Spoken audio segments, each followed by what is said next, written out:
Hello friends, welcome back to my channel. If you like scary stories, hit subscribe, like the video, and share with your friends. Thanks. I grew up without much family around. My mom passed away after her parents had cut her off, and my dad was frequently in mental health facilities before he took his own life. The only family I knew of was my dad's brother, my uncle. But one of the few dark family secrets I did know was that my uncle held himself responsible for my dad's death. Because of that, he'd built a cabin in the woods up in Vermont and had been living there alone ever since. I only had a vague idea where the cabin was, and I wasn't interested in reaching out to him. To me, he was as distant as my parents. Truthfully, I also blamed him for my dad's death. Having someone to direct my frustration toward gave me a little peace after a rough, unhappy childhood. Yet, somehow, by the summer of 2016, I had managed to carve out a decent life for myself in the outskirts of Philadelphia. I worked as an assistant manager at a small brewery, had a cozy apartment, and even went on a few dates. It finally felt like I was leaving the past behind. Then, out of nowhere, I received a letter that would change everything. The letter came from a law firm in Montpelier, Vermont. When I saw where it was from, I had a feeling what it might be. Sure enough, it was a notice informing me of my uncle's passing and that his estate was being divided among his remaining family. I had always assumed he didn't have much to leave, and that turned out to be true. But apparently, I'd inherited something. Frustratingly, I'd have to drive to Montpelier to find out what it was. I called the law office, saying I was too busy to drive out, and asked if they could just tell me what I'd been left. The attorney explained that he had no idea. All he had was a key to a safe deposit box in a Montpelier bank. His only instructions were to make sure I opened the box to understand its contents, which he would only receive payment for once I did so. The whole thing sounded like something out of a cheesy mystery novel, and it wasn't until the attorney confirmed his sincerity that I started to take it seriously. Part of me wanted nothing to do with it. I didn't want to reopen old wounds and dig up a past I'd worked hard to bury. But if there was money involved, as shallow as it sounds, I wasn't about to turn it down. So one Friday in mid-July, I took a half-day off work and made the 6-hour drive up to Vermont. It was a pleasant enough drive in the summertime with scenic views, but as I pulled up to the modest law firm of Benson and Gray, an uneasy feeling took over. I'd built up this idea that whatever I'd find would somehow ruin the stability I'd worked so hard to achieve. Meeting the attorney and going to the bank felt surreal, and by the time we were escorted to the room with the deposit boxes, I was nervous beyond reason. When I unlocked the box, I found only a bundle of cash and a sealed letter. The attorney took the money, but when it came time for me to open the letter, I hesitated. Sensing my reluctance, the attorney offered to read it and give me a brief summary. I agreed, thinking it might be easier that way. I watched his expression as he read, waiting for the impact. Instead of an apology or explanation, all the letter contained was a set of numbers, coordinates, I assumed, and 3 simple words: burn it all. The attorney asked if I recognized the coordinates, and I had no idea.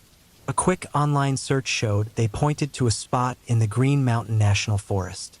I was fairly sure this was where his cabin was, but what he wanted me to destroy was a complete mystery. In minutes, my reluctance transformed into morbid curiosity. My mind raced with scenarios, each more bizarre and dark than the last. I needed to know if he'd left behind something awful that he wanted erased. On the drive back, I peppered the attorney with questions about my uncle's passing. He said my uncle had driven himself to the hospital shortly before he died, after setting up the deposit box months earlier. No one had been inside that cabin but him. Before I left, I asked for the attorney's advice. His response was unforgettable. Sometimes, if you don't bury things, they come back to haunt you. He was right. I couldn't keep losing sleep over this. I decided to honor my uncle's final request by going out there, burning whatever he left behind, and closing the chapter for good. I planned to get a night's rest at a nearby hotel and head out in the morning. But by 2 a.m., I was too restless to sleep, so I mapped out the route on my phone. As dawn broke, I gathered a few supplies, including a gas can and matches, then set off for the forest. The entire drive, those words, "burn it all," echoed in my mind. I was consumed with the need to see what lay hidden there, to understand how he'd been living. When I reached the closest parking lot, I began the hike toward the coordinates. The forest felt strange as I walked, and I soon noticed clusters of unusual mushrooms, so frequent it was unsettling. About halfway to my destination, I stumbled upon a strange pile of what looked like ground meat mixed with brain tissue, but it was actually a type of fungus known as brain mushroom. The sight was eerie, and as I ventured deeper, I encountered another type, bleeding mushrooms that looked like fresh, bloody wounds. The closer I got to the cabin, the more these fungi littered the forest floor. The smell hit me before I saw the cabin, a sickeningly sweet stench like decaying meat. When I finally caught sight of the dilapidated structure through the trees, I nearly gagged. The cabin was covered in those mushrooms, and the closer I got, the more repulsive the odor became. Exhausted, I just wanted to get it over with, so I pulled the gas can from my bag. But before I doused the place, I had a thought. What exactly was causing that smell? Curiosity got the better of me, and I decided to peek inside. The cabin interior was a nightmare. A swampy humidity clung to the air, and the entire space was overgrown with fungus. The stove held a huge pot, still filled with a stew of some kind, and tubes were connected to it, running vapor through the cabin, probably creating that unbearable smell. Books were scattered across the floor, and a chalkboard displayed strange symbols. Within seconds, my eyes began to water, and I had to retreat to avoid fainting. After catching my breath, I soaked the outside of the cabin in gasoline and lit a match. As the flames roared, I could swear I heard something shriek, though I told myself it was just the damp wood burning. I drove home with more questions than I'd had before, but I felt relieved. If there was any dark secret in that cabin, I was glad it was gone. I never saw anything about a forest fire in the news, and I can't help but wonder if someone else had an interest in keeping that place quiet. I try not to dwell on it too much. I've moved on with my life, and I even have a steady girlfriend now who I talk about a future with. And if you ever find yourself near those woods, pay attention to the mushrooms. If you start seeing too many, it might be a sign to turn around and go back the way you came.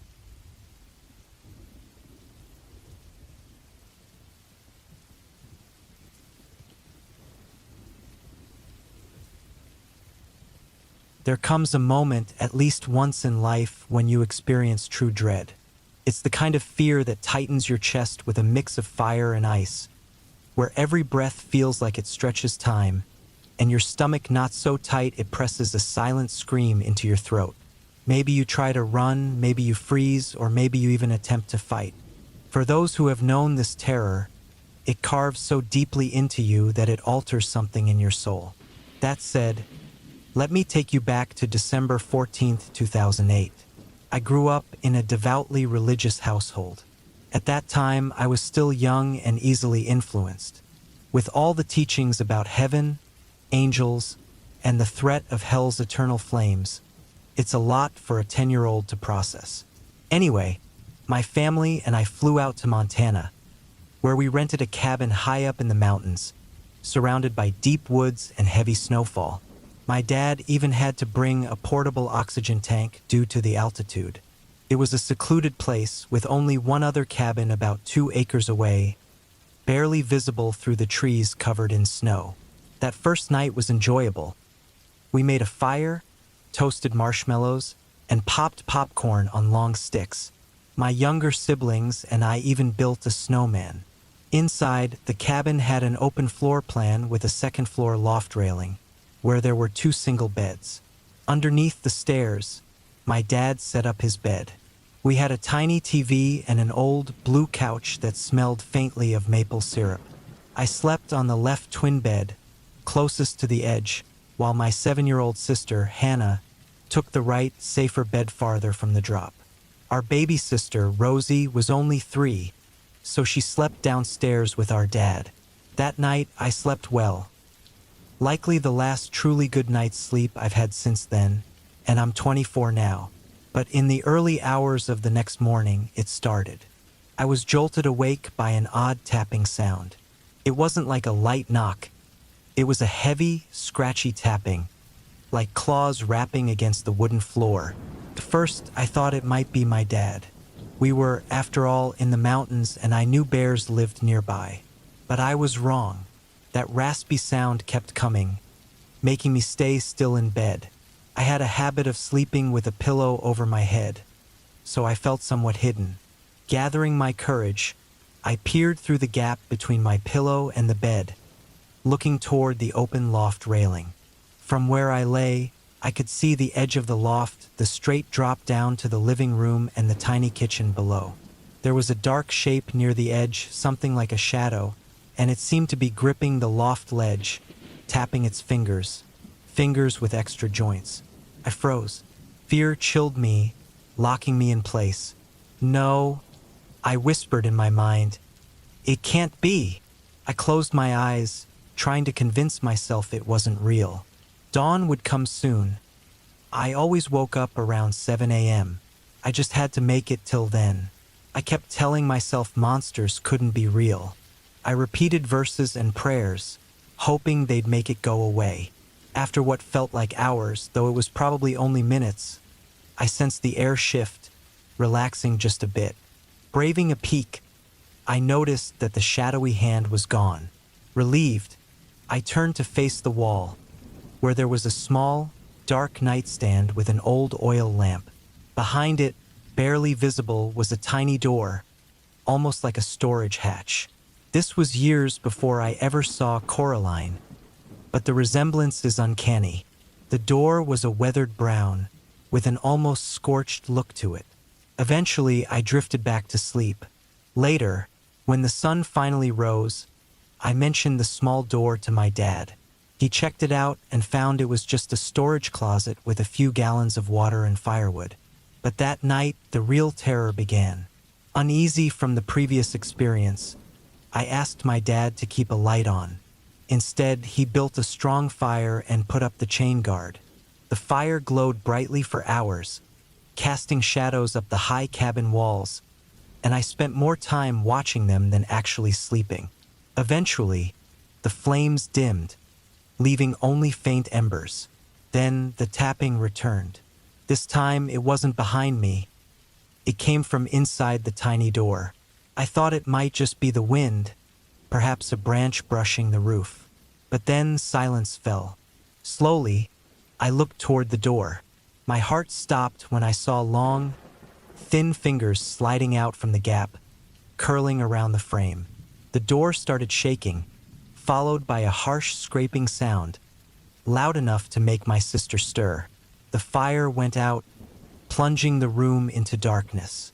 A bang shook the door.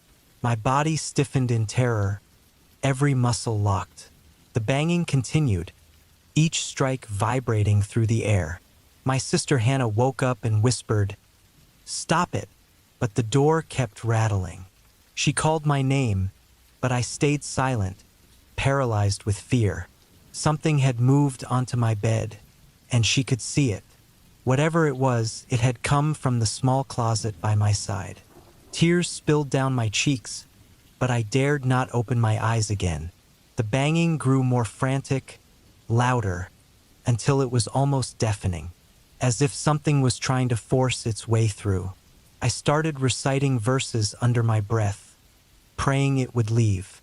Then, heavy footsteps sounded on the stairs, and my dad's voice called out. The banging stopped, but I could still feel something at the end of my bed. Its claws caught in my blanket, tugging slightly. Suddenly, with a final, forceful bang, the door swung open. I dared to look and was met by two hollow, dark eyes staring back, sunken into a face so pale it seemed lifeless. Whatever it was, it felt like pure evil, like it came from a place where no light could reach. The creature leaned back and vanished across the room in a blur. A loud scuffle erupted as my dad rushed up the stairs, wrestling with something invisible in the dimness. The front door crashed open as the thing vanished into the night. In the aftermath, my sisters and I huddled together, clutching blankets and supplies, waiting for help. The snowfall had blocked the road, delaying the rescue team, who had to plow their way through. When they finally arrived, they carried my dad out to safety, while my sisters and I clung to each other, still frozen in shock. We never speak of that cabin or what happened that night. Today, my beliefs have changed, but I'll never forget those cold eyes in the dark.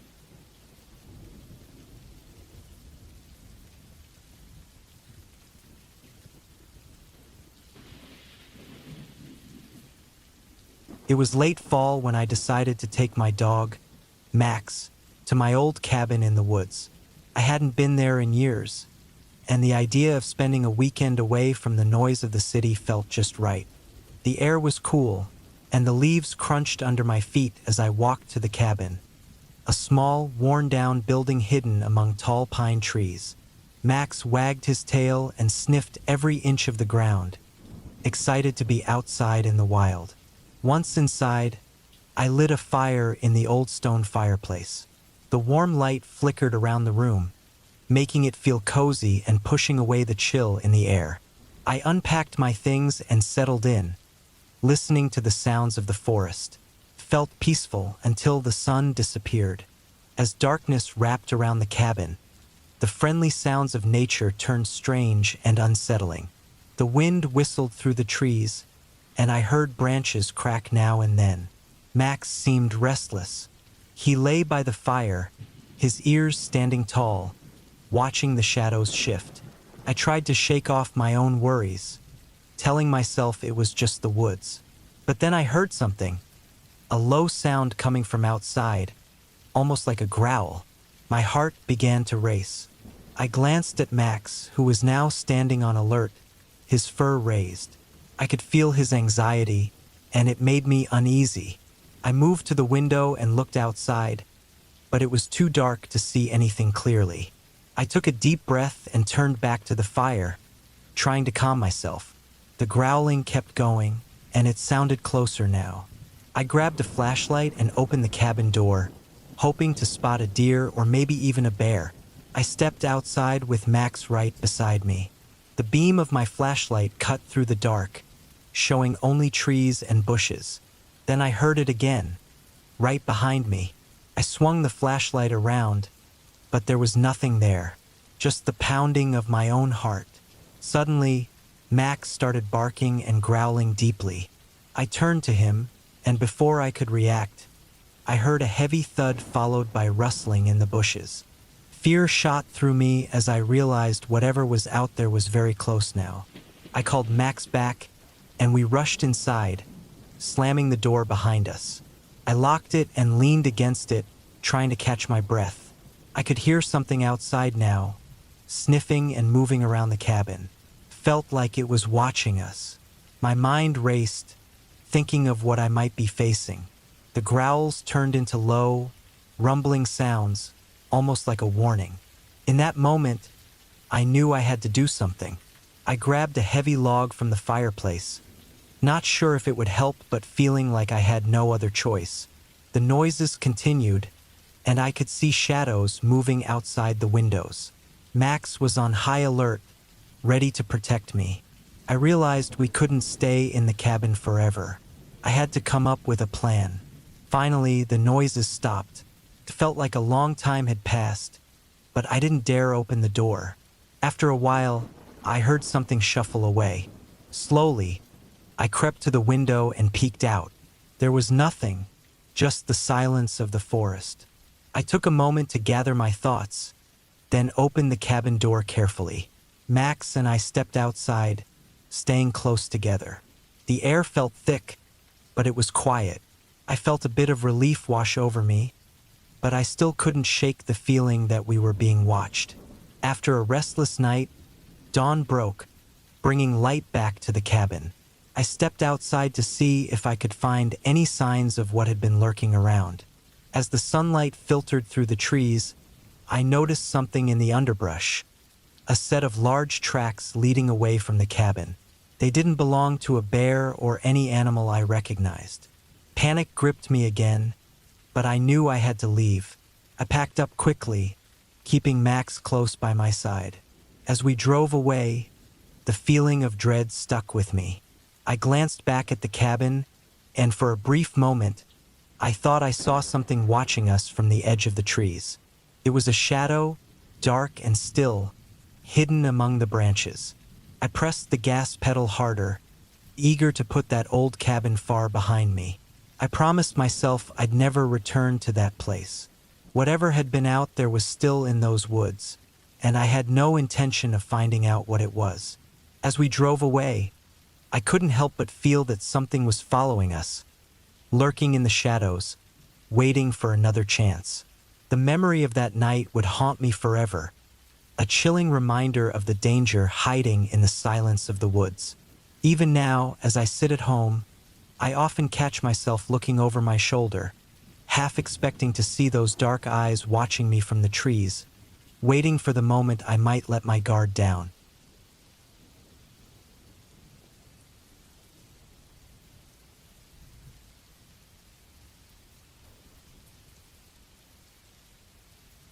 I had always wanted to spend a weekend in a quiet cabin in the woods, so when I finally found one to rent, I jumped at the chance. This cabin was deep in the Appalachian Mountains, surrounded by tall trees and an eerie silence that felt both peaceful and unsettling.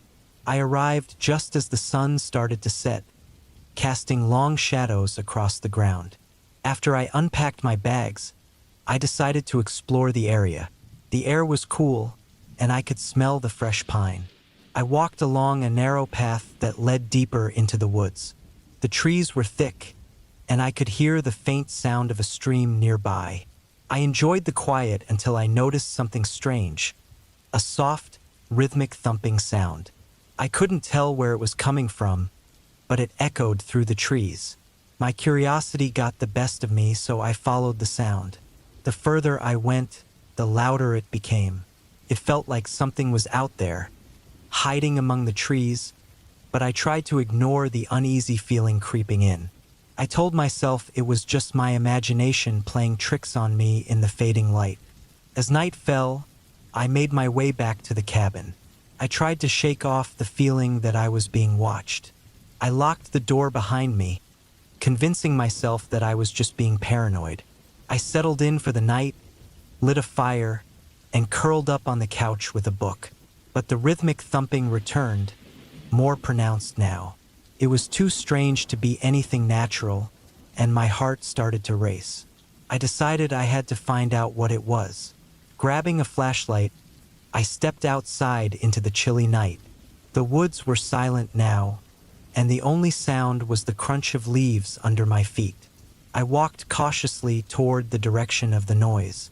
Each step felt heavy, and the beam of my flashlight flickered in the dark. As I got closer, I realized the sound was coming from an old, run-down shed at the edge of the property. It was hidden by overgrown bushes, as if it didn't want to be found. My stomach twisted with fear, but I needed to know what was causing that thumping. I approached the shed, my flashlight cutting through the darkness. The door creaked loudly as I pushed it open, the sound echoing like a warning. Inside, I saw old tools scattered on the floor, but the thumping continued, louder now. It was coming from behind a wall of stacked crates.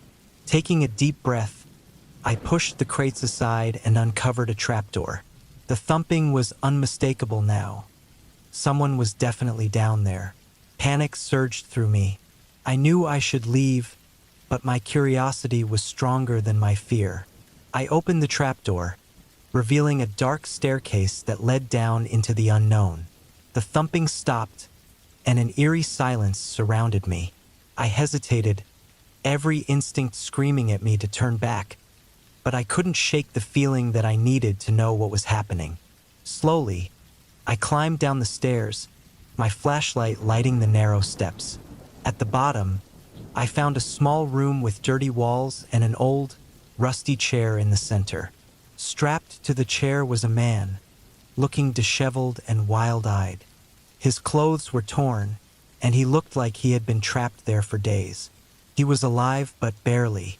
Realizing the danger I was in, I quickly backed away, the weight of what I had just discovered crashing down on me.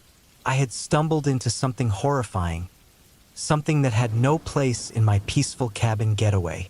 I rushed back up the stairs and slammed the trapdoor shut, my heart pounding like a drum. I didn't stop to grab my things. I fled the shed and raced back to my car, adrenaline pushing me forward. I drove away, the dark woods disappearing in my rearview mirror, but the chilling thought of what I had seen lingered in my mind. The horror of that night wouldn't let me go. I couldn't shake the image of that man's terrified eyes. Had he been a victim? Had someone done this to him? I felt sick with fear, knowing that I had narrowly escaped whatever darkness lurked in those woods. As I sped down the winding road, my mind raced. I thought of all the times I had imagined adventure in the wild, but I never expected to find such a nightmare. Some secrets, I realized, should stay hidden. I wouldn't just be leaving that cabin behind. I would be leaving a part of myself there, haunted by the idea that someone might still be trapped in that shed, and that whatever had captured him could be watching me from the shadows. Driving through the night, I promised myself I would never return. Yet, as the miles stretched on, the weight of that cabin, the trapdoor, and the sound that had drawn me impressed heavy on my chest. I couldn't escape the feeling that even though I had left the cabin, the darkness I had uncovered would follow me, lurking just out of sight, waiting for the moment to claim me too.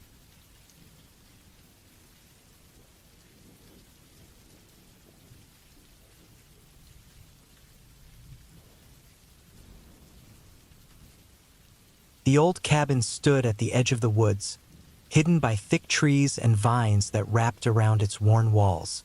It was my grandmother's place, a safe haven for her and a fun place for me when I was a kid. Now it felt like a grave. After she died, the family decided to sell the cabin, but I wanted to visit one last time.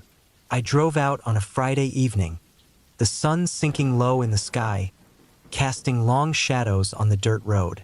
The air felt heavy with memories of the summers the first spent there. I parked and stepped inside, the familiar smell of wood and dust welcoming me back. The living room hadn't changed, with her old quilt draped over the faded couch. As I walked through the cabin, I felt a strange chill. I tried to shake it off, telling myself it was just the cool evening air. I grabbed a flashlight and headed to the back room where my grandmother used to keep her belongings. It was dark, and the flashlight flickered as I moved it around the room. Suddenly, I noticed something on the floor, half hidden under the bed. It was a small box, covered in dust. Curious, I knelt down and pulled it out. Inside, I found old letters and photographs. They were filled with memories of her life before I was born. As I read through them, I felt a deep sadness wash over me. I missed her more than I had realized. But then I spotted something odd. At the bottom of the box lay a small, torn diary. The last entry was dated just a week before she died. My heart raced as I opened it. The writing was shaky, filled with fear. She wrote about someone watching her, someone she felt was coming for her. I tried to dismiss it as old age paranoia, but I couldn't shake the feeling that something was wrong. As night fell, I decided to stay in the cabin for the night. I lit a small fire in the fireplace, trying to fill the space with warmth. I wrapped myself in her quilt and tried to sleep, but every sound made me jump. The wind howled outside, and I kept hearing noises from the woods. They were faint, but it felt like someone was out there, watching me. I lay awake, staring at the shadows on the walls, until I finally drifted into a restless sleep. A few hours later, I was jolted awake by a loud crash outside. My heart raced as I grabbed my flashlight and hurried to the window. I pointed it towards the noise and saw something move in the darkness. Something large and dark. Fear surged through me, a gut feeling telling me to get out. I quickly packed my things, my hands shaking. Just as I was about to leave, I heard a soft creaking sound from the back of the cabin. I froze, straining to listen. It was the door to my grandmother's old bedroom. I could see a shadow moving inside. My breath caught in my throat. I didn't want to believe what I was seeing, but I felt that presence, just as she had described in her diary. Panicking, I ran to the front door and flung it open, racing into the cold night. I didn't look back as I jumped into my car and sped away, my heart pounding in my chest. The cabin faded behind me, swallowed by the darkness of the trees. As I drove away, I realized that her fears weren't just the ramblings of an old woman. There was something out there, something that had lingered long after she had passed. A chill crept over me as I thought about her last few months. That cabin had been a place of good memories, but now it felt cursed, like a warning I couldn't ignore. I knew I couldn't go back. That place held too much danger. I drove on, relieved to be away from the cabin, but a nagging thought followed me. Had I left something behind? Something that would come looking for me? As I made my way down the dark road, I glanced in my rearview mirror. The trees swayed gently, but it felt like they were leaning in closer, watching me. I shivered, recalling the shadow I saw in the window. Then, I heard a whisper on the wind, a soft voice calling my name, a reminder of the fear my grandmother had felt.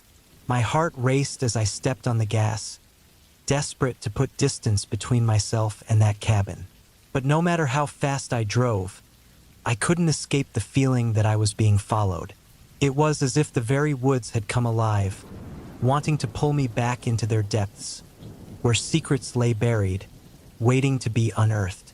And as I drove into the night, I couldn't shake the thought that some things should never be disturbed. I had left her behind, but whatever watched from the shadows was still out there, waiting for its chance.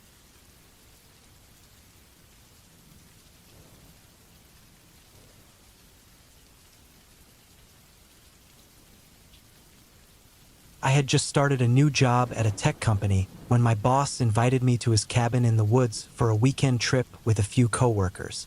I was excited about the chance to get to know the team better and escape the city for a while.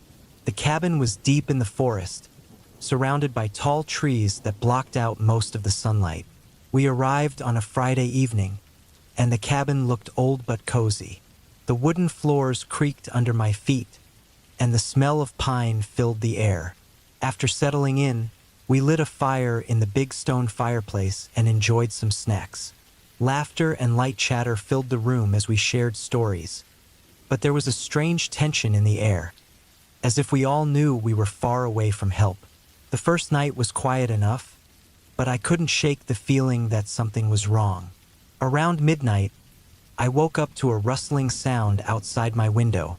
I brushed it off, thinking it was just a deer or some other animal. But when I heard a soft thud followed by heavy breathing, my heart started to race. I quietly got out of bed and peeked through the curtains.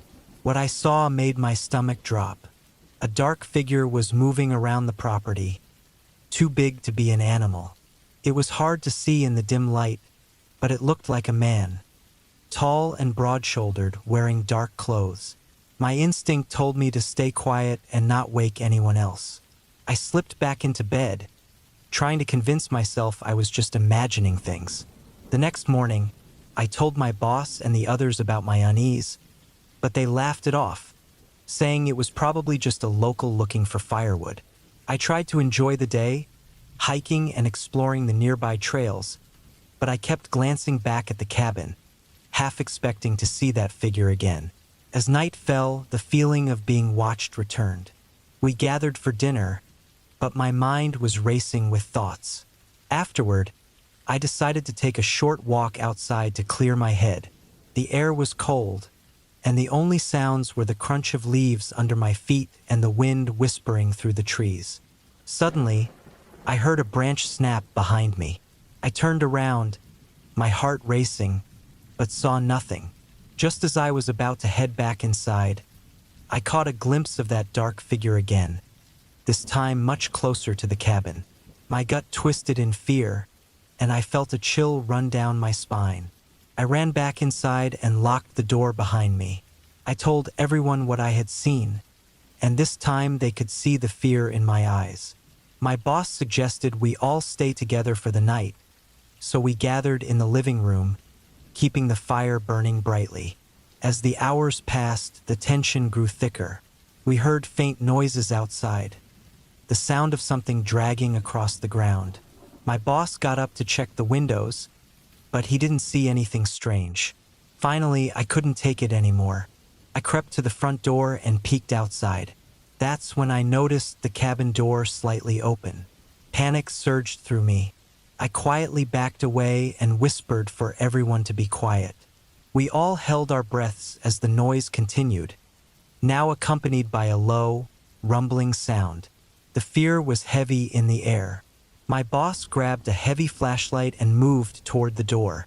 We followed closely, hearts pounding like drums. He swung the door open and we all gasped. The area around the cabin was covered in broken branches and disturbed dirt, as if someone had been looking for something. But then we saw it. A set of large boot prints leading away from the cabin, disappearing into the dark woods. My boss quickly closed the door and locked it tight. We stayed awake, taking turns watching through the windows until dawn broke. When the first light shone through the trees, we dared to step outside. The prints were still visible, leading deeper into the forest. We packed our things quickly, adrenaline pumping through our veins. My boss decided we should leave right away. As we drove away, I looked back at the cabin, feeling a mix of relief and dread. Whatever had been out there was still in those woods, and I couldn't shake the feeling that it was still watching us. When I got home, I tried to push the memories of the weekend away, but they haunted me. The unsettling feeling lingered, reminding me that not all places in the woods are safe. I learned that some things are better left hidden, and I never accepted another invitation to that cabin again. As the days passed, I kept thinking about that figure. I wondered who or what it was and if it was still out there. Every rustle in the bushes or creak of the floorboards sent chills through me. I couldn't shake the feeling that it knew my name, that it was waiting for me to return. Months later, I heard a rumor about disappearances in the woods near the cabin. Locals talked about a figure that lurked in the shadows, watching unsuspecting campers. The stories chilled me to the bone, and I realized I had been lucky to escape. I still find myself looking over my shoulder when I walk outside at night, afraid of what might be watching from the darkness. Some things are best left alone, and I can only hope that whatever was out there remains hidden. Because now, I know the woods hold secrets that can't be explained, and one day, I might not be so lucky.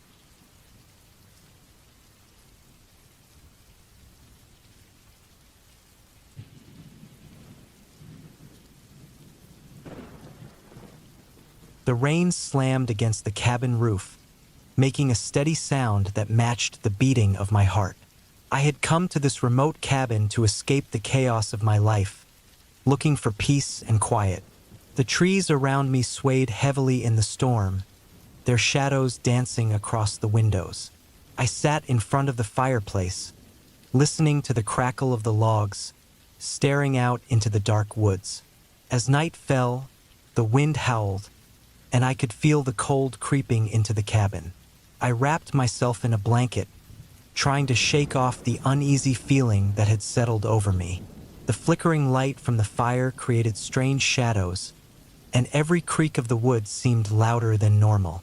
I tried to push my fear away, reminding myself that I was alone and safe inside these walls. Suddenly, a loud thud echoed from outside. I froze, my breath catching in my throat. It sounded like something heavy had fallen. I told myself it was just the wind or a branch breaking, but that didn't ease my anxiety. My instincts kicked in, and I grabbed the flashlight from the table. Stepping outside, I felt the cold rain soak me right away. The beam of the flashlight cut through the darkness, lighting up the nearby trees. My heart raced as I looked around, half expecting to see something hiding in the shadows. Nothing, just the wet ground and the distant rumble of thunder. As I turned back toward the cabin, I heard another noise, a rustling sound coming from the woods. My breath quickened, and I gripped the flashlight tighter. I aimed it toward the noise, but all I could see were the rain-soaked bushes moving a little, as if something was pushing through them. A wave of fear washed over me. I hurried back to the cabin, locking the door behind me. My heart pounded as I leaned against the door, trying to calm down. I reminded myself it was probably just a deer or some other animal. But then I heard it again, a soft scratching at the door. I froze. The sound was clear, like something trying to get in. Panic seized me, and I rushed to the window, peering out into the storm. I saw nothing but the relentless rain and shadows. With each passing minute, the scratching grew louder and more urgent. I felt trapped, my mind racing with thoughts. What could it be? I couldn't shake the feeling that whatever it was not friendly. I stepped away from the window, searching the cabin for anything I could use to protect myself. Suddenly, I heard the door handle jiggling. My heart sank. I stepped back, gripping the flashlight like a weapon, my body tense. I could barely hear the rain over the pounding in my chest. The scratching stopped, and I waited in silence, straining to listen. Then, the noise shifted to the window, and I caught a glimpse of something. A dark shape, maybe a person or an animal. I aimed the flashlight at it, and my heart nearly stopped. It was a man, drenched to the bone, his eyes wide and frantic. I almost opened the door, thinking he might be in trouble. But then I noticed how he stared at me, sizing me up. Something felt wrong. Instead of letting fear take over, I decided to act. I shouted, "What do you want?" I wasn't going to let him in without knowing more. He stepped back, his face changing to something more aggressive, more determined. In that moment, I knew I had to protect myself. I grabbed the iron fire poker from the hearth and held it tight, ready for anything. As he moved closer, I raised the poker, warning him to stay back. I yelled, trying to sound braver than I felt. He paused, confusion crossing his face, but then he lunged forward. In an instant, I swung the poker with all my strength, hitting his arm. He let out a grunt of pain and staggered back. I seized the chance, rushing to the door and throwing the lock shut. I could hear him cursing outside, but I didn't dare open the door again. I backed away, breathing heavily, feeling both scared and relieved. The rain poured down, drowning out his angry words. After a few moments, I heard him retreat into the woods, the sound of his footsteps fading into the storm. I sat down on the floor, trembling but thankful. I had faced something terrifying and made it through. The cabin, once a quiet escape, had turned into a battleground. As the rain washed away the chaos outside, I realized the night wasn't just about fear. It was about survival. I kept the fire burning bright and stayed alert until dawn. The world outside was quiet now, but I knew I wouldn't look at that cabin the same way again.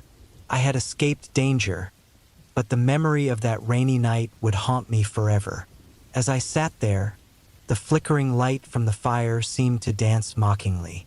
It was as if the shadows held secrets, whispers of what had happened outside. And even as dawn broke, painting the sky in hues of gray, I could not shake the feeling that the man would come back.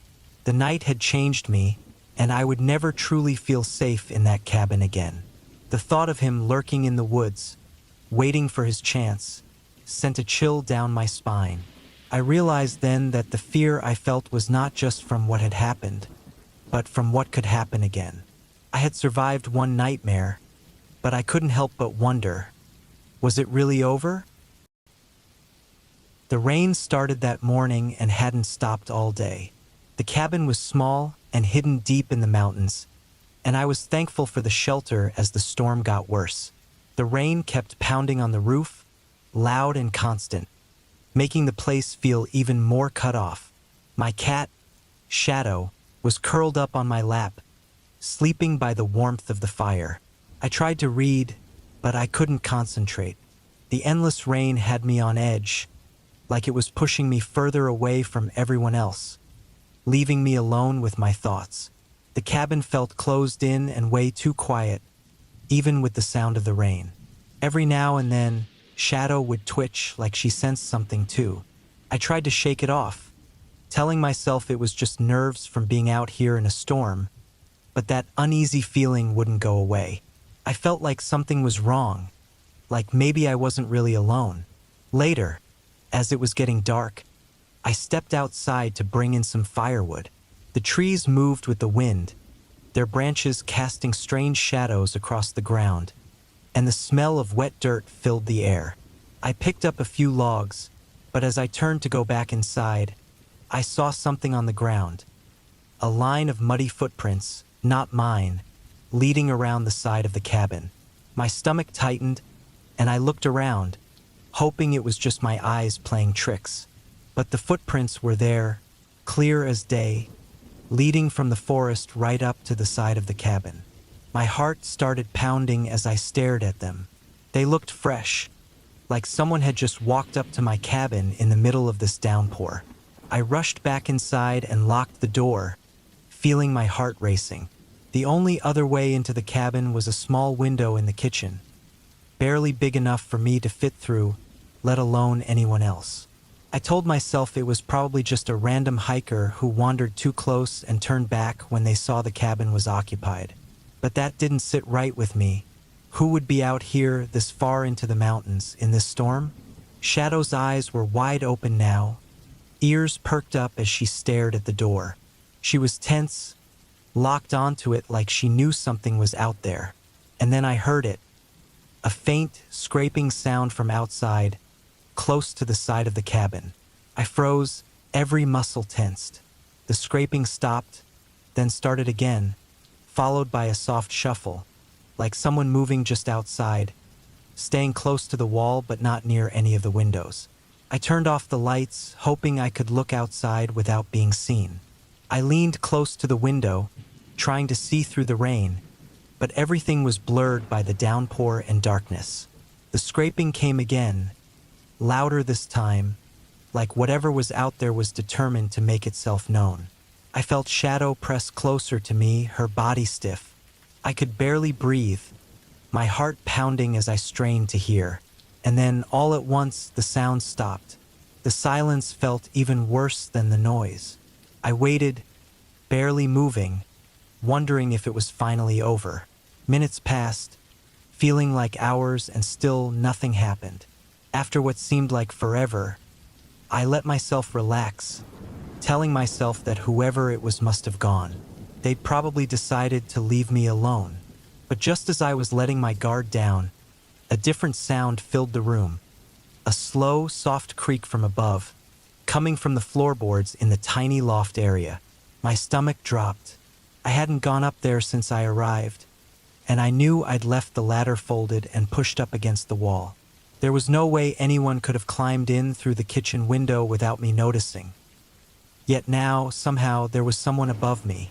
My mind raced as I listened, every little sound echoing in the quiet cabin.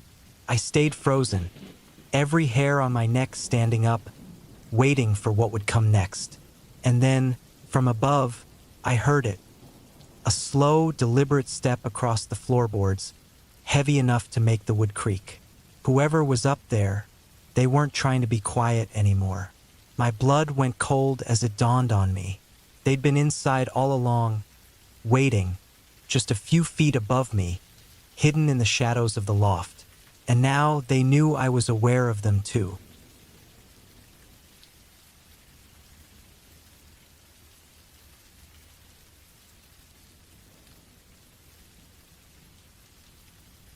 I agreed to spend the weekend with my ex-husband, a retired sergeant, in a cabin deep in the woods.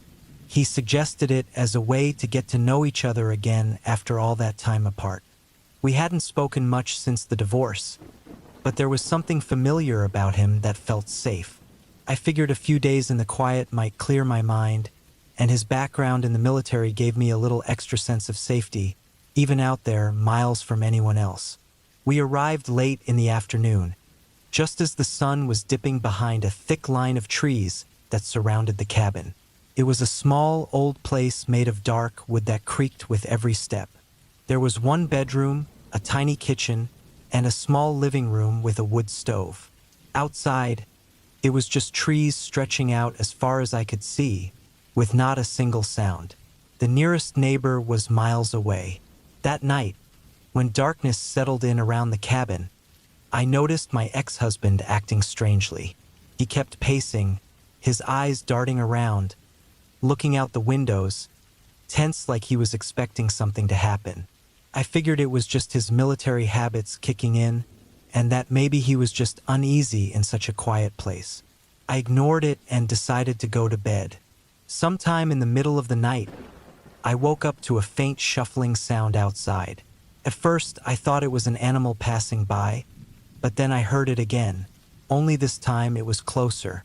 I lay there, holding my breath and listening, and the sound kept coming, growing louder, like it was right outside the bedroom window. I stayed completely still, feeling a strange chill creep over me. I glanced over at my ex-husband, who was sitting in a dark corner of the room, wide awake. He hadn't moved at all. He was just staring at the window, tense, like he was picking up on something I couldn't see.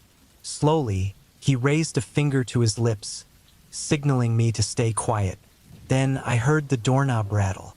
It was soft at first, like someone was testing it, checking if the door was locked. My heart pounded so hard I could barely hear anything else. I felt my ex-husband's whole body tense up beside me, his instincts kicking in. He motioned for me to stay still as he got up quietly and grabbed a hunting knife he'd brought along. We waited, holding our breath, as the rattling at the door stopped. Everything went silent for a moment, and I thought whoever was outside had finally left. But then, I heard slow footsteps circling the cabin, moving in that quiet, careful way, like they didn't want to be heard. Whoever it was, they were taking their time, creeping around as if they were looking for another way in. We sat there, frozen in the silence, barely moving, feeling every sound. The footsteps went on for what felt like hours, shifting from one side of the cabin to the other, pausing by the windows, and then picking up again. Finally, just as the sky started to lighten, the footsteps faded into the trees. My ex-husband finally relaxed and, after a while, cautiously opened the door to check outside. In the soft dirt around the cabin, there were deep footprints circling the place over and over, stopping by each window and returning to the door. They didn't look like animal prints. They were human.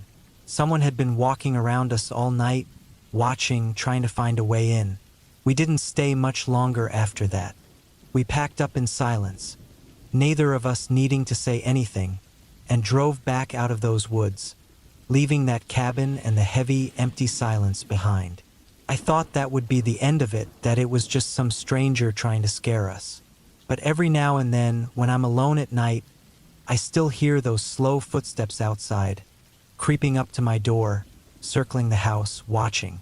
And I realize whoever it was that night might not have just been a stranger. They might have followed me.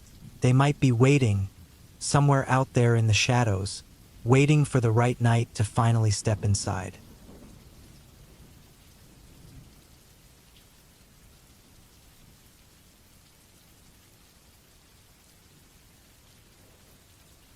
It was supposed to be a simple search, part of a larger mission to catch some dangerous criminals said to be hiding deep in the forest. Our team went over the plan. Find an old cabin where the suspects might be hiding. Seemed easy enough. The drive into the forest felt like it would never end. The further we went, the more cut off we felt from everything. The trees grew taller and thicker, their branches stretching out like they were swallowing up the light. I focused on the dirt path ahead, which was barely visible under thick piles of leaves and moss. The van bumped and shook over the rough ground, but I pushed down any worry, reminding myself this was just another job. After what felt like hours, we reached an open space. In the middle of it stood the cabin, old and quiet, like no one had touched it in years. My partner and I checked our gear, making sure we had everything we needed, and then we moved in slowly. As we got closer to the cabin, a heavy feeling settled over me. Everything was too still, way too quiet. I looked around the clearing, on edge. My partner pointed at the cabin's door, which was slightly open, creaking softly in the breeze. We stepped inside, and the air felt thick and stale. It was dark, even in the middle of the day. Dust and dirt covered the floor, but I could see signs that someone had been there recently. A few footprints, an old boot in the corner, even a half-burned candle. We moved further inside, and the small space felt like it was closing in around me. The room was cramped with barely any furniture. A broken chair, a dusty table, and a single bed frame against the wall. But there was no one inside. I started to wonder if the suspects had already moved on. Then, just as we were about to leave, I heard a faint rustling outside. We both froze, listening closely. There it was again, the sound of footsteps circling the cabin. My heart started racing. I realized we might not be alone. I peeked through a crack in the wall, hoping to see who or what was out there, but all I could make out were shadows in the trees. Suddenly, a loud thud echoed from the back of the cabin, followed by quick footsteps. It sounded like more than one person. Whoever was out there knew we were inside, and they were closing in. I could feel my pulse pounding in my ears. We had to get out, but the cabin only had one way out, the front door. We bolted for it, running out into the clearing. But as soon as we stepped outside, a cold, sinking feeling hit me. People were surrounding the cabin, just standing there, watching us. They wore old, worn-out clothes, their faces hidden under hoods and shadows. They didn't move or speak. They just stared. I couldn't understand what was happening. Our radios were dead, useless this far out. The van was parked at the edge of the clearing, but there was no way to reach it without passing these silent figures. They stood like statues, blocking every path back to safety. With no other choice, we slowly backed toward the van, keeping our eyes on them. But just as we got close, I noticed something was wrong with the vehicle. The tires were slashed, the windows cracked, and the doors left wide open, like someone had gone through it all. My stomach twisted as I realized we had no way out. One of the figures finally stepped forward. I could feel the weight of all their eyes on me, my mind racing as I searched for a way out. They didn't have weapons, but something about the way they stood, silent and patient, told me they didn't need any. They had us trapped, and they knew it. As the first figure took another step toward us, I glanced back at the cabin. It looked darker, emptier, almost like it was waiting to swallow us up again. The forest around us seemed to close in tighter, hiding any trace of the world outside. It was clear now that we were completely alone out here, and nobody was coming to save us. The last thing I remember was the way those figures moved in closer, without a single sound, like they were shadows, closing in as the forest grew darker around us. In that moment, I understood we weren't getting out of here, not ever, and by morning, there would be no sign that we were ever here at all.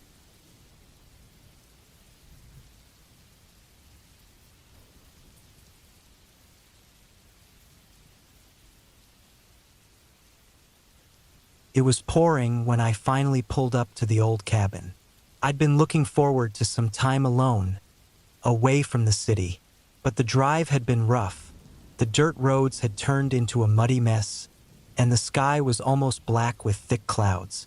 When I stepped out of the car, The smell of wet earth hit me, and the cold rain stung my skin. Everything felt heavy, like the whole forest was closing in. The cabin looked older than I'd expected, with cracked wooden walls and gray paint peeling off. The windows were covered in dirt, and the porch groaned under my weight as I stepped up to the door. Inside, it was colder than I thought it would be. The only light came from my flashlight, which cast long shadows on the walls. The air was thick and stale with a faint smell of mold. The place was barely furnished. A sagging couch, an old wooden table, and a small bed with a thin, lumpy mattress in the corner. Rain pounded on the roof, and the wind howled outside, making the whole cabin creak and groan. It was creepy, but I figured I'd be fine for the night. I tried to get comfortable, but every little sound made me jump.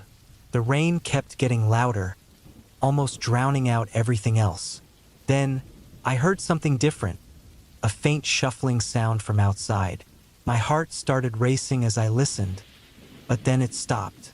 I told myself it was just some animal, maybe something trying to get out of the rain. But then I heard it again, closer this time, and it didn't sound like an animal. It was slow and steady, like footsteps. I froze, barely breathing, hoping it would just go away. The sound moved around the cabin, from one side to the other. Each step sounded heavy, like whoever or whatever was out there was looking for a way in.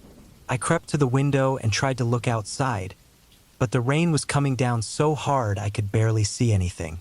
Then, out of the corner of my eye, I caught a glimpse of something. A small movement by the window, a shadow just barely visible through the rain. It was tall and it moved slowly, like it was trying not to be seen. My heart pounded so hard I could feel it in my throat. I backed away from the window, hoping it hadn't seen me, and tried to stay as quiet as I could.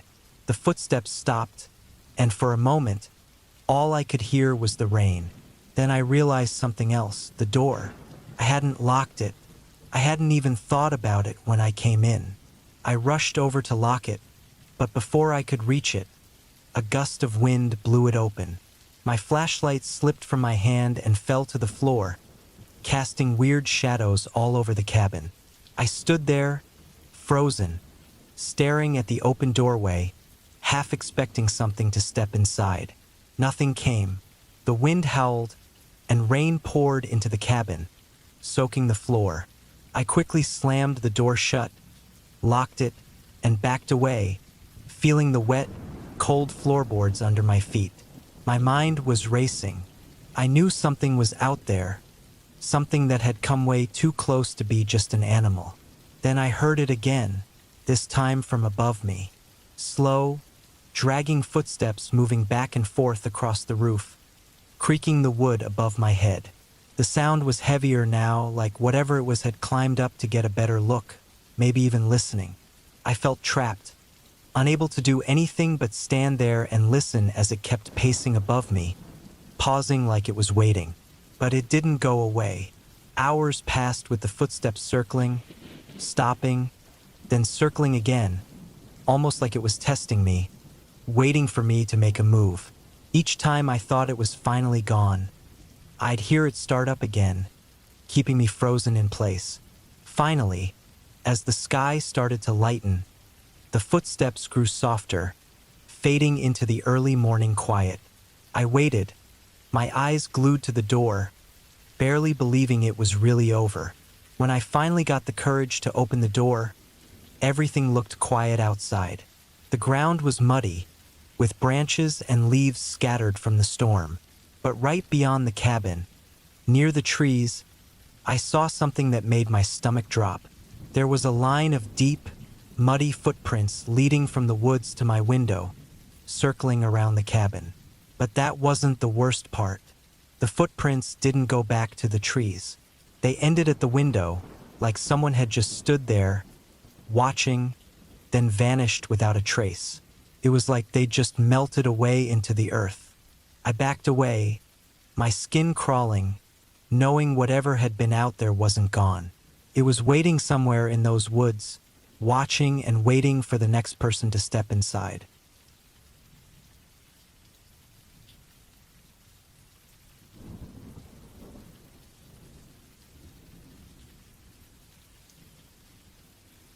I had been hiking deep into the woods, farther than I'd ever gone before. My plan had been to stick to the main trail, but my curiosity got the best of me, and I found myself wandering off, drawn by a feeling I couldn't explain.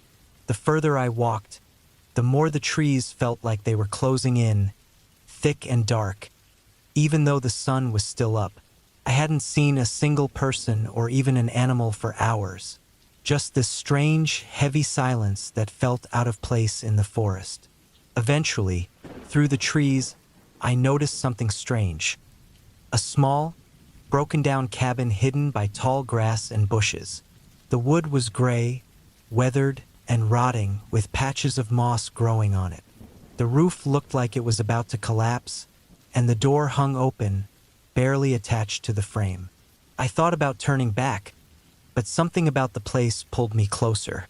I come all this way, and something in me just needed to see inside. When I stepped closer, a nasty smell hit me, faint but sickening. It was the kind of smell that made my stomach twist, but I brushed it off. It's just an old cabin, I told myself. Nothing more. Taking a deep breath, I stepped inside, and the wooden floor creaked loudly under my weight. The cabin was just one room. There was an old, broken table against the wall, some torn fabric on the floor that might have been a curtain or maybe a blanket. Everything was covered in thick layers of dust and dirt, like no one had set foot inside for years. But as my eyes adjusted to the dim light, I saw something that made my blood go cold. In the far corner, lying on the floor, was a body. It was old, so decayed that the skin had turned dark and shrunken, stretched over bones. The clothes were faded, almost like they'd melted into the skin, and the face had empty eye sockets staring up at the ceiling, the mouth frozen open, like it had been screaming in silence. My stomach churned, and I could feel my heart racing so hard it hurt. Every instinct screamed at me to leave, to run and never look back. But my feet were glued to the floor, my eyes locked onto the body.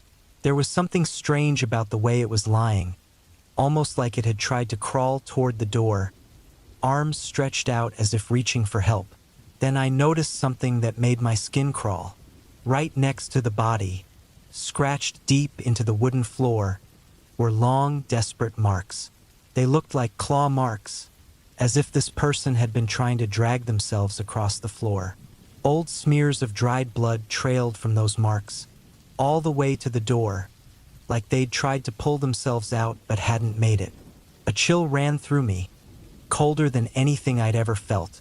Whoever this was, they hadn't just died here, they'd been trapped, left alone to die, clawing at the floor, desperate to get out. I could almost feel the weight of that final moment, the fear and hopelessness that must have filled the air in those last minutes. The whole cabin felt heavy, thick with something dark and wrong, like the walls held on to every bit of that suffering. I took a step back, and my heart pounded so hard it drowned out every other sound. I had to get out. I backed away slowly, keeping my eyes on the body, then turned and stumbled out, not even bothering to shut the door behind me. The second I was outside, the air felt thick, almost like the silence I'd felt earlier was somehow closing in, pressing down on me, urging me to leave. I hurried back through the woods, my breath coming in quick, panicked bursts. But as I moved, I couldn't shake the feeling that I wasn't alone. The silence felt heavier than before, like it was following me, wrapping around me, holding me back. I looked over my shoulder again and again, half expecting to see something. A glimpse of movement, a shadow, anything. Even now, as I sit here safe at home, I can still feel it. That weight, that silence.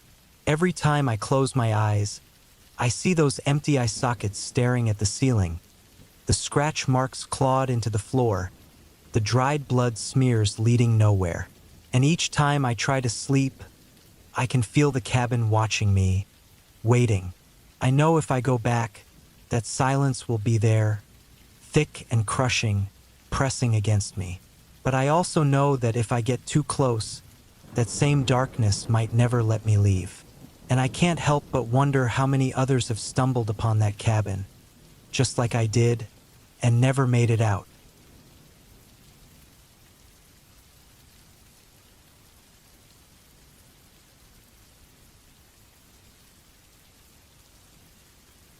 We had been looking forward to this weekend trip to the old family cabin for months.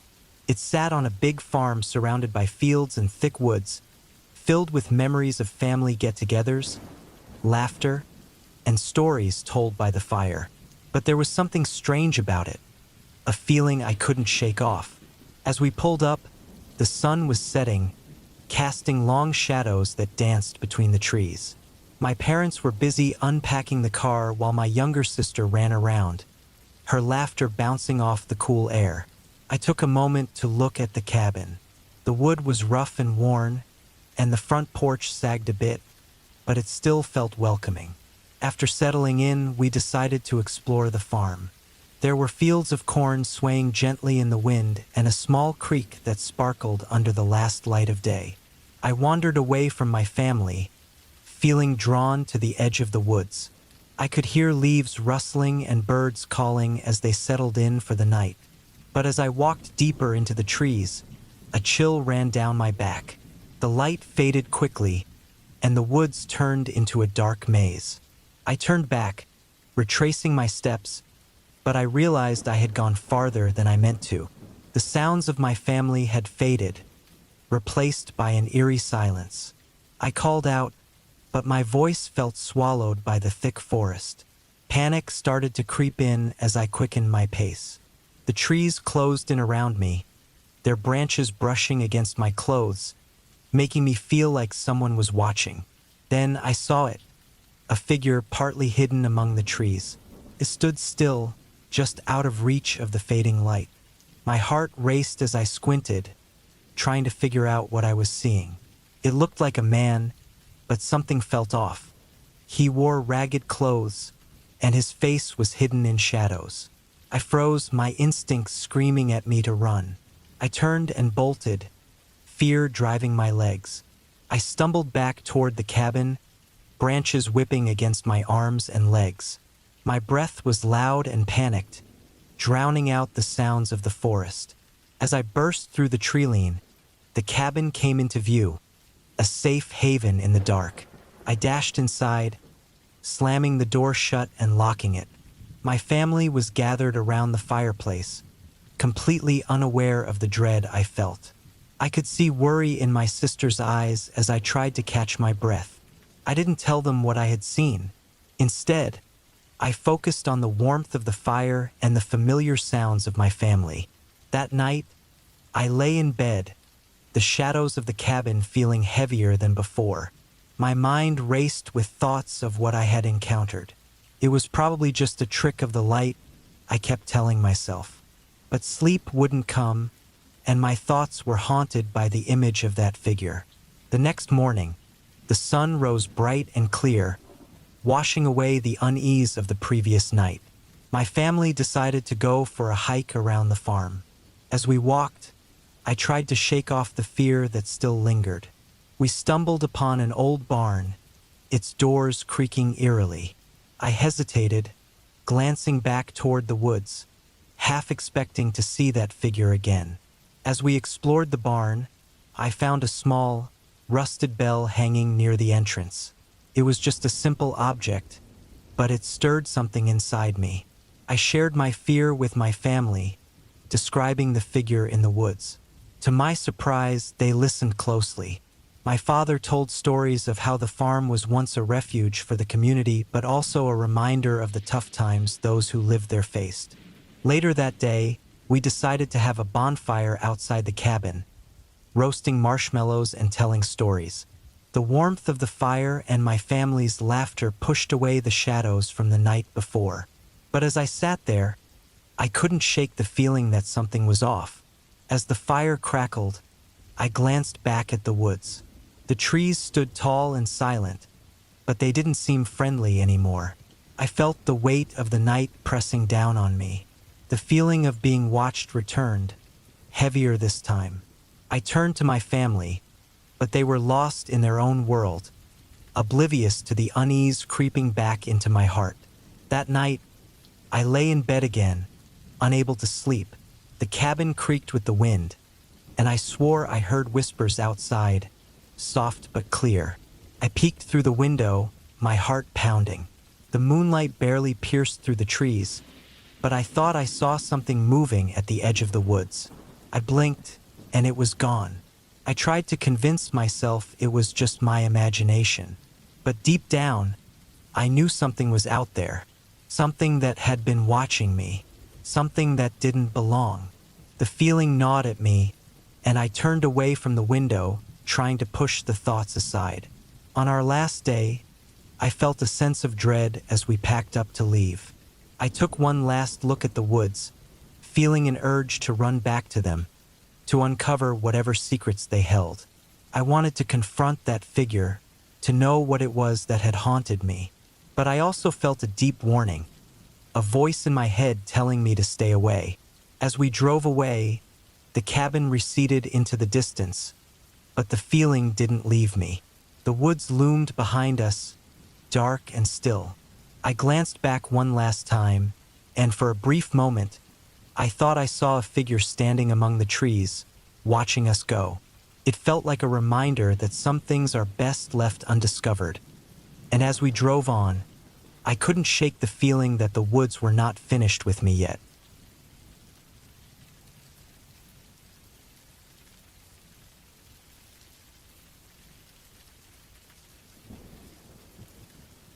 The forest was calm as I made my usual rounds, the air thick with the smell of pine and damp earth. I worked as a security guard at a remote logging site, and my small cabin was in the middle of the woods, surrounded by tall trees that swayed gently in the evening breeze. The sun was just starting to set, casting long shadows that made the forest feel alive, almost like it was watching me as I walked. I had been doing this job for a year, and I thought I had seen everything. Deer wandering too close, the occasional bear digging through the trash behind the cabin. But tonight felt different. The stillness in the air was heavy, like something was hiding just out of sight. I tried to shake it off, telling myself it was just my imagination. I finished my rounds and returned to the cabin, locking the door behind me. Sitting at my small table, I looked out the window. Darkness came quickly, swallowing the last bits of light. I turned on the lamp, its warm glow creating a circle of light around me. As I sat there, a feeling crept into my mind, a sense that I wasn't alone. I shook my head, trying to brush it off as tiredness. Hours passed, and the forest outside grew even quieter. Then, I heard a rustling sound, faint but constant. I stopped and listened closely. It was coming from the side of the cabin. I stood up and walked to the window, peering out into the dark. All I could see were shadows, the trees swaying in the wind. To calm my nerves, I made a cup of coffee, hoping the warmth would make me feel better. But then I heard it again, this time louder. It was a series of heavy thumps, like something big moving through the bushes. My heart raced. I grabbed my flashlight and opened the door, stepping outside into the cold night air. The beam of my flashlight cut through the darkness, lighting up the ground. I looked around, hoping to see whatever was making the noise. The forest was eerily quiet, and for a moment, it felt like I was in a scary movie. But I wasn't an actor. I was real, and I had a job to do. As I carefully moved toward the sound, my foot hit something soft on the ground. I crouched down, shining my light on a pile of leaves and branches. Underneath, I saw something pale and wet. My stomach dropped as I realized it was a small animal, its body torn up as if something had attacked it. I took a step back, my heart pounding in my ears. Then I heard it again, a heavy breathing sound, not far from where I stood. I swung the flashlight around, trying to find where it came from, and that's when I saw it. Just beyond the trees, a pair of glowing eyes watched me, wide and unblinking. A chill ran down my spine, but I couldn't look away. Those eyes felt wrong, like they didn't belong in the forest. I slowly stepped back towards the cabin, my instincts screaming at me to run. But as I turned, I heard a snapping sound behind me, followed by more rustling. I quickly turned around, and the creature stepped into the light. It was huge, with dark fur and a body that looked like a wolf, but far bigger than any I'd ever seen. Its teeth gleamed in the flashlight's beam, and it growled low in its throat. Panic rushed through me. I sprinted for the cabin, my heart pounding like a drum in my chest. I slammed the door shut and locked it, my hands shaking as I fumbled for my radio. I needed help. I had to get out of here, but the radio only crackled with static and then went dead. No signal out here in the deep woods. I turned, pressing my back against the door, listening to the soft thuds as it moved closer. The creature was circling the cabin, testing my defenses. I felt trapped, my mind racing for a plan. I glanced around the room, searching for anything that might help. Then I remembered the flare gun. It was kept in the cabinet near the back. I rushed to get it, my breath quickening with every step. I grabbed the flare gun and loaded it, praying it would work. Just then, I heard a heavy thud against the door, making the whole cabin shake. It was now or never. I ran to the window, throwing it open and aiming the flare gun into the night sky. With a loud pop, the flare shot up, bursting into bright red flames that lit up the forest like daylight. The creature froze, its eyes reflecting the light as it watched me. The flare fell, lighting up the area around the cabin. I could see it more clearly now. A monstrous beast, its fur matted and wild, eyes full of hunger. But with the light, it hesitated, then backed away into the darkness. I felt a rush of hope as the flare burned brightly, lighting my surroundings. I took advantage of its momentary distraction. I grabbed my backpack, stuffed it with essentials, and ran for the back door. I burst out into the forest, keeping the cabin in sight, the glow of the flare still burning behind me.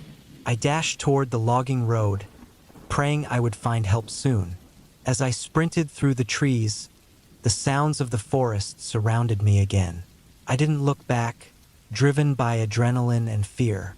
I stumbled onto the logging road just as a truck came into view. The driver slammed on the brakes, eyes wide as he saw me running toward him. I jumped into the truck, shouting for him to get moving. As we sped away, I caught a glimpse of the cabin in the rearview mirror, the flare still shining bright against the night. The beast was nowhere to be seen, but I knew it was out there, waiting in the shadows, hungry for more. That night, I learned a harsh lesson about the wilderness.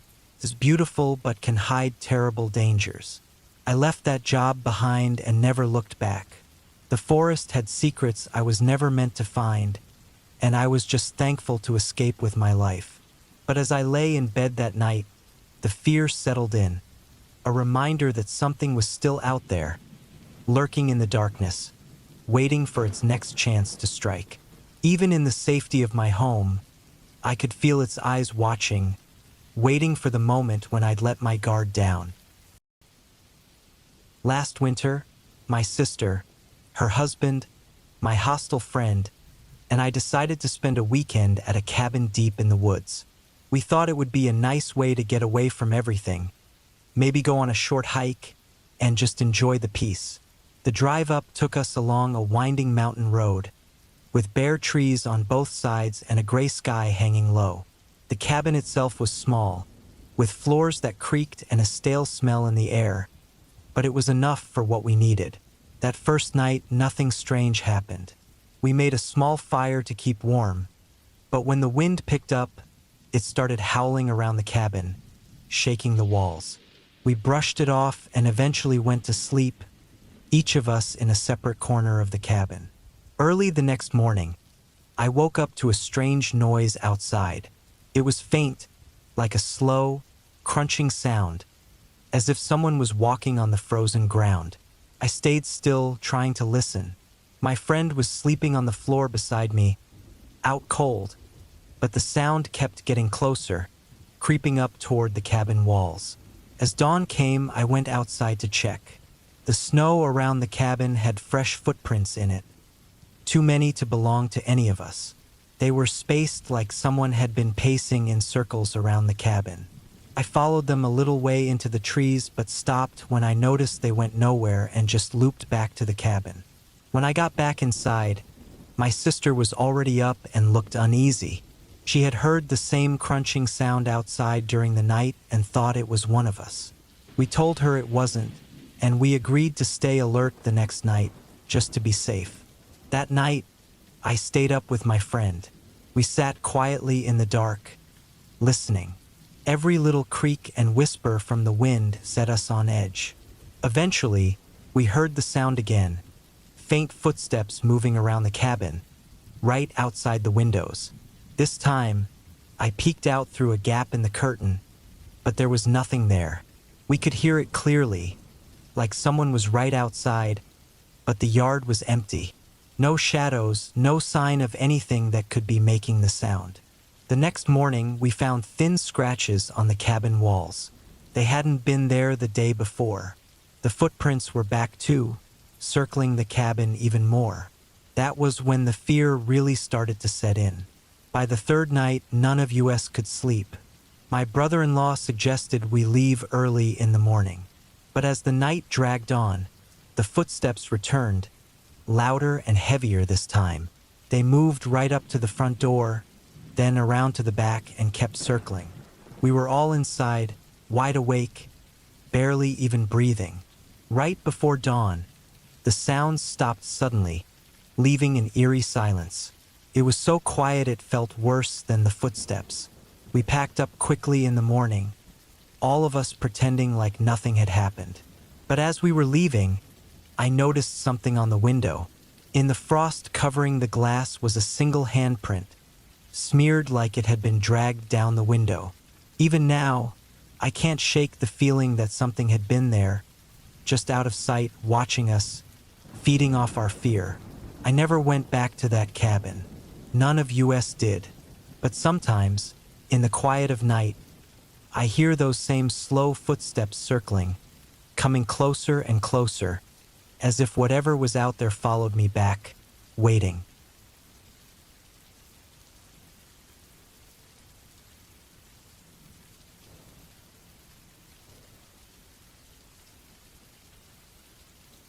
Working alone at a border post in a small cabin far from the nearest town was mostly quiet and dull. My station was just a simple, old building, surrounded by thick trees that stretched far on both sides of the border. Nights were usually silent, with just the sound of the wind moving through the branches. That night, though, felt colder than usual. The sky was heavy with clouds, and a low fog covered everything outside. My job was simple: watch the cameras, check any cars that came by, and report anything unusual. But unusual rarely happened out here. Usually it was just routine checks or an animal wandering too close. But for some reason, something felt off that night. As the hours dragged on, one of the motion detectors on the south side started blinking. I figured it was probably just an animal, but I glanced at the camera feed just to be sure. All I saw were trees and shadows shifting in the thick fog. Nothing to worry about, I thought, and I went back to my work. About an hour later, the detector went off again. This time, when I looked at the camera, I noticed a faint shape, almost like a person but blurred by the mist. I couldn't make out any details, but it looked like it was just outside the reach of the camera, standing in a shadowy area where the trees were thickest. I kept my eyes on the monitor, waiting for the shape to move, but it just stayed there. Minutes passed, and it didn't budge. Eventually, I told myself it was probably just the fog playing tricks and forced myself to look away. Later that night, the same detector went off again. When I checked the feed, the shape was closer this time. It still hid in the shadows, but I could make out the outline of a person, just standing there watching the cabin. My stomach knotted, and I turned on the floodlights outside, hoping to scare off whoever, or whatever it was. But when the lights came on, there was nothing there. No figure, no shadows. Just the same trees and thick fog. The detector went silent, and for a while I thought it was over. But as I started to settle back in, I heard footsteps outside. They were faint but steady, moving around the cabin in slow, steady circles. I froze, my heart pounding as I listened. The steps stopped right outside the door, and then there was complete silence. After a long, tense minute, I heard the footsteps move away, fading back into the trees. I checked the cameras, hoping to catch a glimpse of whoever it was. But again, there was nothing. The rest of my shift was a tense wait, each sound making my skin crawl. When dawn finally broke, I stepped outside, still feeling on edge, and checked around. The ground was cold and covered in a thin frost, but there, circling the cabin, were footprints. They were clear human footprints. They circled the cabin and then headed off into the trees, stopping right at the edge of the camera's view, right where I'd first seen the shadow. I followed the prints into the forest, but they suddenly stopped, as if whoever made them had just disappeared into thin air. I went back inside and locked the door, but that uneasy feeling didn't leave me. I finished my shift and left the cabin as soon as the next officer showed up. I didn't mention the footsteps or the figure. Something about it felt too strange, too hard to explain. A few months later, I heard that another officer had been stationed there. He lasted only a week. He said the place gave him the creeps and refused to say more. But I knew exactly what he meant. I'd felt it too. The cold, quiet presence just beyond the trees, waiting, watching. And deep down, I knew it was still out there, somewhere in those dark woods, waiting for the next poor soul to come along.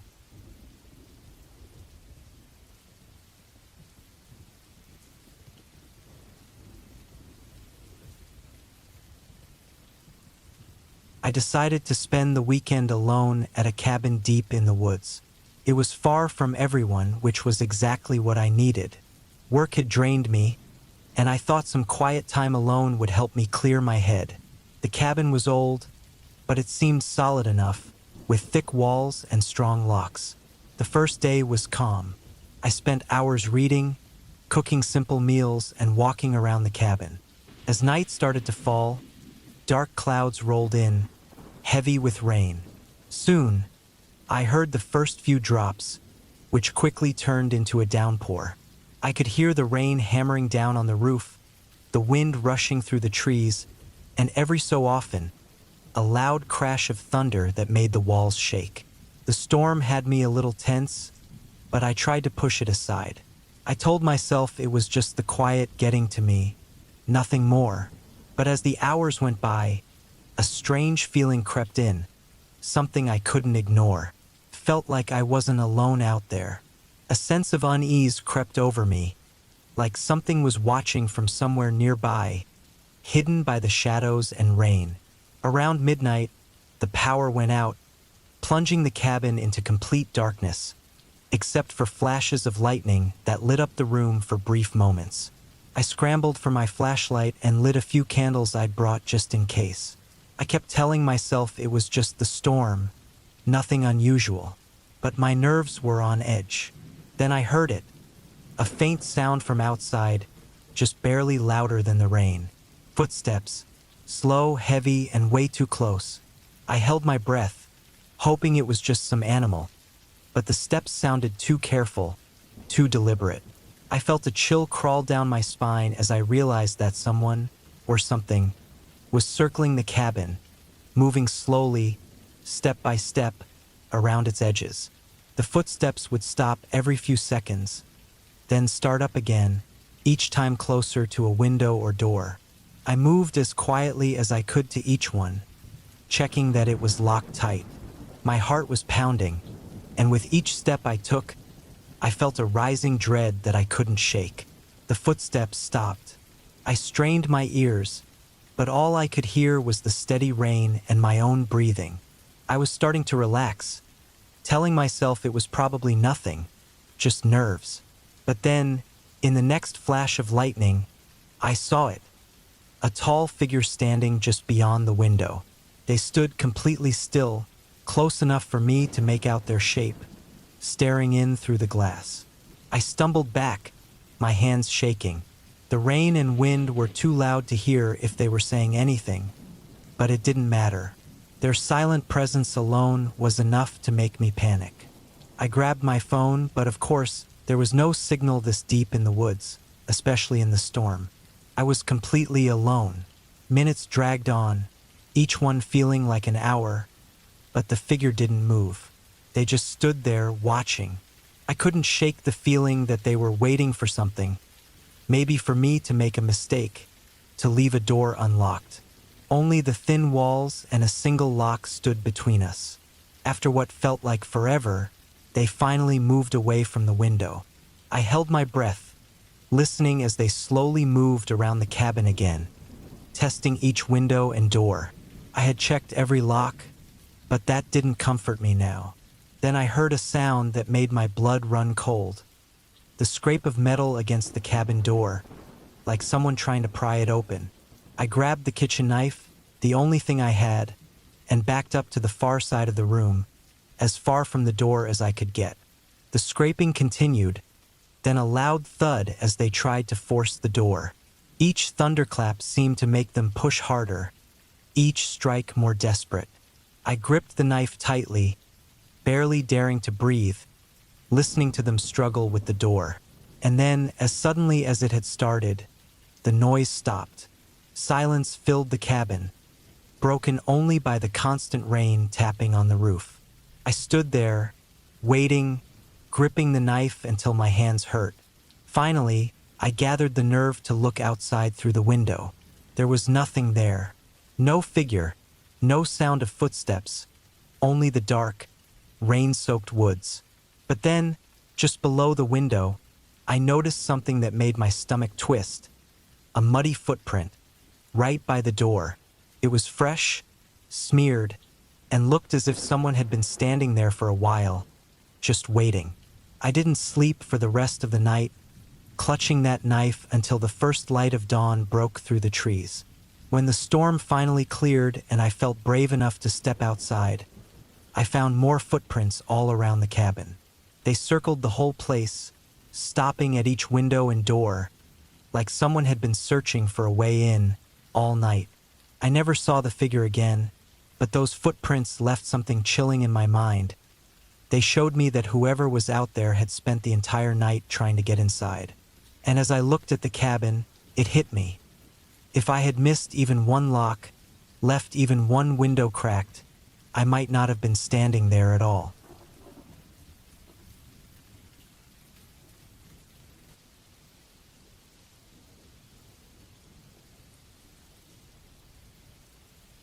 The night was pitch black as I drove up the twisting road through the thick trees, my headlights barely making a dent in the fog hanging low. I had been on the road for hours to reach this tiny police station, hidden deep in the woods. I didn't know why they'd built it out here so far from everything. It was an old cabin turned into a station with only a couple of officers around, and it was usually dead silent. People only ever came here if a hiker got lost or a hunter wandered too far. But I'd heard stories. People talked about strange cases going way back, cases the officers here never really talked about. For most, it was just a job, a stepping stone to something better. When I pulled into the gravel lot, I noticed only 2 other cars parked there.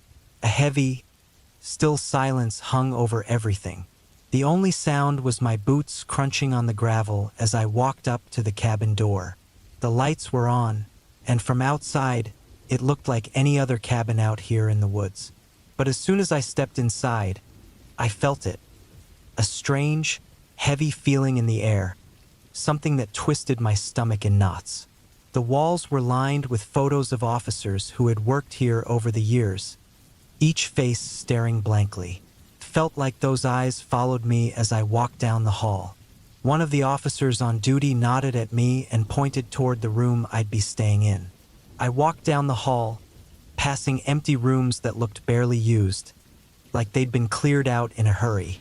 Something felt wrong here, something I couldn't put my finger on, but I told myself it was just nerves. The last room down the hall was mine. It was tiny, with a narrow bed and a weak, buzzing light overhead. The air felt stale and the quiet made my skin crawl. I tried to sleep, but every little noise, the creaks in the walls, the soft rustling of trees outside, made me uneasy. I shut my eyes, hoping to block it all out, but then I heard footsteps. Slow, steady footsteps, right outside my door. They stopped. I held my breath, waiting, and then I heard them continue down the hall. I told myself it was just another officer doing a walkthrough, but I felt every muscle tense up. When I finally drifted off, I woke up suddenly to a thumping noise outside. It wasn't loud, but it had a steady beat, like something heavy hitting the ground over and over. I got up and looked out the small window. In the faint moonlight, I could see shapes moving among the trees. It looked like someone was dragging something big, something heavy, slowly through the woods toward the cabin. My mouth went dry. I wanted to believe it was just someone moving supplies or clearing brush, but at that hour, out here in the middle of nowhere, it made no sense. I crept to the door, pressing my ear against it, my heart pounding so hard I thought it might burst. The dragging sound got closer, and then it stopped. A shadow passed by the window, a tall, broad figure, and then it was gone, lost in the darkness. I stood there, holding my breath, waiting, as the silence wrapped around me again like a thick blanket. When morning finally came, I felt exhausted but relieved to see daylight. I packed up fast, eager to get out of there. As I walked out to my car, something caught my eye at the edge of the woods, partly hidden in the tall grass. It was a large black bag. The zipper was half open, just enough for me to see inside. I froze. Inside the bag was a dark, blood-stained jacket, with a badge still pinned to it. The name on the badge was one I recognized. It belonged to an officer who had gone missing a year ago. They'd said he must have quit suddenly, left without a word. But his jacket was here, stained and stuffed in that bag. I didn't tell anyone. I climbed into my car, left that place, and never looked back. But sometimes, when I'm alone, I can still feel those eyes on me, like I'm being watched, like something is waiting. And I know deep down that whoever was out there that night wasn't done. They're still out there in those woods, watching, waiting, looking for someone new to take. And someday, when I'm least expecting it, maybe they'll find me, just like they found him.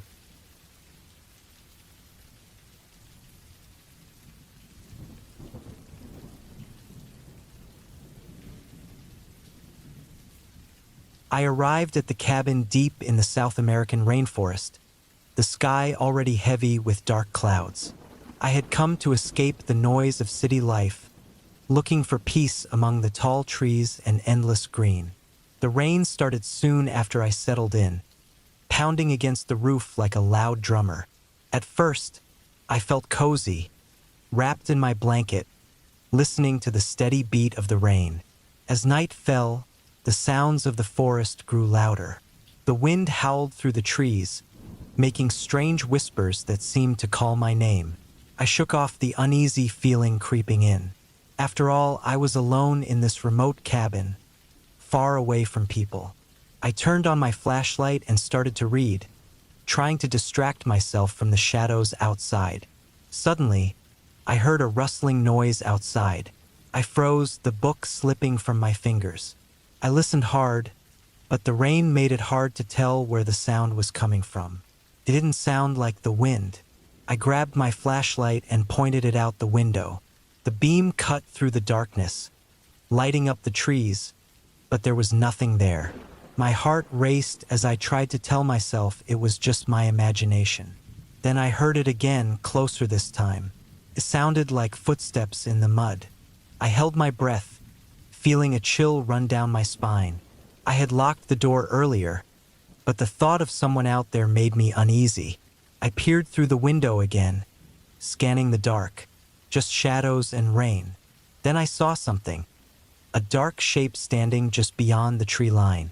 I couldn't see any details, but it was definitely there, moving slightly as if watching me.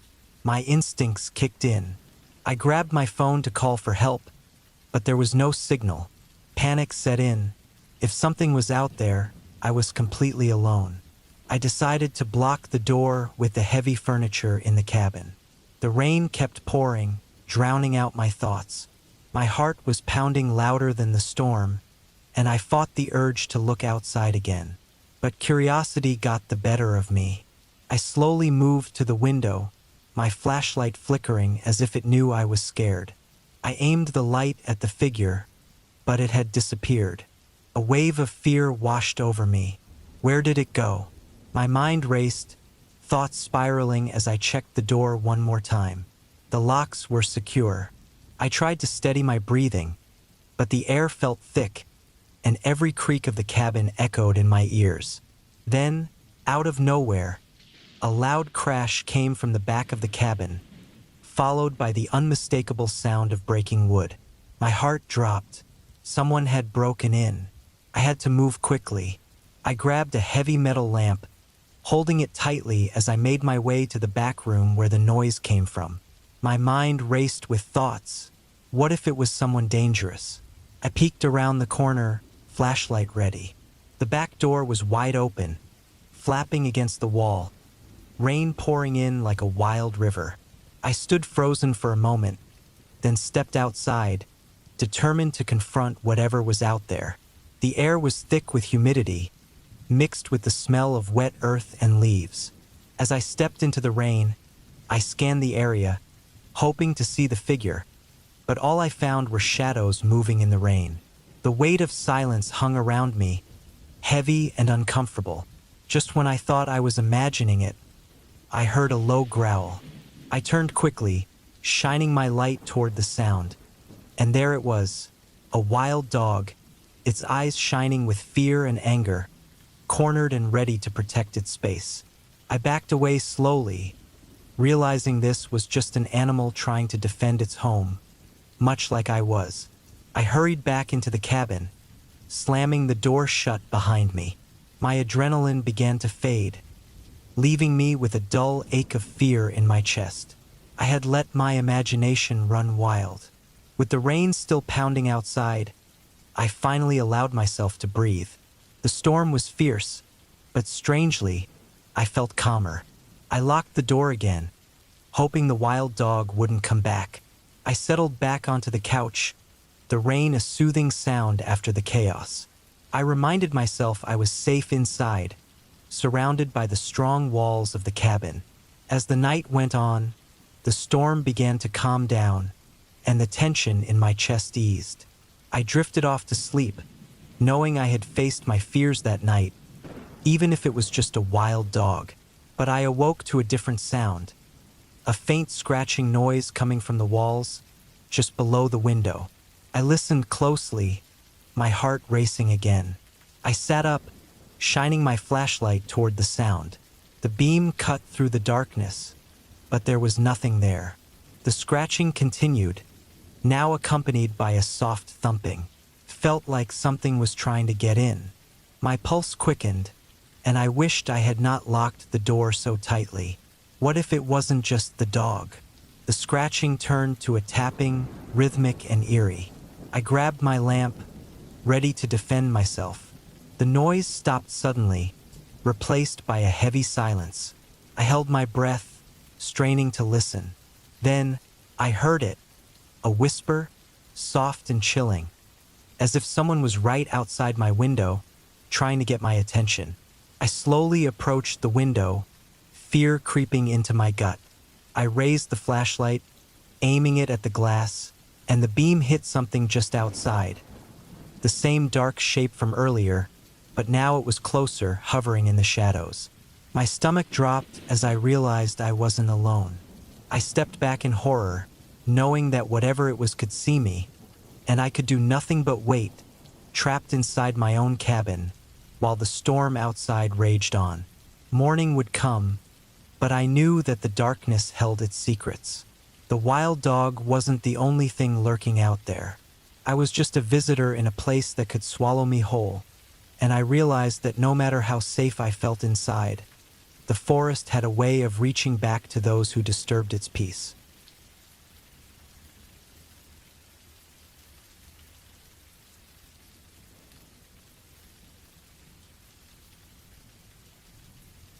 I was sick of the city, so I rented a small cabin out in a thick forest upstate. I didn't plan to stay long, just enough to clear my mind and get away from all the noise. The cabin was way out there, tucked between tall trees and dense bushes, with only a narrow, bumpy dirt road leading back to town. Felt like the escape I needed. The first few days were peaceful. I'd start my mornings by the stream nearby, listening to the birds and watching the water trickle over the rocks. I took short hikes, got back to the cabin by evening, and settled in with a book as the sun went down. It was quiet, almost too quiet at times, but I liked being alone. On the fourth day, though, I noticed something strange. It was around dusk, and I was sitting on the porch just enjoying the view, when I saw a figure at the edge of the woods, maybe 50 yards away. He was just standing there, part hidden by the trees, looking right at me. I couldn't see his face, but he was tall and broad, wearing old, faded clothes. I stared back, not sure if he saw me, but after a few seconds, he turned and slipped into the trees without making a sound. I tried to brush it off as someone passing through, maybe a hiker or a hunter. Still, there was something about the way he stood there, so still and quiet, that gave me a strange feeling. That night, I locked the cabin door, feeling a bit foolish, but I couldn't shake the sense that someone was watching me. The next day, I decided to go on a longer hike, thinking it might clear my head. I ended up near the same spot where I'd seen the man the night before. I looked around and noticed something on the ground, footprints leading away into the trees. They were big, pressed deep into the dirt, like they'd been made by heavy boots. I wasn't sure if they were his, but the thought made me uneasy. I quickly headed back to the cabin. That night, I couldn't relax. The silence felt thick, and every little creak in the cabin seemed louder than normal.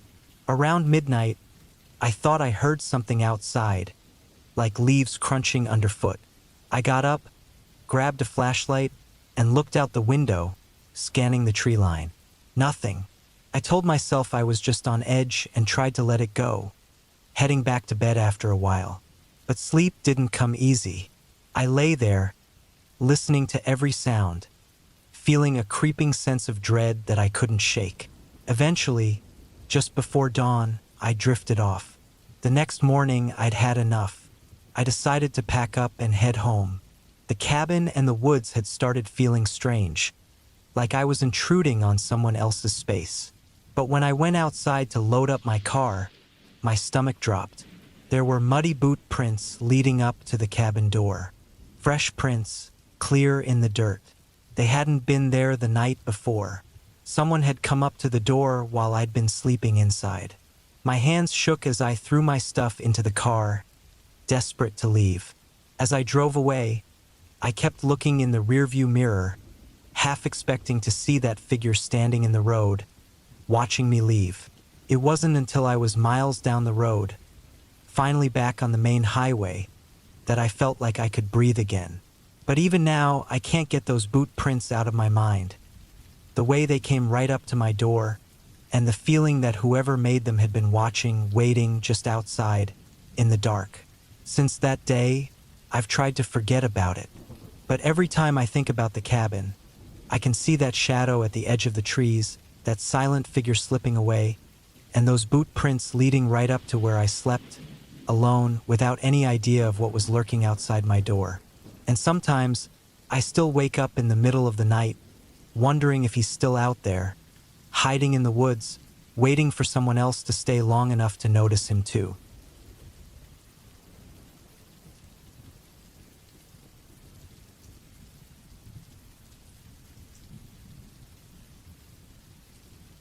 I arrived at the cabin after a long drive, ready for a weekend away from the noise of the city. The cabin was tucked away at the edge of a thick forest, and it felt like the perfect getaway. But just a few hundred yards away, an old graveyard lay hidden behind tall trees. I had heard about it and read stories about strange things happening there at night. Still, I wasn't scared. I was just there to relax. The first day passed without a hitch. I spent hours hiking the trails, enjoying the peace and fresh air. The sun began to set, painting the sky with shades of orange and pink. I built a fire outside, roasting marshmallows while watching the stars slowly come out. As the darkness fell, the forest around me filled with sounds. Crickets chirping, leaves rustling, and the occasional snap of a twig. It was peaceful until I heard something different. A low noise came from the direction of the graveyard. At first, I couldn't figure out what it was. A rustle? A thump? I tried to ignore it, telling myself it was probably just a deer or some other animal. I went back into the cabin and locked the door, feeling a bit uneasy but convincing myself I was just being silly. I lay down to sleep, but rest wouldn't come. Every sound outside seemed louder, and I couldn't shake the feeling that someone or something was watching me. Hours slipped by and I finally fell asleep, but it didn't last long. I woke up to a loud bang outside. My heart raced as I lay still, straining to hear more. There was silence. I decided I would check it out in the morning. The next day, I explored the area, hoping to find where the noise had come from. I walked over to the graveyard, its old stones covered in weeds and moss. It felt creepy, but I was determined to see what was there. As I wandered among the graves, I saw some stones had fallen over, as if someone had messed with them. The air felt heavy, and I got a chill down my back, but I pushed forward. I spent the day hiking again, trying to distract myself from what I'd seen. But as night drew near, I knew I had to head back to the cabin. I cooked dinner and sat outside, listening to the sounds of the forest. Just as I started to relax again, I heard that same noise return. A loud thump followed by a scraping sound. This time it was closer. My heart felt like it was going to burst as I got up and moved to the edge of the clearing, trying to peer into the shadows. The moonlight barely broke through the trees, but I thought I saw a figure darting between the gravestones. My mind raced with possibilities. Maybe it was just someone messing around, or maybe it was something far worse. I couldn't shake the sense of dread as I rushed back inside and locked the door. The noises continued, thumps, and then the unmistakable sound of something dragging along the ground. I felt trapped in my own cabin, fear gnawing at my insides. My phone had no signal, and the thought of stepping out into the darkness felt impossible. As the night wore on, the sounds grew louder, and I felt as if whatever was outside knew I was there. Suddenly, there was silence. I waited, holding my breath, listening. Then I heard it, a whisper, faint but clear. It seemed to come from right outside my window.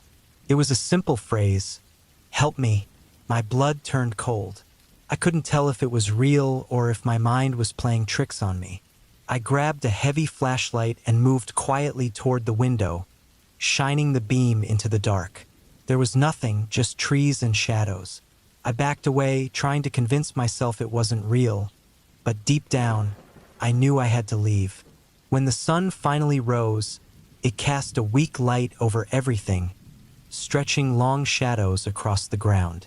I wasted no time packing my things, adrenaline rushing through me. I hurried to the door, my heart pounding. As I opened it, something made my stomach drop. There, on the ground, was a fresh grave, the dirt still turned over. I had no idea how I hadn't noticed it before. The earth was still damp, and a small wooden cross marked the spot. A wave of nausea hit me. I stumbled back into the cabin, ready to leave everything behind. The grave was a stark reminder that some places were better left alone. I felt a primal fear clawing at me as I turned to run. The whisper from the night echoed in my head. "Help me." I couldn't shake the feeling that I had disturbed something that should have been left undisturbed. As I got into my car, the weight of the graveyard pressed on my mind.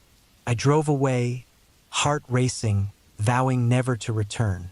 But as I looked in the rearview mirror, I swore I saw a figure standing by the cabin, watching me leave. The woods had whispered their secrets, and I felt that I hadn't escaped at all. I had only just begun to understand the darkness that lurked there. And as I left, I knew that the next time someone entered those woods, they might hear the same desperate call, "Help me," echoing through the trees.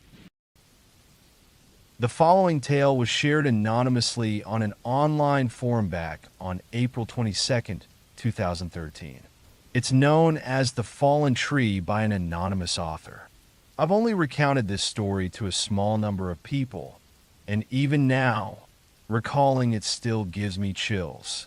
When I was about 17, growing up in a tiny town, the best activity around was exploring the nearby hills. This event happened at the northern edge of Jasper Valley in Eureka County, Nevada. It's a bit north from the road off Highway 95 that heads into Jasper Valley. I love checking out old mines and abandoned towns. That sort of thing has always fascinated me. Back in my hometown, at a little diner, they had some really old maps from the early 1900s preserved under the table's glass tops. One of those maps showed some ghost towns just north of Jasper Valley, so I thought I'd go explore them since I hadn't spent much time in that area before. I fueled up my old 73 Dodge D200 truck, packed my rifle, and set off. I found some old foundations down in the valley and started making my way up into the hills. I came across some deserted mine shafts, which was exciting enough to keep me moving forward. I was following an old road that was really just a heavily overgrown trail by then. Eventually, I ran into a fallen tree, a big pine about 2 feet thick, blocking the path. I got past it and continued another 200 yards before the road curved right, then came back around. I parked the truck by another tree and set out on foot. I took my rifle along, loaded with a magazine and an extra one in my back pocket. It was always my habit to carry a gun since I'd encountered mountain lions near old mines before. Plus, I just enjoyed shooting targets from the ridges. After stepping over another fallen tree, I got this creepy feeling, almost like I was being watched. I kept walking for another couple hundred yards, where the path turned and started to climb. At that point, it hit me not only did I feel watched, but it was dead quiet. This was sometime in early summer. School had just ended, so the usual buzzing of cicadas was noticeably absent here. As soon as I crossed that tree, it was like nature just stopped. No insects, no birds, just silence. Around a bend, there was a huge boulder, maybe 15 feet across. It looked like it had once been on the trail, but had slid just off due to years of erosion. It was a deep red stone, which was unusual for the area. When I looked closer, I could tell it had been carved into at one point, but any details had long since eroded away. I continued on the road, feeling uneasy, but determined to find the cabin I'd heard about, knowing nobody had been there for a while. After a good 3-hour hike, I finally reached the place. For an abandoned cabin, it was in remarkable shape. The windows were intact, and remnants of curtains hung in the frames. Part of me felt like I shouldn't go in, but curiosity won out, so I stepped inside. As soon as I entered, a sense of wrongness hit me. Most old shacks out here are empty, maybe with a few broken items left behind. This one was different. The furnishings were mostly intact: an old mattress, dishes, even tattered clothing. There were personal items like a faded family photo and some knickknacks. The dining table was fully set for 4, plates, glasses, and all. It was as if whoever had lived here just left suddenly, abandoning everything. That eerie feeling grew, and I decided to step back outside to see if I could find any mines or other structures. Just as I exited, I chambered a round in my rifle. The noise echoed through the canyon, breaking the silence and giving me a tiny bit of comfort. Directly behind the cabin, there was an old well, still intact. As I approached, I caught a horrible stench, the unmistakable smell of decay. Something had definitely died down there, and the air was thick with the acrid, coppery scent. I decided to steer clear of the well and head toward a mine shaft I spotted up on the hill. As I got closer, a breeze blew from the shaft, which wasn't too unusual if there was another opening somewhere. But the air was warm, which was strange since most shafts stay cool. The further I went, the more a feeling of dread settled over me. About 15 feet from the entrance, the smell of rot and that metallic odor hit me even harder. I suddenly felt every instinct telling me to leave. Just as I turned to go, I caught sight of something moving in the darkness of the mine. It was crouched to fit through the narrow entrance.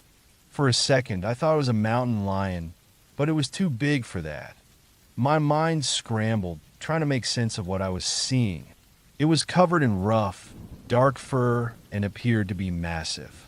Just then, it let out an ungodly scream that made my ears ring. Panicked, I aimed my rifle at its chest and fired 5 shots. I heard 4 solid impacts. In that instant, more screams erupted from the well and from the hillside. I sprinted downhill, hearing rocks tumbling and seeing shapes moving through the trees as I ran. I reached the large red stone and used it for cover, firing at any shadow I saw closing in. When I hit the ground near the fallen tree, I fumbled, scrambled back up, and fired until my magazine was empty. They kept moving in the trees, but none stepped out into the open. I leapt into my truck, gunning the engine, and floored it down the dirt road, not stopping until I reached pavement. My nerves were completely shot by then, so I had to pull over to collect myself. Back home, my dad noticed I was rattled and asked where I'd been. When I told him about Jasper Valley, he grew quiet and asked if I'd come across a cabin with a fallen tree on the path. I nodded, and he looked me in the eyes, telling me that's a place I should never go back to, especially not alone. We never spoke of it again. I've never returned, partially because I live far from there now, but a part of me feels drawn back. Someday I want to go back with a camera, maybe a helmet-mounted one, and friends who are armed too. Even after all I experienced, something still pulls me toward that place. I feel like I need some sort of closure. Years later, I asked around to see if anyone knew anything strange about the area. An older local told me a story from the 1940s or 50s when the military operated nearby. Occasionally, in bad weather, aircraft would crash in the mountains. Local ranchers sometimes helped recover bodies. One rancher recalled finding the remains of a crew laid side by side, though it looked like they had been violently killed on impact.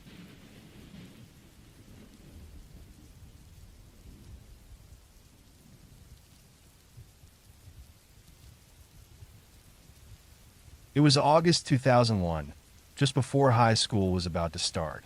I was 14, and my dad had decided to take my older sister, let's call her Ruth, and me on a fishing trip to Canada. Dad worked in the textile business in New York and had a Canadian friend in Montreal who thought a fishing trip up in northern Quebec would be great bonding time. His friend was bringing his teenage son, so Dad decided to take his 2 middle daughters along, me and Ruth. Ruth and I were very close and often got into mischief together, so our parents liked to call us partners in crime. Mom thought a trip into the wilderness would be a safe way for us to spend time together. Our journey started with a long drive from New York to Montreal on the first day. The next morning, we met Dad's friend and continued heading north, deep into Quebec. This part of Quebec was different. Hardly anyone spoke English. Ruth had taken 2 years of high school French, while I knew only a little. Dad was fluent, though and he helped us navigate when we stopped for lunch at a small place where they were patient with our efforts to speak French. After lunch, we got off the main roads, driving down quieter paths where it was just us and logging trucks carrying huge tree trunks. As suburban kids, Ruth and I were fascinated by the giant trucks and joked about finding cute lumberjacks. We were still laughing when we pulled up to a place where Dad got our fishing licenses. We loaded all our gear and supplies into a company boat and headed across the river. The scenery was beautiful: thick forests, distant mountains, a calm lake, and quiet all around, except for the boat's motor. We passed a few cabins with little docks and rowboats, some even with smoke coming from their chimneys. But we kept moving south, further into the lake, until Dad finally revealed we'd be staying on an island in the middle of the lake. The island was barely big enough for the cabin, a wood pile, and a small dock. The closest land was a few hundred feet away. We weren't going to see any lumberjacks here, not even a squirrel. The cabin itself was nice enough, with bunk beds and a wood stove. We unpacked and made dinner, a stew from canned goods, and tried to get to know Dad's friend's son. He was 15, a bit awkward and quiet. Ruth and I tried to be friendly, but we couldn't help exchanging glances behind his back. We ended up going to bed early, partly because there was nothing to do, but also because we had an early start planned for fishing. Morning came, and after a quick breakfast of bacon, toast, and coffee, we headed out in 2 rowboats. It was then that I realized I hated fishing. The dads were hitting it off, which was the main point of the trip, but Dad's friend kept trying to chat with Ruth, despite both of us mentioning our boyfriends back home. I spent my time trying to catch a fish, hoping Dad wouldn't make me gut it. To my surprise, I did catch one, a big pike, actually the biggest any of us caught. Everyone caught enough for a meal, and we went back to the cabin for lunch. After lunch, I told Dad I didn't want to go back on the lake. I offered to stay behind, keep the fire going, and prep for dinner. He seemed fine with that, maybe because he saw I had given it a fair shot. Ruth shot me a pleading look, not wanting to be alone with the boy, but I stuck to my plan. Once they left, I straightened up the cabin, fed the fire, and wandered outside. It was so peaceful until I realized there was no sound. No birds, no rustling leaves. The silence was unsettling, and I found myself staring at the shore. That's when I noticed something in the shadows. It looked tall, like a figure, and it seemed to be watching me. For a moment, I thought I was imagining things, but then it moved. It was tall and had the head shape of a deer, but it stood on 2 legs. The air felt tense, as though this thing was hostile. I wanted to run inside, but I stood my ground, reminding myself that the lake separated us. A moment later, it was gone, vanishing into the forest. I backed up slowly and bolted myself in the cabin, trying to distract myself with a book until Dad returned. When he knocked, I told him I locked the door because the wind kept blowing it open. He seemed to buy it, and they brought in their catches. During dinner, I whispered to Ruth about what I saw. At first, she teased me, saying I was just seeing things, but after a bit, she seemed to sense I was genuinely unsettled. Later that night, as I looked at the stars, I couldn't shake the feeling that it was still out there, staring at me from the dark woods on shore. The next morning, everyone went fishing again, and Ruth tried to persuade me to join, but I refused. I found myself drawn to the shoreline again, my thoughts turning to whether I could swim over there. The idea seemed to grow stronger, almost as if it was pulling me. But then they returned from fishing, and my senses came back to me. On the boat ride back to the mainland that afternoon, I was relieved. Less than a month later, high school started, and then 9/11 happened, changing everything. I've since traveled and grown in my faith, but I've never been in woods that felt as ancient or unwelcoming as those in Canada. And part of me wonders what would happen if I ever returned.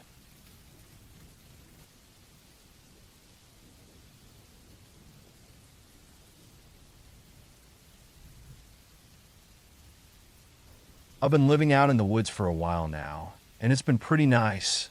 But recently, something strange has been happening, and it's definitely not pleasant. At first, small things would disappear here and there, things I could never seem to find again. Then it started to get worse. See, I have a chicken coop because I thought it would be fun to raise chickens for fresh eggs. But about 3 or 4 months ago, they started going missing, one by one. Then, one night about 3 weeks back, I was shutting things down around 1:30 or 2 a.m., locking up my place when the automatic lights near my shed turned on. I figured it was just a wild animal sniffing around since I had reinforced the coop by then and wasn't too worried. I just wanted to see what was out there. So, I glanced out the window. What I saw looked something like a wolf, but something was off about it. I couldn't figure out what exactly, but I knew I didn't like it. I watched as it somehow got into the coop, a coop that I thought was secure against everything except maybe a person. It tore into the coop, and a moment later, it came out. Then I noticed it was standing on its back legs like a person.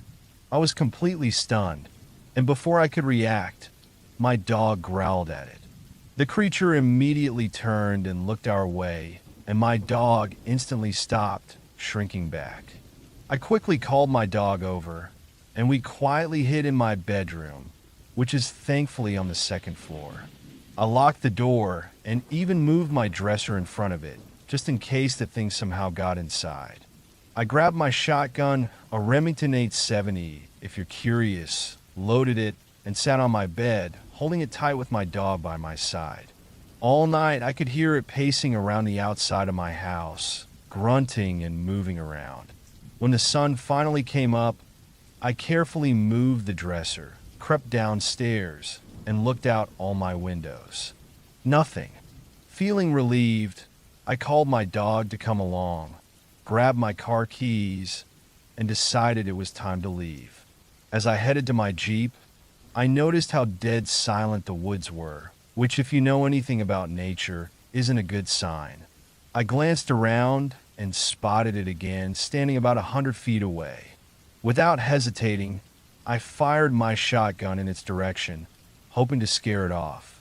I think I hit it because it let out this horrifying scream, louder than my gunshot, then bolted off into the woods. I didn't wait around. I ran to my Jeep, got my dog in, and sped down the dirt road. But as I reached the main road, there it was again, standing at the roadside. I floored it, finally making it out of the woods and into town. Once I slowed down, I took a few deep breaths and decided I was going to the nearest big city to put some serious distance between me and that place. A little while later, I returned with some friends to pack up my belongings. As we were loading up the car, it appeared again, standing at the edge of the woods, just watching us. Apparently, the shots I had fired didn't bother it much. Luckily, my friends, who were into firearms too, had brought their own guns, just in case it decided to get bold.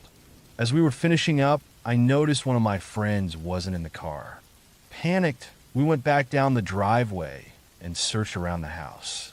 Eventually, we found him outside, barely conscious, with claw and bite marks on him.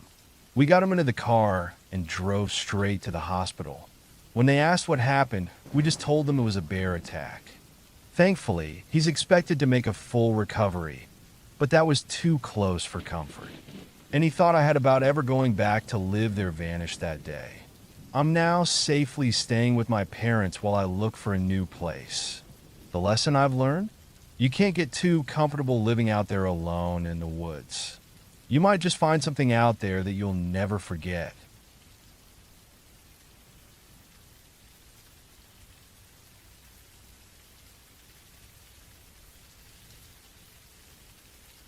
Let me start by saying I'm sorry.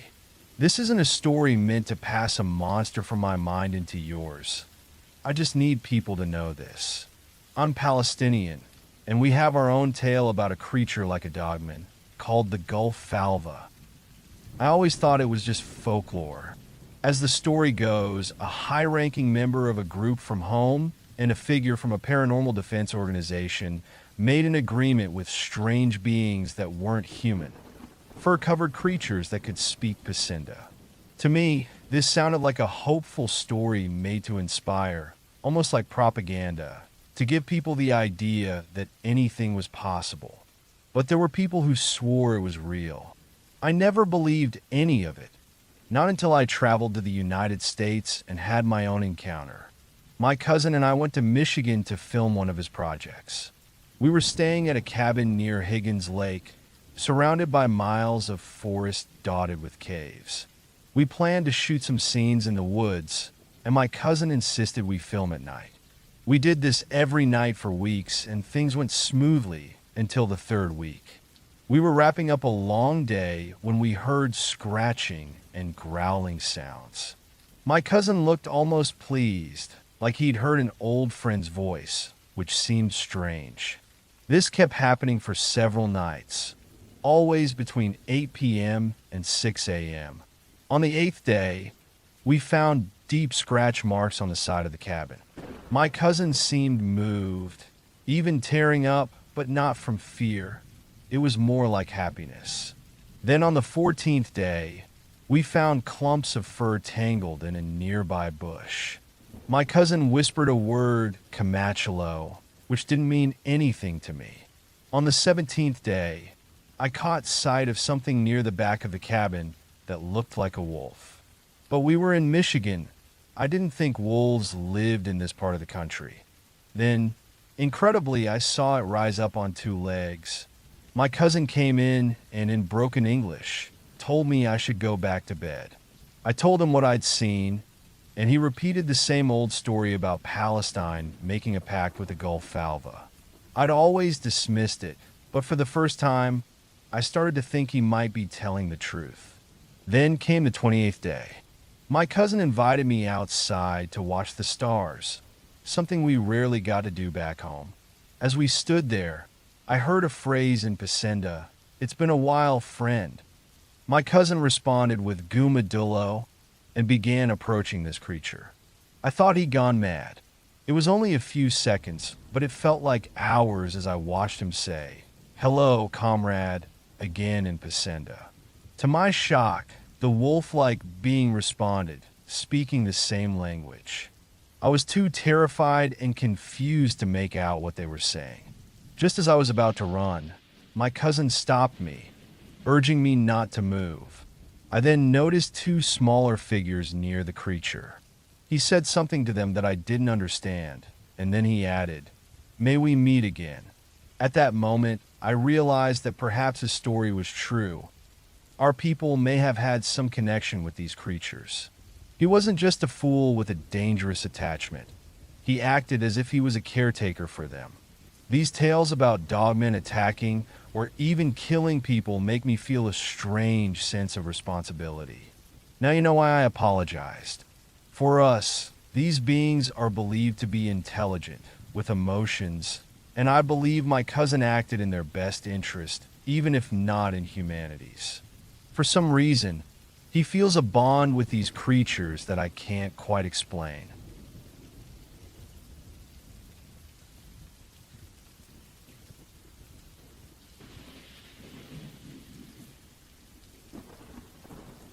My stepbrother, his boss, and I had been on the road for what felt like forever before the old cabin finally came into view. It sat on a big, empty stretch of land with thick woods all around and hardly another house in sight.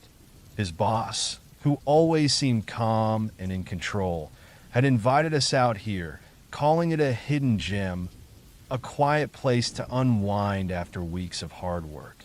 The cabin looked like it hadn't seen life in years. Its paint was chipped, and the wooden boards creaked with every step. Inside, the air was stale, and each step made the floor groan as if it were tired of holding us up. There were only 3 small rooms, each dark and cramped, with faded wallpaper peeling off and a few dusty pieces of old furniture. The place had no Wi-Fi, no cell service, and barely any light except for the cheap lanterns we brought with us. Everything about it felt cold and strange, as though the cabin had been waiting quietly for us, and I couldn't shake the feeling that we were completely alone out here, with no way to call for help. The first night was quiet. We ate a simple dinner, lit a few candles, and sat in silence before turning in early. But the second night was different. Around midnight, I woke up to a faint scratching sound coming from outside the walls. I lay there in bed, listening closely, telling myself it was just an animal. After all, we were in the middle of nowhere. Animals were bound to come snooping around. But the scratching didn't stop. It grew louder, turning into a scraping noise that slowly moved along the walls, circling the cabin.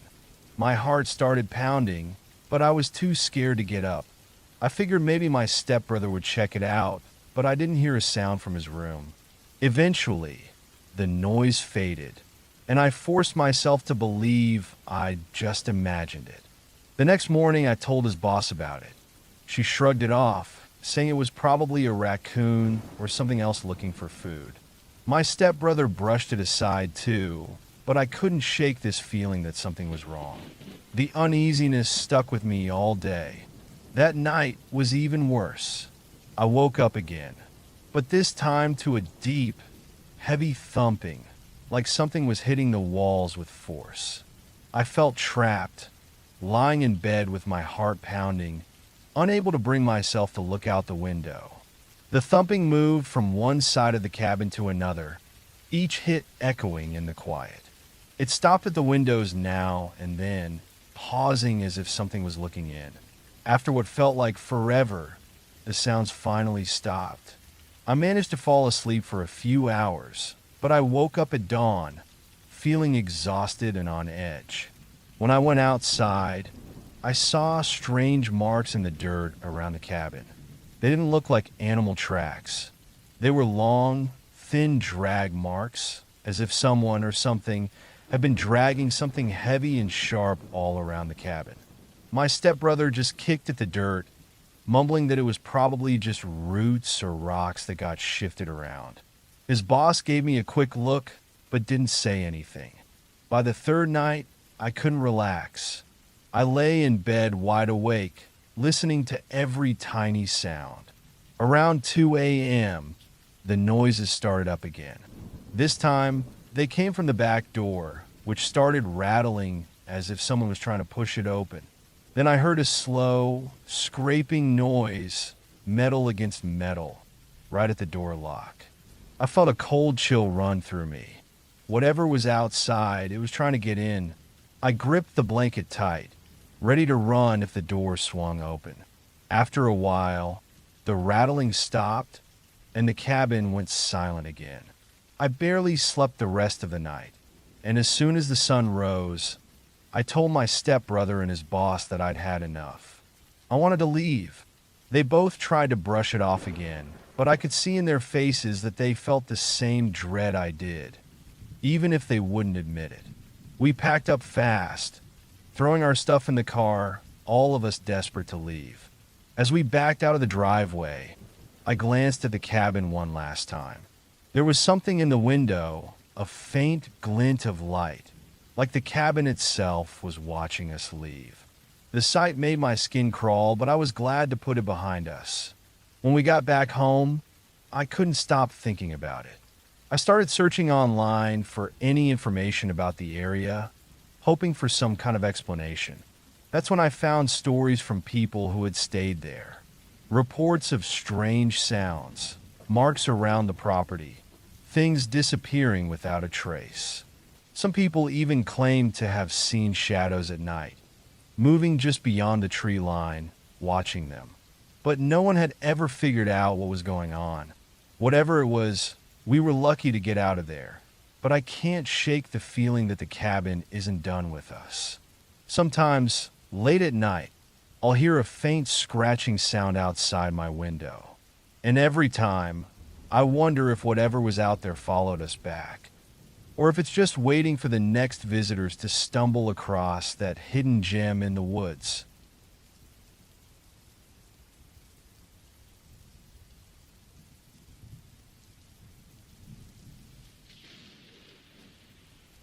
They sent me out on a late-night Border Patrol mission, placing me in an old cabin near the U.S. border.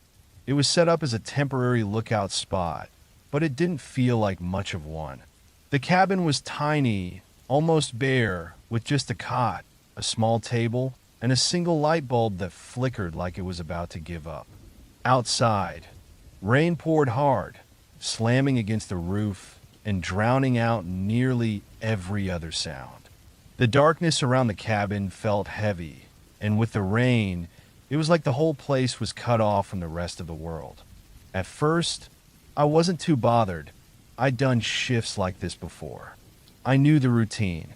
But as the hours crept by, a strange feeling started creeping in, something I couldn't shake off.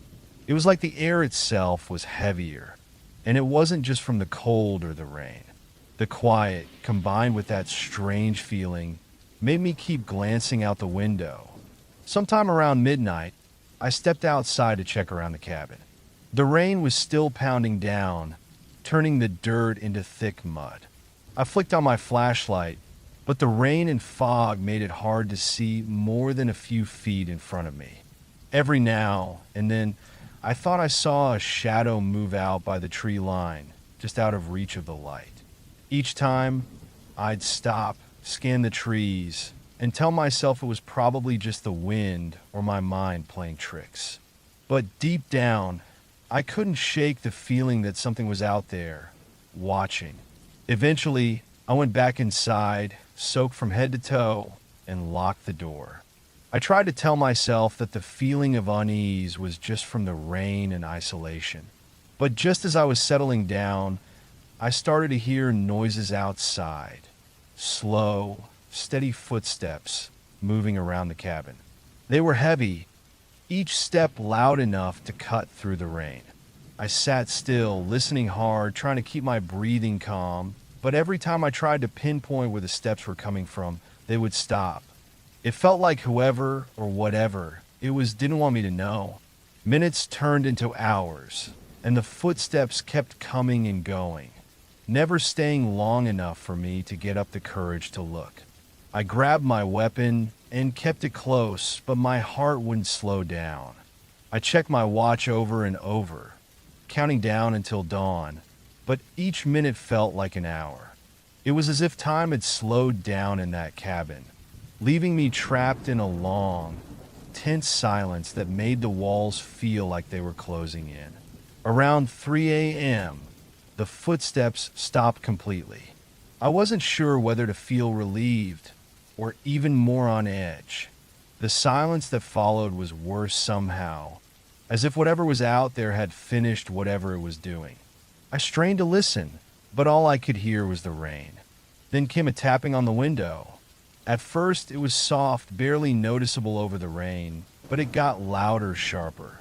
I sat there, barely breathing, staring at the window without moving. My hand was on my weapon, but I didn't know what I'd do if something broke through the glass. The tapping turned to scratching, running along the edge of the window frame like something was trying to find a way in. I knew then that this wasn't just some random animal. After a few more minutes, the scratching stopped, leaving me in silence again. I stayed frozen in my seat, covered in cold sweat, waiting for something else to happen. But nothing came. I kept myself awake, eyes fixed on the door and the windows, too scared to let my guard down, as if something could break in the moment I closed my eyes. When dawn finally arrived, I stepped outside to check the area. The rain had lightened, leaving behind a thick mist that hung low over the ground. I walked around the cabin, looking for any sign of what had been there, but there was nothing. The rain had washed away all traces. No footprints, no markings on the ground. It was like I'd dreamed the whole thing. But then, just above the window, I saw it. Deep scratches in the wood, long and jagged, as if something sharp and heavy had dragged across it. They hadn't been there the night before. I stared at them, my heart pounding again. Whatever had been out there hadn't left peacefully. It had left a mark like a message or maybe a warning. I wasted no time packing up my things. I radioed in, requesting backup, and told them something strange had happened out there, though I didn't go into detail. I wasn't about to stay another night in that cabin. As I drove away, I kept glancing in the rearview mirror, half expecting to see something moving through the mist, watching me go. Back on regular duty now, I still think about that night. I don't know what was out there or why it came around, but I can't shake the feeling that I crossed into a place I wasn't supposed to be.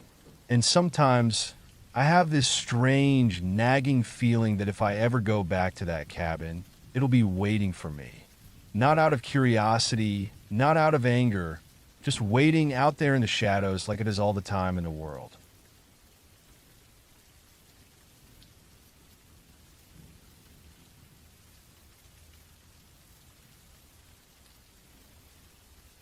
I'll never forget the weekend I spent at my grandparents' old cabin deep in the woods. They'd had the place forever. It was their favorite spot, surrounded by endless trees, far from anyone else. The cabin was simple, with worn wooden walls, a small fireplace, and a few old pieces of furniture. Everything had a faint, musty smell, like damp wood and dust. My grandparents didn't seem to notice. They were used to the silence, the long, quiet evenings, and the sounds of the woods at night. I was there to help them close it up for the season. Fall was creeping in, bringing a chill that seemed to seep right through the walls. The cabin felt even lonelier with the gray skies and heavy, damp air. We spent most of the day packing things up, shutting windows, locking doors. By late afternoon, thick clouds rolled in, and it started to rain, a cold, steady drizzle that drummed on the roof. My grandparents went to bed early, worn out from the day, while I stayed up alone in the main room, listening to the rain and the occasional creak of the old wood. As the night went on, the rain got heavier, turning into a downpour. The wind picked up, making the trees sway and groan outside. I was about to head to bed myself when I heard something outside, a faint scraping sound like metal against wood. At first, I figured it was just the wind rattling something loose, maybe an old piece of siding or the latch on the tool shed. But the sound didn't stop. It slowly moved along the wall, just beneath the window, pausing now and then picking up again. I could feel my heart beating a little faster, but I tried to tell myself it was nothing. Probably an animal brushing against the cabin or a branch scraping the wall. But the noise kept going, shifting from one side of the cabin to the other, like something was circling the place. I felt a chill run down my back, and I kept glancing toward the door, double-checking that it was locked. My grandparents' room was quiet, and I didn't want to wake them, so I sat there in the dim light, listening closely. After a while, the noise stopped, and I started to relax, thinking maybe it had finally moved on. But then I heard a different sound, something tapping against the window. It was slow, steady, like fingers tapping on the glass. I stared at the window, my pulse racing, not wanting to get too close. I didn't want to see what was out there. The tapping grew louder, more urgent, as if it wanted my attention. I sat frozen, every muscle tense, trying to figure out what to do. After a minute, the tapping stopped. I waited, barely breathing, straining to hear any sign of movement. But all I could hear was the rain. I thought maybe that was the end of it, that whatever it was had gone. But just as I started to head to bed, I heard a low scraping noise coming from the back door. It sounded like someone or something was trying to pry it open. The doorknob rattled softly, like it was being tested. I felt a cold fear wash over me. and I took a step back, gripping the edge of the table to steady myself. The rattling went on for what felt like forever, and then finally it stopped. I waited, hardly able to breathe, expecting the door to swing open at any second.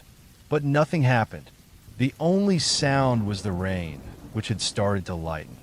In the morning, I went outside to check around the cabin. The ground was wet and muddy, and the air was cold and still. I walked around to the side where I'd heard the scraping, and my stomach dropped. There were deep, thin scratches in the wood, running along the wall like they'd been made by claws or fingers. The marks ran the length of the wall, circling the cabin, ending right by the back door. I wanted to believe it was just some animal, maybe a bear or stray dog that had wandered too close.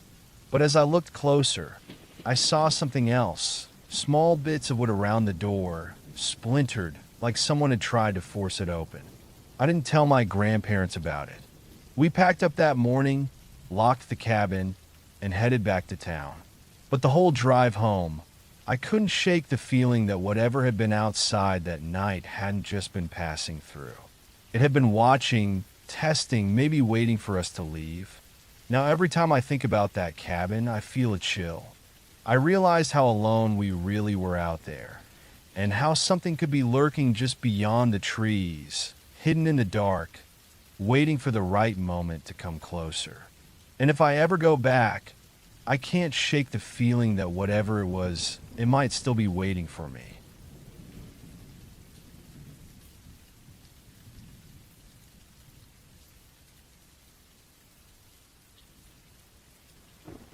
The rain was coming down hard on the roof of the cabin, making a loud noise that filled the quiet night.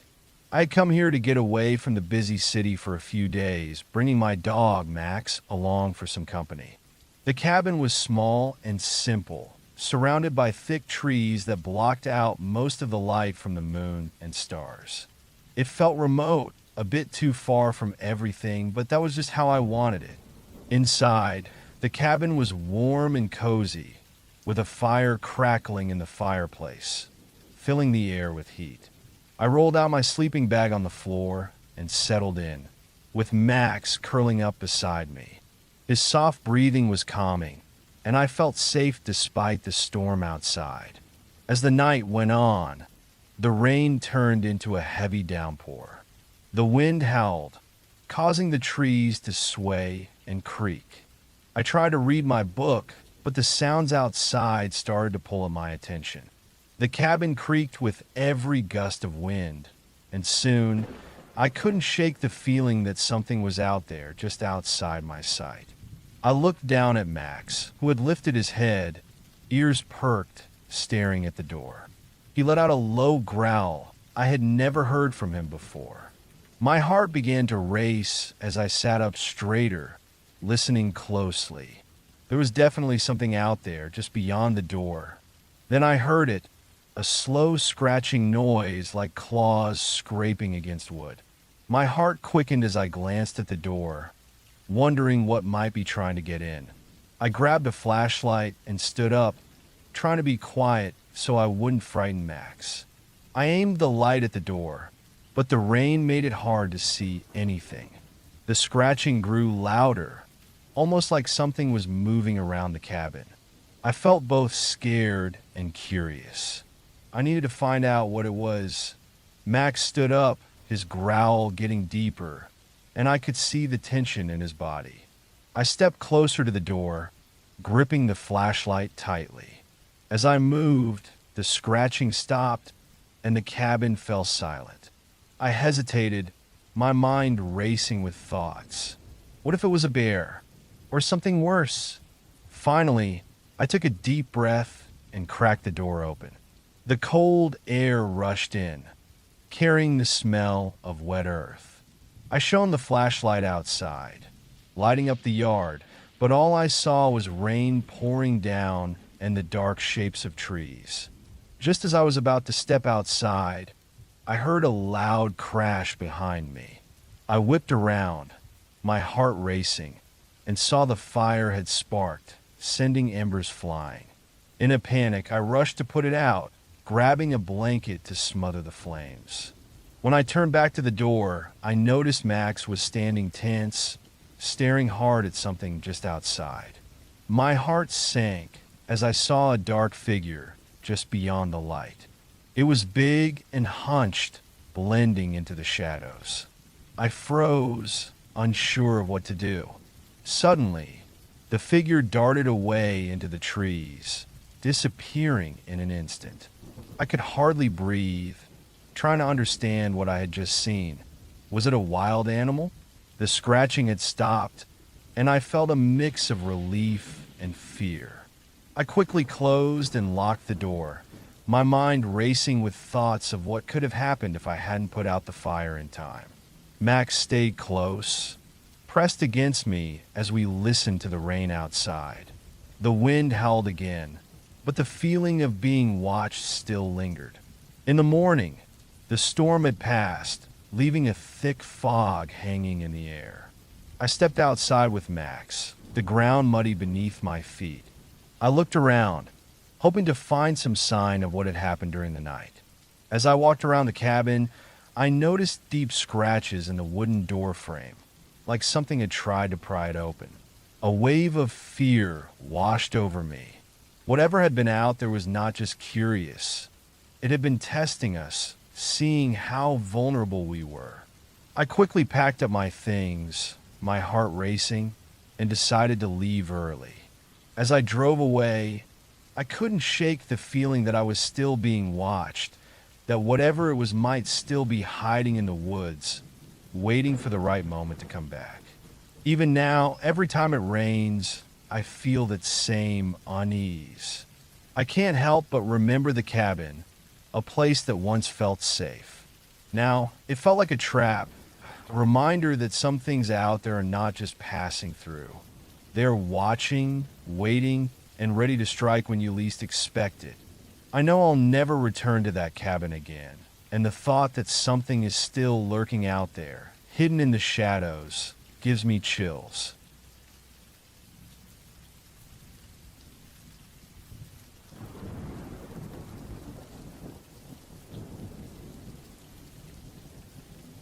The sun had already gone down by the time we reached the cabin. My husband and I had been looking forward to this weekend trip for months, hoping to escape the noise and chaos of everyday life. We brought my stepsister, Jenna, with us to keep things fun.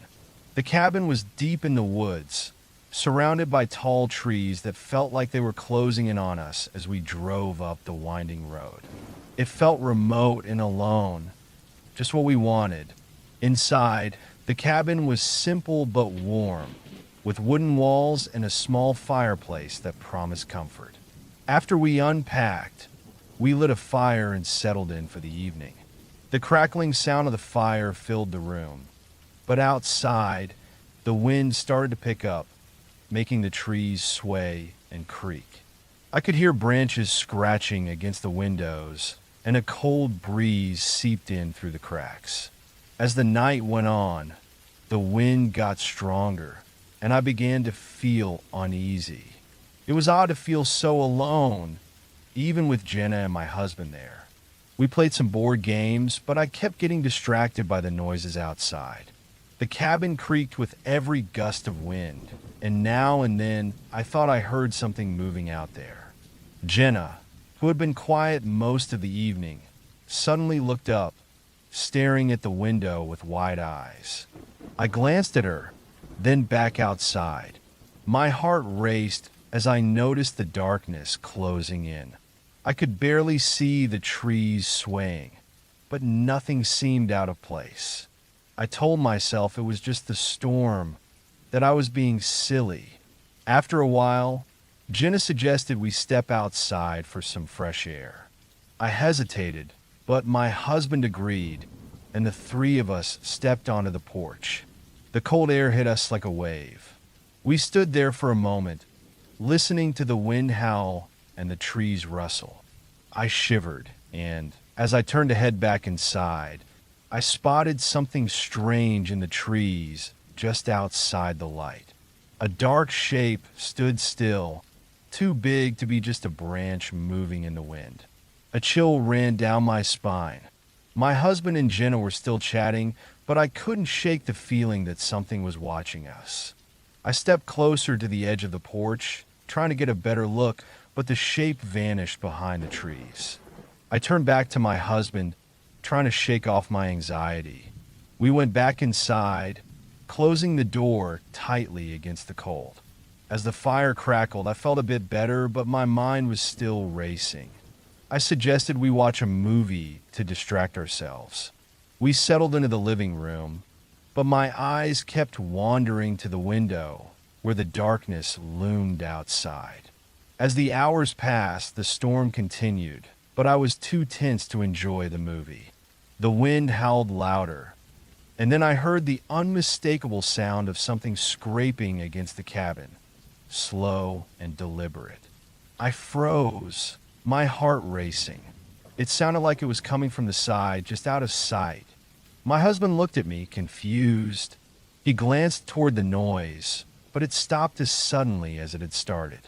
I tried to convince myself it was just the wind, but deep down, I knew it sounded too intentional. Jenna was now glued to her phone, scrolling through social media, but I could see the tension in her shoulders. The fire was dying down, so I decided to poke it to get it going again. As I stood up, I heard the sound again, this time closer, definitely something scraping against the wall outside. This time, it wasn't the wind. My stomach dropped as I looked out the window. I couldn't see anything, but I could feel something was out there, just beyond the trees. My husband stood up and walked to the window, peering into the darkness. I held my breath, feeling the tension build. He turned back to me, looking puzzled, then reached for the flashlight we had brought. He walked to the door, and I felt a rush of panic. "Don't go out there!" I wanted to shout, but the words caught in my throat. Before I could say anything, he stepped outside with the flashlight. I watched from the window as he swept the beam of light across the trees, shadows dancing as he moved. Jenna and I stood side by side, both too scared to speak. Suddenly, my husband froze, the flashlight beam locking onto something in the distance. I strained to see what it was, my heart racing. Just then, Jenna grabbed my arm, her nails digging in. My husband took a few steps closer to the edge of the light, but as soon as he moved, whatever he had seen dashed away into the woods, disappearing without a sound. "Come back inside," I shouted, the urgency clear in my voice. My husband quickly stepped back, slamming the door behind him, the light from the flashlight flickering as he rushed back. He looked shaken, his face pale as he set the flashlight down. "What did you see?" I asked, but he shook his head, looking at Jenna and me. He didn't know, but I could see in his eyes that he felt it too. The fear of being watched, the feeling of being hunted. The wind howled again, and the scratching came back, louder this time, moving along the wall as if it was circling the cabin. I grabbed Jenna's hand, squeezing it tightly. We were all on edge, listening closely as the sounds got closer. My husband grabbed the flashlight again, shining it toward the noise, but whatever was out there stayed hidden, just out of reach of the light. The night dragged on, filled with the strange sounds of the storm and whatever was prowling outside. I felt like we were trapped in that cabin, isolated and vulnerable. When dawn finally came, the storm had passed, leaving a thick mist hanging in the trees. We cautiously stepped outside, but the world felt different. The air was heavy, and the trees loomed over us like silent watchers. I scanned the ground for any signs of what had been outside, but everything looked normal, except for the unease in my stomach. As we walked around the cabin, I noticed scratches on the wooden wall, deep marks that looked fresh, almost as if something had been clawing at it. My heart sank as I realized it had been testing our defenses, circling us in the dark. We hurried to pack up, the sense of urgency pushing us to leave. I couldn't shake the feeling that whatever had been out there was still watching, waiting for us to return. As we drove away, I kept glancing in the rearview mirror, half expecting to see a dark shape lurking in the trees, ready to follow us back to reality. Now, every time I think of that cabin, I remember how alone we were out there. I know some places hold dark secrets, and sometimes you might just be a visitor in someone else's territory. The thought of going back fills me with dread, knowing that whatever it was might still be hiding in the shadows, waiting for its next chance to strike.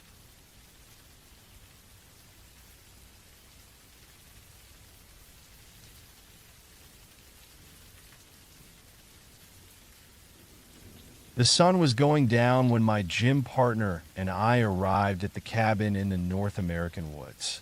We had been excited for this trip for weeks, looking forward to a break from the gym and a chance to enjoy nature. The cabin was old and rustic, surrounded by tall trees that stretched high into the sky. It felt so far from everything else, and that's exactly what we wanted. Inside, the cabin was simple but nice. The wooden walls and a small fireplace gave it a warm feeling. After unpacking, we lit a fire to keep warm and got comfortable for the night. The sounds of the forest surrounded us. The rustling leaves, the chirping of crickets, and the occasional call of an animal in the distance. It was peaceful, but as night fell, I started to feel a chill in the air. We spent the evening playing cards and joking about our workouts, but I couldn't shake the feeling that something was wrong. The wind picked up, howling through the trees, causing branches to scratch against the cabin's walls. Every now and then, I thought I heard something moving outside, but each time I looked, there was nothing there. As the night went on, the wind grew louder, making my stomach tighten with worry. My gym partner seemed unfazed, too focused on the game to notice my discomfort.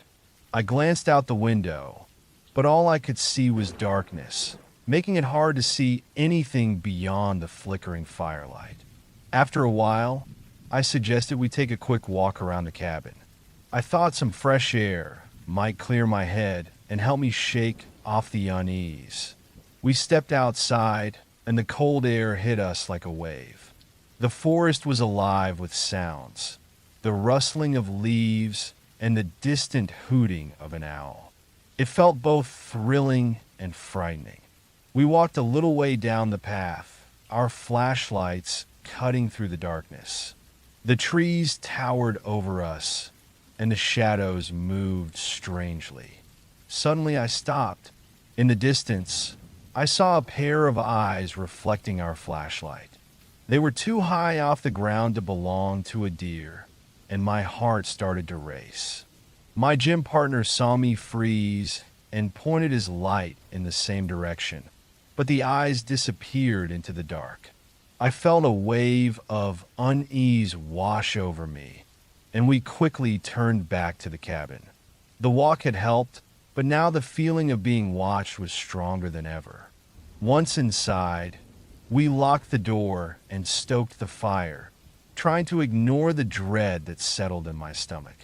As we got cozy for the night, the wind howled outside. The cabin creaked with every gust, and I found it hard to focus on anything. I kept glancing at the windows, convinced I would see those eyes staring back at us again. Hours passed, and finally, I lay down on the couch, but sleep didn't come easily. Around midnight, I was jolted awake by a loud bang against the side of the cabin.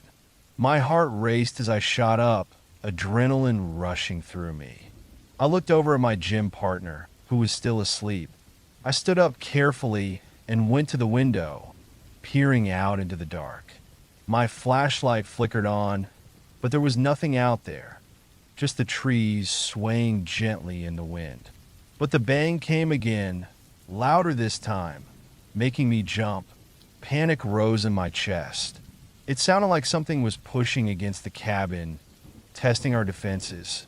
I turned back to my gym partner, but I didn't want to wake him. Instead, I moved quietly to the door, holding my breath as I listened. The noise came again, this time with a low growl that sent chills down my spine. I couldn't ignore it any longer. Whatever was out there wasn't just curious. I grabbed my gym partner's shoulder, shaking him awake. His eyes flew open, filled with confusion, but I pointed toward the door, desperate for him to understand.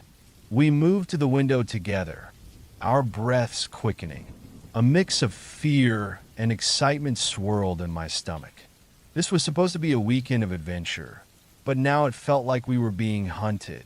We stood in silence, listening as the growling continued, a chilling reminder that we were not alone in these woods. Finally, the noise stopped, and a heavy silence fell over the cabin. We exchanged worried looks, both knowing we had to do something. My gym partner grabbed the flashlight, and we crept toward the door. He slowly opened it a crack, and cold air rushed in. We scanned the area, but the darkness was thick. Then, out of nowhere, something large darted past the edge of the light. My heart dropped as I jumped back, instinctively grabbing my partner's arm. We quickly slammed the door shut, locking it tight. My heart was pounding, adrenaline coursing through me. For the rest of the night, we huddled close to the fire, our eyes glued to the windows, listening for any sounds that might tell us what was out there. The growling came back a few times, each time closer than before, but we dared not move. The feeling of being hunted lingered in the air, heavy and suffocating. By dawn, the growling had stopped, but I knew we couldn't stay there any longer. When the sun finally broke through the trees, we stepped outside cautiously. The world felt eerily quiet. The air was thick, and the trees seemed to watch us as we stood on the porch. As we looked around, I noticed deep claw marks on the wooden door, fresh and raw. A chill ran down my spine as I realized whatever had been outside wasn't just curious. It had been testing us, trying to figure out how to get in. My gym partner and I quickly packed our things, urgency driving us to leave. As we drove away from the cabin, I couldn't shake the feeling that we had been marked somehow. The woods felt alive, as if they were watching us leave, waiting for the next chance to strike. Even now, the thought of those eyes in the dark sends shivers down my spine, a reminder that sometimes the wilderness holds dangers we can't see. I knew we might have escaped that night, but I couldn't shake the thought that whatever it was could be waiting for us just beyond the tree line, ready to come back for us. The feeling of being hunted doesn't easily fade, and I understood one thing for sure. I would never set foot in those woods again. At least once in your life, you might experience a moment of pure dread, the kind where your heart feels both aflame and frozen in the last breath you drew, time dragging like molasses. Your stomach tenses, and you swallow a silent scream. Maybe you run, maybe you freeze, or perhaps you brace to fight. For those who know true dread, it digs so deep, it feels like it changes part of you, altering something in your core. I want to tell you about a night in December of 2007. Growing up, I was raised in a deeply Christian household, heavily influenced by my parents' beliefs. At that young age, all the talk about heaven and angels, and just as often about the threat of hell and eternal torment, left a lasting impression on me. It was scary stuff for a 9-year-old. One winter, my family took a trip to a remote cabin in the Utah mountains, deep within a snow-covered forest. We were so high up that my father, suffering from altitude sickness, needed to use a portable oxygen tank. We were isolated, with only one other cabin visible through the trees, maybe 3 acres away. The first night was pleasant. We made a fire, roasted marshmallows, and built a snowman. The cabin was an open-plan build, with a loft on the second floor where my sister and I slept on twin beds, while our dad slept downstairs under the stairs. There was an old couch that smelled faintly like syrup, and I slept on the twin bed closest to the loft's edge. My sister Mia, who was 6, slept on the one further from the edge, while our youngest sibling, Abby, who was 2, stayed with our dad downstairs. I slept well that night, maybe the last good night's sleep I've had since then, even though I'm 24 now. It all started early the next morning with a strange tapping sound. It wasn't like something tapping a table, but more like something heavy and sharp scraping against the floor. At first, I thought it might be my dad, or maybe even a bear, given that we were in the mountains. But I was wrong. The sound was rhythmic, persistent, making me lie completely still in bed. I was in the habit of sleeping with a pillow over my head, which gave me a sense of security, so I felt somewhat hidden. After a while, curiosity got the better of me, and I peeked through a small gap in my pillow to look at the edge of the loft. There, in the dim light, I saw a dark shape near the railing. It looked like a hand with long, bony fingers tapping an extra jointed finger on the wood. A wave of nausea and dread washed over me, making me close my eyes tight and turn away. I repeated to myself that it couldn't be real, whispering quiet prayers for comfort. Eventually, the tension eased, and I dared to open one eye to check. It was gone. Relieved, I faced the wall, next to which sat a small nightstand with an old-fashioned oil lamp. Hidden just beside it was a faint outline of a small square door. It reminded me of the kind of little doors you might see in fairy tales. The wood looked dark, almost burned, like it had been aged over time. The rest of the day was uneventful, but that night is when things truly escalated. Before bed, I asked my dad to leave a light on, fearing another fright. He didn't want to, but he compromised by making a fire in the fireplace, which cast a comforting glow across the room. I watched the flickering shadows on the ceiling until the flames died down, leaving only a dim orange hue. Then, just as I closed my eyes, that tapping sound returned. But this time it was coming from in front of me, behind that tiny door. At first, I thought it was a branch scraping the roof. But soon, the noise grew louder, unmistakably coming from behind the door. I glanced over, terrified but too curious to look away. Sharp, thin fingers appeared, curling through the small gap around the frame.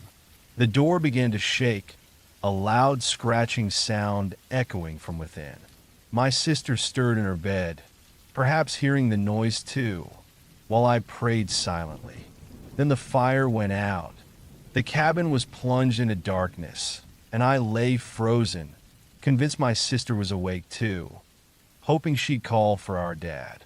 A loud bang startled me, followed by more tapping. Each bang felt like a hammer striking my chest, my pulse matching its rhythm. My sister finally awoke, and with a groggy voice, she told whatever it was to stop. I held my breath as she reached out, thinking it was me, but it wasn't. Whatever was tapping was now on my bed. Mia screamed, her piercing voice breaking the silence. I dared not move, tears streaming down my face, while something sat on the edge of my bed, still tapping. I squeezed my eyes shut, too scared to open them, repeating Bible verses under my breath. I prayed harder than I ever had, desperate for the creature to go away. Suddenly, the pounding on the door stopped, and I heard the unmistakable thud of my dad's footsteps on the stairs. He was calling out to us, and for a moment, I felt a surge of relief. But the creature didn't leave. Instead, it moved, shifting closer. I could feel the blankets pull as its claws got caught on the fabric, inching toward me. With a final bang, the door burst open, and in the darkness, two hollow, inky eyes stared back at me from a pale face. Its mouth stretched wide, far too wide, filled with sharp teeth. The creature leapt from my bed, and I heard it land on the floor. The last thing I remember is seeing my dad fighting with the creature before he collapsed from its impact, and the creature vanished into the night. When help arrived hours later, the park rangers and rescue team found us huddled together in shock. My dad was injured but alive, and my sisters were shaken but safe. I never looked away from that door until they pulled me from the cabin. Even now, years later, the image of those dark, hollow eyes still haunts me. My family and I never talk about what happened in that cabin, and I've grown skeptical of the supernatural. But sometimes, in the corner of my vision, I see those long, bony fingers curling around a door frame, as if waiting.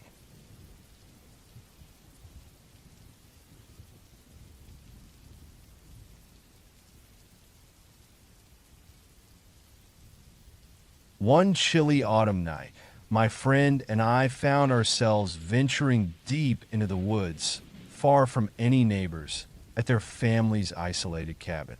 The cabin was narrow, with rooms lined up shotgun style, and not another house for miles around. Seeking a thrill, we decided to experiment with a Ouija board. It was close to midnight, maybe between 11:30 and 12, and the darkness around us felt heavy as we gathered around the board, hoping to connect with the otherworldly. To our surprise, the planchette moved, spelling out the name Alex, the name of my friend's boyfriend. A tense silence fell over us as we continued asking the spirit questions. The answers spelled out slowly, each letter unsettling us further. Then, in a bone-chilling moment, the board spelled out a sinister message. It wanted Alex gone, using the letters DIE. Our nerves shot. We quickly ended the session and bid goodbye to whatever was there. Shaken, but still curious about the paranormal, we decided to try something different. We wrote a note and slipped it under the door of an empty room in the cabin, hoping for a response. To our horror, someone or something wrote back, expressing the same malice toward Alex. Disturbed, we tried to clear the cabin of any dark energy, realizing we had likely angered whatever spirits lingered there. Around 3:15 or 3:30 a.m., I decided it was time to leave.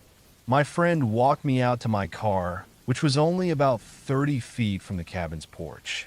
I drove off, and about 4 miles down the road, I reached a crossroads. That's when my phone buzzed. It was a video call from my friend. Answering, I could tell something was wrong. They seemed shaken, asking if I had come back. I told them I was miles away, showing them on the call that I was still in my car. My friend, their voice trembling, told me that they could hear someone outside the cabin door, sounding exactly like me, pleading to be let in. Trying to show them it wasn't me, I held up my phone to confirm my location. But on the other end, they could hear me, or something imitating me, begging for entry, even warning that there was something dangerous outside. To validate, my friend placed their phone near the front door. Through the phone speaker, I heard a chilling replica of my own voice pleading, saying it needed to get inside for safety. Growing more desperate, the imitation voice began calling out, then splitting into multiple voices, all sounding like me. It started shouting and trying to lure my friend into the dark woods, pretending it was me and calling out for help. I sat in my car, frozen, listening helplessly as these eerie voices echoed through my car's speakers. Then, as suddenly as it had begun, the sound stopped, leaving my friend and me rattled and fearful. To this day, we don't know what we encountered that night, but we both believe it had something to do with the Ouija board. We learned the hard way that some doors are best left closed.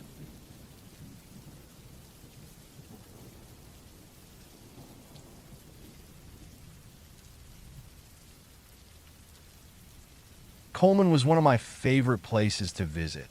It was nestled by a saltwater lagoon near the edge of Oregon, close to the Washington border. The cabins had decks that overlooked a narrow stretch of land between the sea and the lagoon, but ours was the closest to everything. My cabin friends and I were all around 13 years old, just like me. On our first night there, we played poker out on the deck, betting with snacks and other little things we'd brought. Suddenly, a disturbing sound, like metal scraping across glass, but much louder and higher pitched, filled the air. We all froze. The sound seemed to come from every direction. We rushed inside, telling our cabin leaders what we'd heard, but they brushed it off, suggesting it could be a group of coyotes. Still, we felt something was off. Later that night, while everyone was sleeping, I woke up to that same eerie sound. I wasn't alone. Two of my cabin mates were also awake. We decided that the next day, we'd go to the camp library. The library had a kiosk by the entrance with recordings of all the animals in the area. We searched for anything that could match the noise we'd heard, but nothing did. We asked around to see if other cabins had heard it, but no one else had. That night, we were so nervous to return that we even volunteered to help clean up after dinner just to delay going back. When we finally had to return to the cabin, we prepared for bed, hoping not to hear the sound again. We shut all the windows and locked the doors. But that night, we heard it once more, louder this time and somehow closer. Each night that week, it only seemed to come nearer and nearer. The following Saturday, I confided in my closest friend that we should stay up to try to figure out where the sound was coming from. We stayed up quietly reading and passing notes to each other. Just after midnight, the noise erupted from somewhere near the back door, but it seemed like only we could hear it. No one else woke up. We were terrified but decided to peek out onto the deck. I'll never forget what we saw. A figure with a skeletal body, long limbs ending in claw-like fingers, swaying by the lagoon. It had no visible face, just a dark, shadowy shape that moved almost like an animal on all fours. Then, just as suddenly, it faded into the shadows. After that night, the sound never returned for the rest of the summer, but I can still picture that figure clearly in my mind. I often wonder what it was lurking in that lagoon. Hopefully, I'll never have to find out. Last summer, I attended a camp in Maine called Lakeview Summer Camp. It was my first time there, and while nothing too scary happened to me personally, there was a story that circulated among my cabin mates that still haunts me. One of the counselors, a man named Dan from Georgia, was the subject of a series of unsettling incidents told by various witnesses. Dan seemed friendly enough. He even let me use his phone charger in exchange for a turn with my fidget spinner. One day, Dan was missing for several hours. Rumors started going around that he had shoved a camper from our cabin into a tree during an argument and was in trouble for it. Things calmed down for a day, but then another incident occurred with a different camper, which led to Dan being permanently removed from the camp. After Dan left, our counselors shared stories about him that really unsettled me. Apparently, Dan had been giving unusual attention to a couple of younger boys, including the one he'd pushed. The stories disturbed everyone, especially one 13-year-old boy who started crying, a rare thing for him. The counselors also told us he'd made inappropriate remarks to other campers. I felt lucky that I'd never been in his focus and that my bed was as far from him as possible, under the watch of a different counselor. I hope I never see Dan again. Whether you're staying in a cabin with friends or on your own deep in the woods, cabins often mean being far from others. And sometimes it feels like you're not alone, whether it's the strange sounds of the night or worse, the unsettling people who sometimes end up there too.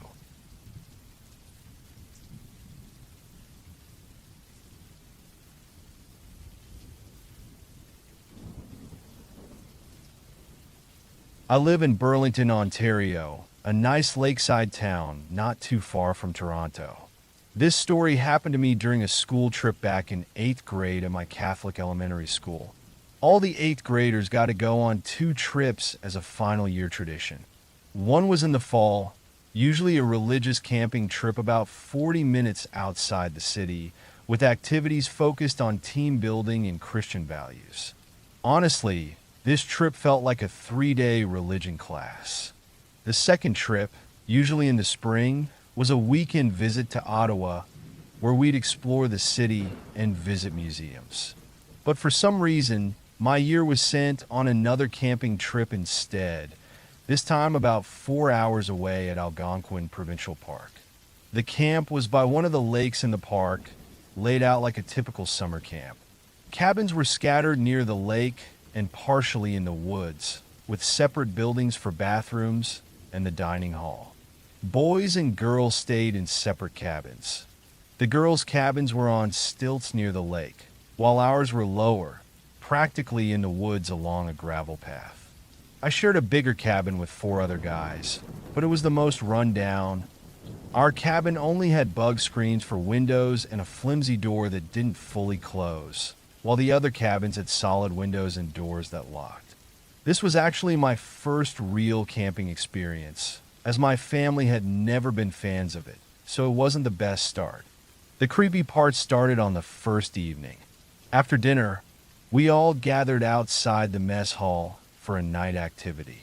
The camp counselors told us about a hermit who supposedly lived in the nearby forest. The plan was to take us into the woods in small groups to show us where the hermit lived. It seemed random, but we were all intrigued. So, with only flashlights, we were led deep into the woods looking for the hermit's place, with everyone screaming and laughing along the way. Eventually, we reached what they called the hermit's house, a big fallen log with a makeshift bed inside. After that, we headed back to camp. My group didn't see much, but other campers claimed to have seen someone lurking in the trees. One of my cabin mates even swore he saw glowing blue eyes watching us from the shadows. I brushed it off, thinking it was just a counselor dressed up to give us a scare.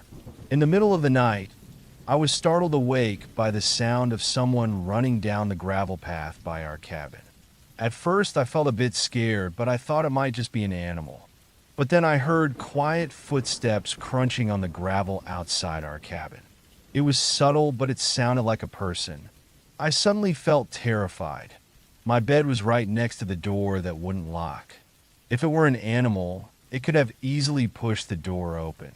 And with only bug screens for windows, whoever was outside could see right in. I prepared myself to scream if someone tried to open the door, staring at it, expecting it to slowly creak open. But it never did, and the footsteps eventually faded away into the forest. I immediately thought it might have been the hermit.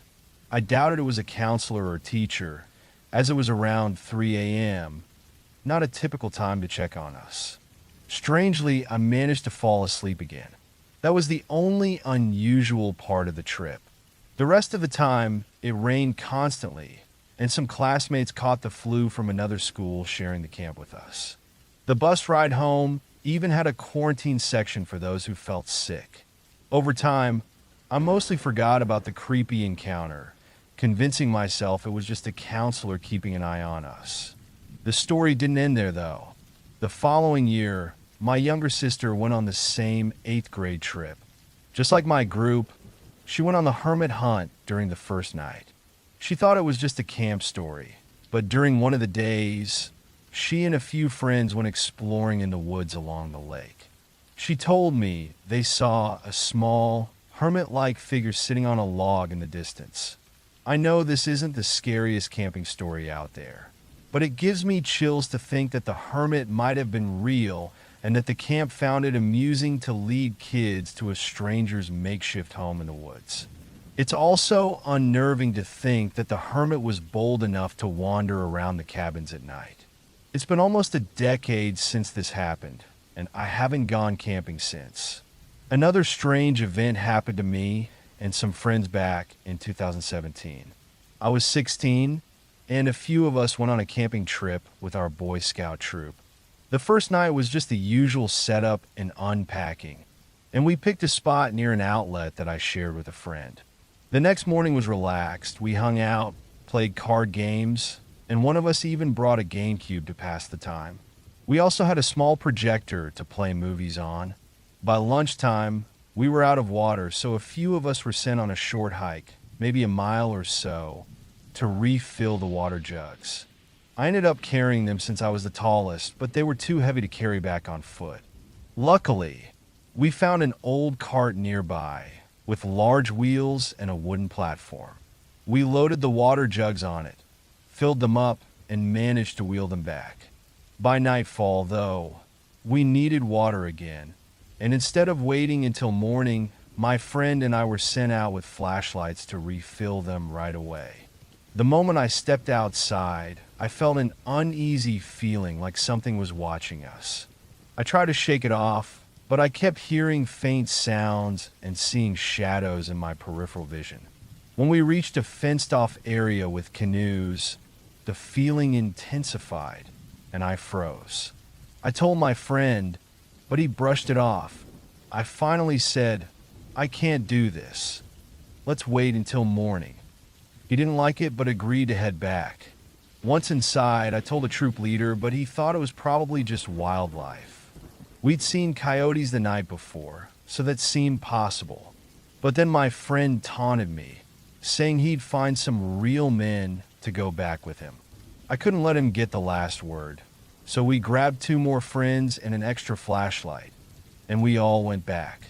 The uneasy feeling returned as we walked, especially around that canoe area, but we pushed forward.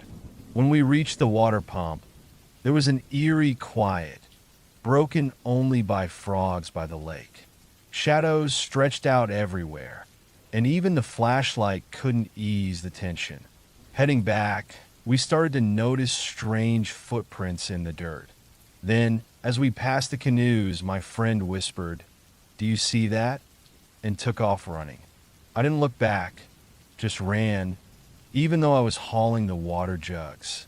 We made it back safely, and once we'd set the water down, I asked my friend what he'd seen. He said he caught a glimpse of a man sprinting toward us, but when he blinked, the figure vanished. I believed him because I thought I'd seen something similar, a dark shape moving in the trees. The next morning, we checked the area, but found only faint, worn footprints. To this day, I'm not sure what we encountered that night. Maybe it was just a strange coincidence, or perhaps someone or something was watching us. I never found out the name of that campsite, but I know I'd never go back because you never really know what's lurking out there in the shadows.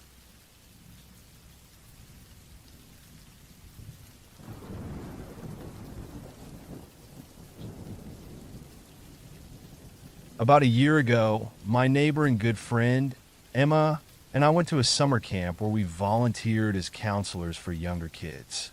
The camp was on an island, far from the city, or so it seemed. It was mid-June when we arrived, and everything seemed normal at first, except for the fact that Emma and I's cabin was deeper into the woods than all the others. We had to walk down a long gravel path just to get there. I was naturally curious at that age, so I asked Emma if she wanted to go for a walk in the woods once it got dark, just for the thrill of it. She agreed, and that night we sneaked out, trying not to wake anyone else. We walked down the path towards a large hill we saw in the distance. When we reached the top, I stopped and looked out into the vast fields ahead. That's when we saw it, an object flying toward us. It had 3 red lights, glowing like dots against the dark sky. We were frozen in place, not sure what we were seeing.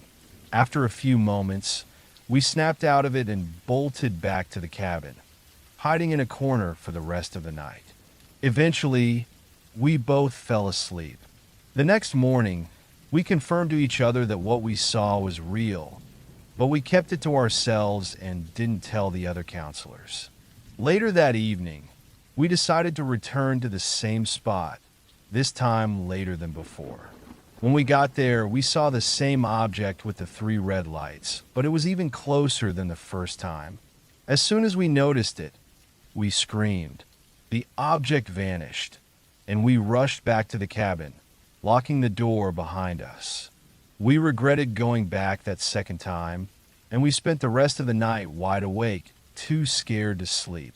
In the morning, I turned on the news, and there it was, a report about dozens of other sightings of the same object we had seen, with nearly 100 other people confirming it.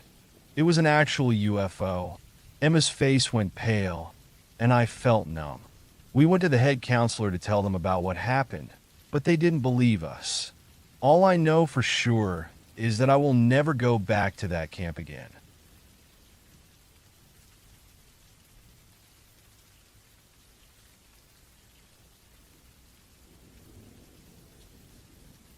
I was driving through the Midwest, looking for somewhere to stop for the night. I'd been on the road for hours, going down back roads with hardly anything around, just fields and trees stretching for miles. Around sunset, I saw a faded sign for a small village not far off. The sign was hard to read, but it said something about renting old cabins. I figured it was better than sleeping in my car, so I decided to check it out. When I got to the village, it felt empty, like it had been abandoned a long time ago. Most of the buildings were old and crooked, looking like they hadn't been touched in years. I found the little office at the entrance, but it was locked and there was no one around. After a few minutes, I noticed a note on the counter telling me to take a key and leave cash in a box. It felt a bit weird, but it was cheap and I didn't mind the quiet. I grabbed the key that said Cabin 3 and started walking toward the cabins. Cabin 3 was a small, old wooden building on the edge of the village, next to the woods. The floor creaked under my feet as I went inside, and the air smelled stale, like the place hadn't been aired out in a long time. There was a small bed, a table, and a couple of old chairs that didn't match. It looked like something from a history book, simple, dark, and with just the basics. As I settled in, I noticed the window was cracked and wouldn't fully close. I tried to push it down, but it was stuck halfway open. I could hear the wind picking up outside, rustling the leaves on the trees. The sound was loud through the broken window, but I was tired, so I didn't think much of it. I lay down on the hard mattress, telling myself I'd leave first thing in the morning. In the middle of the night, I woke up to a soft scraping sound coming from outside. My heart started to race as I lay still listening. It sounded like something dragging across the side of the cabin, like a stick or a branch moving slowly along the wall. I held my breath, hoping it was just the wind or an animal. But the scraping kept going, and it seemed to get closer to the window. I forced myself to sit up, a cold chill creeping up my spine. I looked toward the window, but I couldn't see anything. There was no clear shape, just a feeling that something was out there, just out of view. The scraping sound shifted, moving right under the window. I didn't dare move, just sat there, holding still, feeling like I was trapped. Then, suddenly the noise stopped. The silence felt heavy. I listened hard, trying to hear anything, but all I could hear was my own breathing. After a while, I told myself it was probably just an animal or my imagination getting to me in the quiet. I lay back down, but my heart was still pounding. Just as I was starting to fall asleep again, I heard a faint creak, a sound from inside the cabin. It wasn't loud, but it was clear, like someone stepping on an old floorboard. My eyes snapped open, staring into the darkness. I saw nothing. The creaking came again, closer this time. That's when I realized someone or something had come inside. I reached for my phone, hoping to turn on the light, but it was gone. It wasn't on the table where I'd left it. A wave of panic hit me. Whatever was outside wasn't there anymore. It was inside the cabin with me, watching me from the dark corners. I didn't make a sound, keeping as still as possible, praying they wouldn't know I was awake. The cabin stayed silent, but I could feel the air around me shift, as if something had just moved. The tension in the room was thick. Then, just before the first light of dawn started creeping through the cracks, I heard the sound of footsteps moving away. They weren't loud, just slow and careful, like they were trying to be quiet. I didn't wait to see more. As soon as the first bit of light hit the room, I jumped out of bed, grabbed my keys, and ran out the door. I reached my car as fast as I could. When I looked down, I saw my phone lying on the ground, right outside the cabin. It was almost like someone had left it there for me to find. I didn't stop to think about it. I just got in my car and drove away, not looking back. I kept driving, trying to shake the feeling that I was being watched. The village, the cabin, it all felt like it was still with me, following me. The whole drive home, I kept glancing in the rearview mirror, expecting to see someone standing by the side of the road, or worse, in the back seat. My skin crawled the entire way, but I made it back finally safe. But I can't shake the thought that something from that cabin didn't stay there. I don't know who or what it was, but I know it wasn't just my imagination. There are places where things are better left undisturbed. Some secrets don't belong to the living, and I think I found one.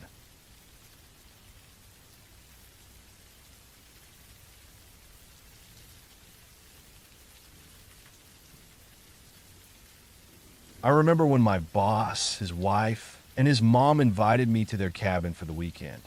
It was a small, old cabin deep in the woods, and my boss had been talking about it for months. He said it was a nice place to get away from everything and that I might enjoy the peace and quiet. I didn't really know them that well outside of work, but I figured it wouldn't hurt to go, so I said yes. When we got there, the cabin looked much older than I expected.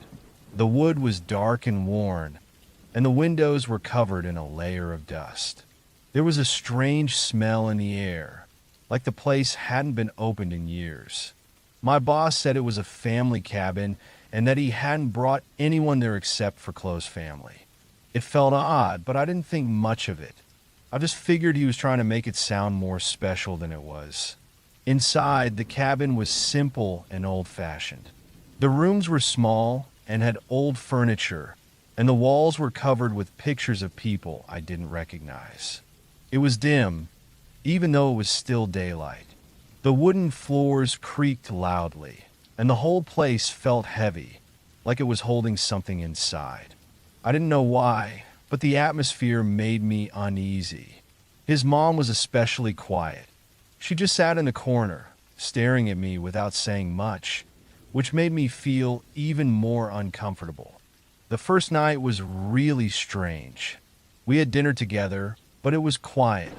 My boss and his wife spoke softly to each other while his mother just watched me. She didn't eat much and kept muttering things under her breath, but it was so quiet I couldn't hear what she was saying. It felt like I was intruding on something private, and it left me feeling on edge. That night, I barely slept. My room was right across from theirs, and the walls were thin. I could hear them moving around and whispering to each other. I thought I heard footsteps outside my door, and then the sound of something scraping against the floor. It wasn't loud, but it was enough to make me feel like I wasn't alone. I tried to tell myself it was just the house settling or the wind outside, but I couldn't shake the feeling that someone was watching me. The next day, things only got stranger. My boss suggested we go for a hike, but his mom stayed behind. She sat on the porch, still watching me as we left. The hike through the woods was tiring. My boss and his wife moved quickly, almost like they were trying to lose me in the trees. They didn't talk much, and I struggled to keep up. I kept tripping over rocks and roots, wondering if they even noticed I was falling behind. It felt like they were pushing me further and further away from them. When we finally got back, the atmosphere in the cabin was even more intense. His mother was sitting at the table, waiting for us. As soon as I walked in, She gave me a look, and I swear I heard her say something under her breath. It sounded like a warning, but it was so quiet I wasn't sure. My boss quickly shushed her and then told me to go to my room to rest. I didn't feel like resting. I felt like I was being trapped. Something about this whole situation felt wrong. That night, I heard them whispering again. This time I could make out a few words. They were talking about me, saying something about handling things and not letting anything slip. My stomach turned. I couldn't figure out what they were talking about, but I knew it wasn't good. I felt like they were plotting something, and I was stuck in the middle of it, not knowing what would happen next. Around dawn, I heard footsteps outside my door again. This time, they were heavier, slow, and deliberate. My heart pounded as I lay perfectly still, barely breathing. The footsteps stopped outside my door, and I could feel someone on the other side, listening, waiting for me to make a sound. I wanted to get up and run, but my body wouldn't move. I was too scared to do anything. I didn't want them to know I was awake. The footsteps lingered for what felt like forever. Then they slowly faded away. When the first light of morning finally crept into the room, I knew I had to leave. I grabbed my bag and made sure they were still asleep before slipping out the door as quietly as I could. My hands were shaking as I walked to the car. As I backed out of the driveway, I looked back at the cabin, and that's when I saw them. My boss, his wife, and his mother were standing on the porch, watching me drive away. They didn't wave. They didn't smile. They just stood there, staring with cold, empty eyes, like they knew this was how it was going to end all along. The whole way home, I kept thinking about that moment. The way they looked at me. The feeling that I disturbed something I wasn't supposed to know about. I couldn't shake the feeling that I wasn't just some guest in their home. I was a part of something much darker, something that I wasn't meant to see. I never went back to that cabin. I quit my job not long after, unable to shake the feeling of their eyes on me. I haven't been able to sleep properly since. Sometimes, when I wake up in the middle of the night, I feel like they're still watching me. Like they've followed me, somehow, and are still waiting. Waiting for what? I don't know. But I do know one thing. I'll never forget the way they looked at me that morning, standing on that porch, watching me drive away. And I'm sure they're still there, watching, waiting for the next person who dares to enter their world.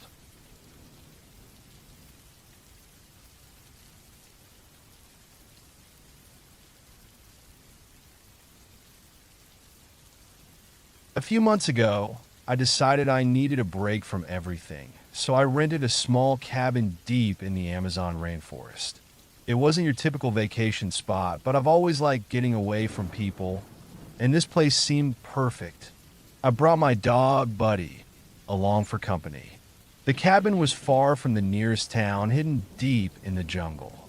It had only the basics: no Wi-Fi, no cell service, just the sounds of the jungle filling the air.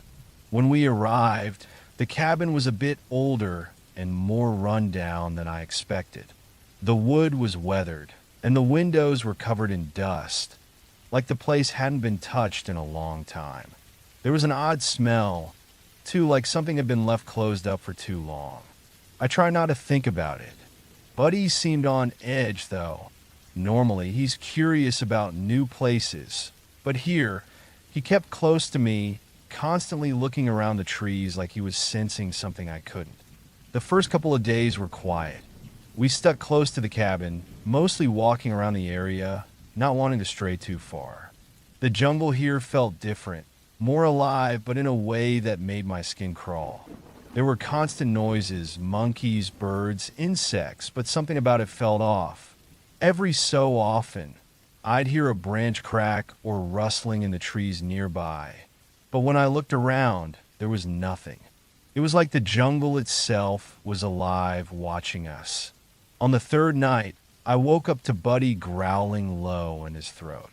He was staring at the window, ears perked, body stiff. At first, I thought it was just a wild animal, maybe a small animal walking around, but there was something unsettling in the air. I listened closely and realized there were footsteps outside, moving around the cabin. Slow, careful steps like someone or something was pacing the place. My heart started pounding in my chest. The footsteps stopped right outside the door. I held my breath, hoping it was just an animal and not something worse. Buddy kept growling, his eyes locked on the door. Then, after what felt like forever, the footsteps moved away, slowly fading into the dark. I didn't sleep for the rest of the night. I just lay there, my mind racing, every little sound outside making my heart jump in my chest. The whole cabin felt like it was holding its breath with me. The next morning, I found strange marks in the dirt around the cabin. They weren't animal tracks, but they definitely weren't human footprints either. They were wide, deep impressions, like something heavy had been dragged in circles around the cabin. I tried to tell myself it was nothing, maybe a tree branch or something, but a chill ran down my spine. Whatever had made those marks was no animal I knew. That night, Buddy was even more tense. Every noise outside made him bark or growl. He wouldn't lie down, kept pacing the cabin, looking at the door and windows like he was waiting for something. I tried to keep him calm, but I could feel that whatever had been out there before was still close. Around midnight, I heard the footsteps again, but this time they were heavier. They moved quickly around the cabin, almost like something was circling us. The air inside felt thick, like something was watching us from the shadows. I didn't know what was out there, but I had a bad feeling about it. Then, I heard a loud thud, followed by scraping sounds, like something was dragging along the outside wall of the cabin. Buddy barked and whimpered, his whole body shaking.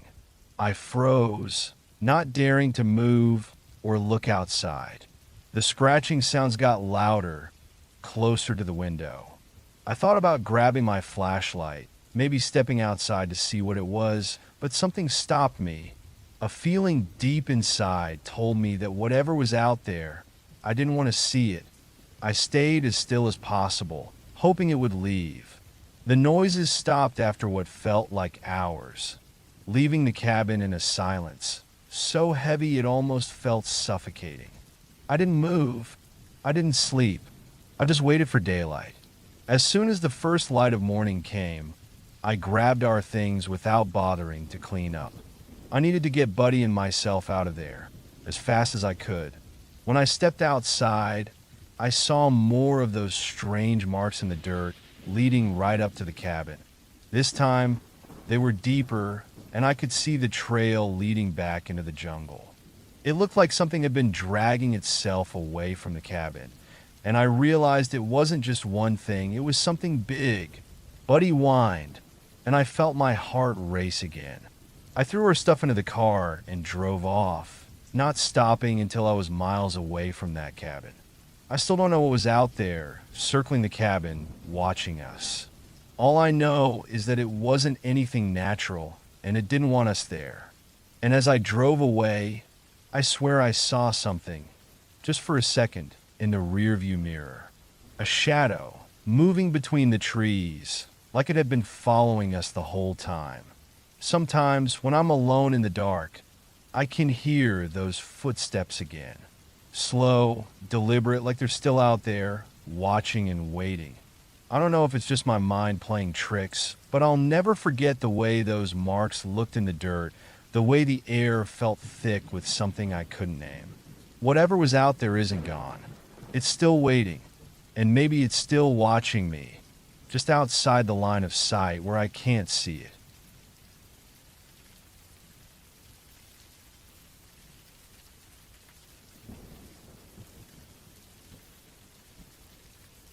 A few weeks ago, I needed a break from the city, so I rented a small cabin deep in the woods. I figured I'd get some peace and quiet. I brought my cat, Max, with me for company. The cabin was really isolated, far away from any town or people. I had always thought being alone in nature sounded great, but I didn't realize how quickly it could feel uncomfortable. When I got there, the cabin looked nice enough, small but cozy. The rain started right when I got out of the car, making everything feel wet and dark. The forest around the cabin was thick with trees, and the leaves above blocked out most of the light. Inside, the cabin was simple: a living room, a kitchen, and a bedroom.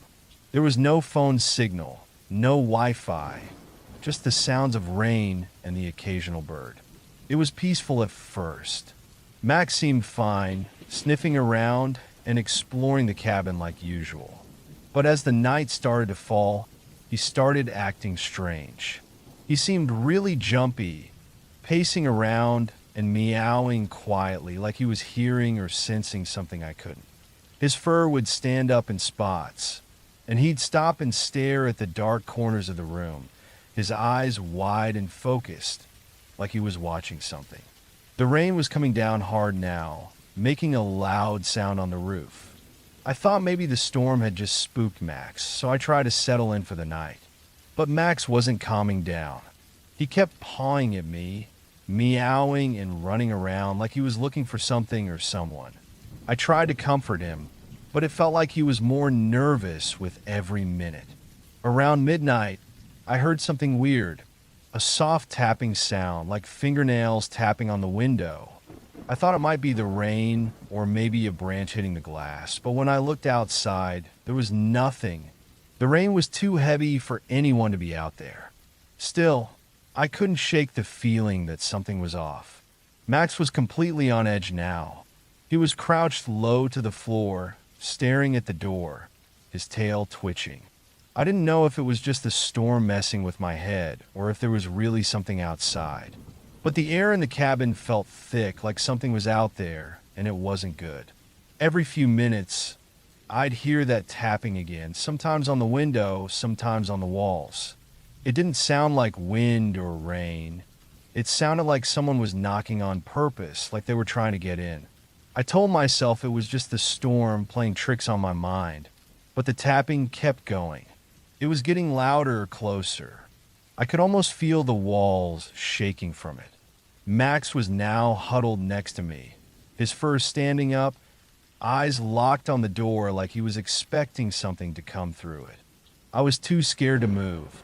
The storm outside was loud, drowning out everything else, but that tapping, it just kept getting closer, moving around the cabin. It was like whatever was out there was circling the place, looking for a way in.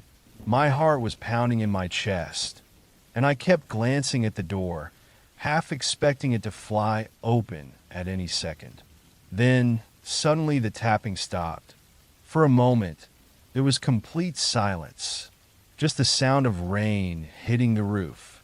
But the silence felt wrong, like everything was holding its breath. I stared at the door, listening hard, waiting for something to happen. Max's fur was still standing on end, and his body was tense. I wanted to get up and check the windows, but I couldn't bring myself to move. It felt like whatever was out there was just waiting for me to make the first move. Then, without warning, there was a loud bang. The door shook like something had hit it from the outside. Max jumped and ran under the table, his eyes wide and frantic. I froze. My breath got stuck in my throat. I could feel my heart pounding in my chest. What was that? What was out there? I stayed completely still, too scared to even breathe. The rain was still coming down hard, but the wind had died down, and there was nothing else I could hear except the storm and my heartbeat. It felt like whatever was outside was just waiting for me to make a sound, but I couldn't move. I didn't want to know what was out there. Eventually, I couldn't take the tension anymore. I grabbed my phone and turned on the flashlight, trying to force myself to move. Slowly, I crept toward the door, my heart racing. I pulled back the curtain just enough to peek outside. There was nothing, just the rain, the dark trees, and the faint light from the cabin spilling onto the porch. No one was there. No one at all. I checked all the windows and locks, making sure everything was still in place. But the feeling of being watched didn't go away. Max wouldn't leave his hiding spot under the table, and he stayed there, trembling. I stayed up the rest of the night, constantly checking every window, every door, even the ceiling, wondering if I was missing something. The tapping never came back, but the unease stuck with me. It was like something was still out there, waiting. The next morning, I packed up as fast as I could. I didn't even finish my coffee. I couldn't get out of that cabin fast enough. I never figured out what caused the tapping or who or what was outside that night. But whatever it wasn't natural. It wasn't the storm, it wasn't an animal. And I don't think it left when I did. Now, whenever I'm alone at home, I sometimes hear tapping at my window. It's light at first, almost like someone's fingernails lightly tapping. I don't know if it's just the wind or something else, but every time, my skin crawls. I'll never forget that night. Whatever was out there in the dark woods is still out there, and I'm pretty sure it's still watching.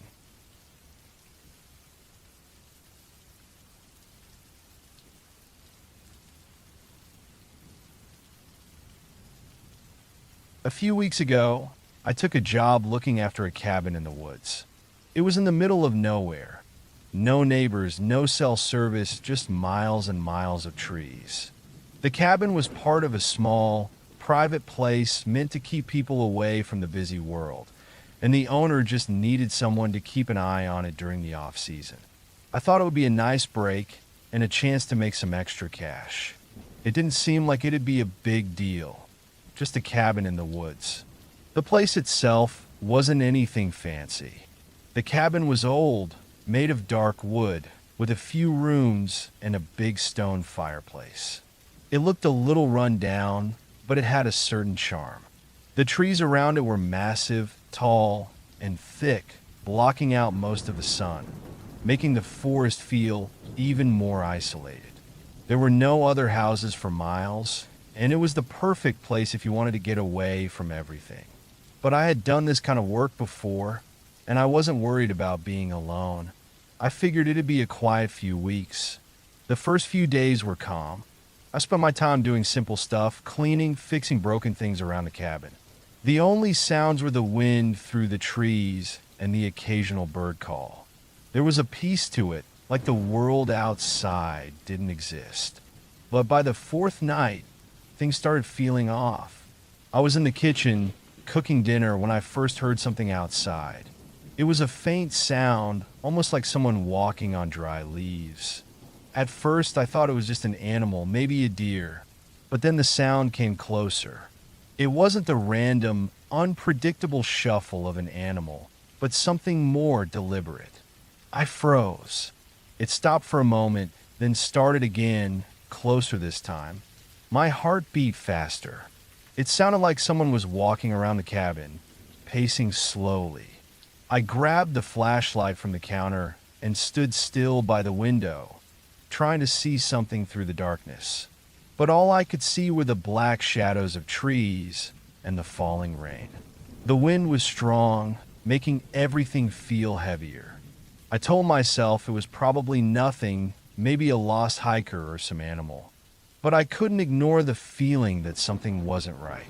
I checked the doors and windows, made sure everything was locked up tight, but the feeling of being watched stayed with me. The next morning, I went outside to check. The rain had made the ground soft and muddy, but there were no footprints, no signs of anyone coming close. It didn't make sense. I kept telling myself it was just my mind playing tricks.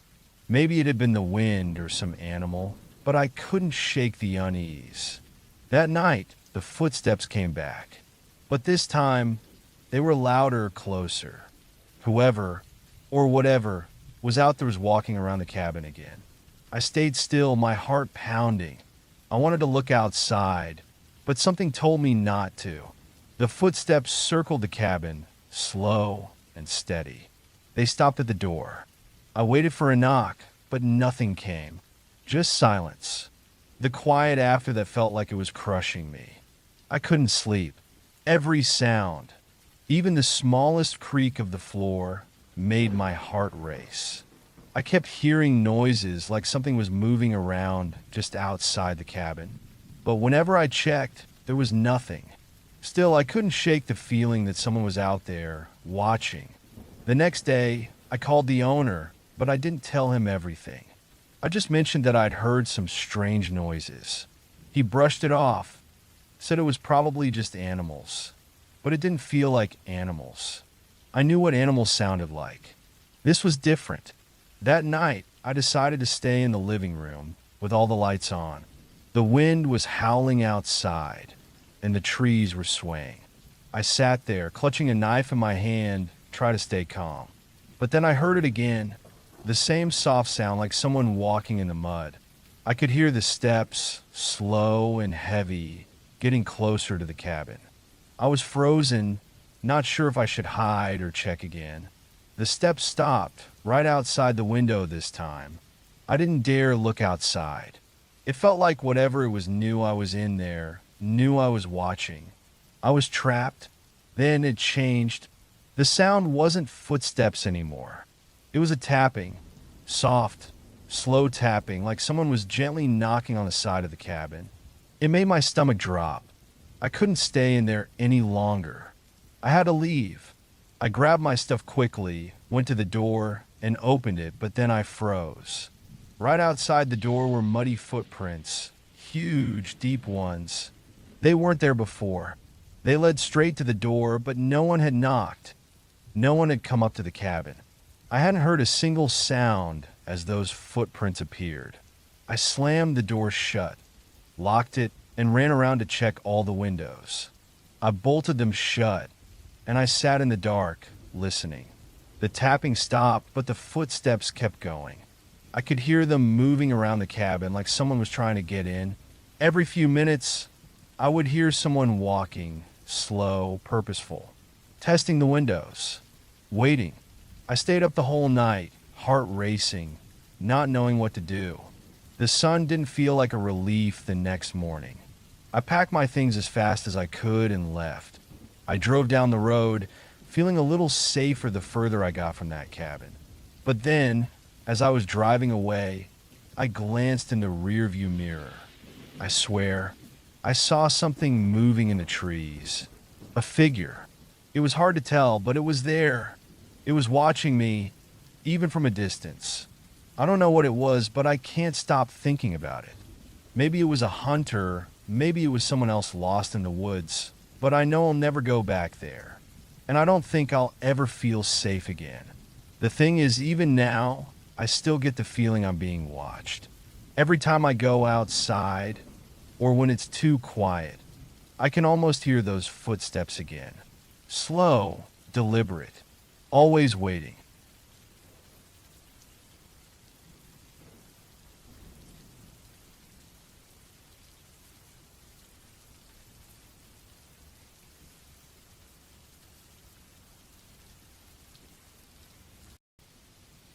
This took place roughly a decade or so ago.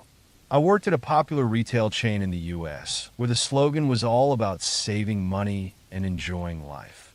Just that line alone probably gives most people an idea of which store I'm talking about.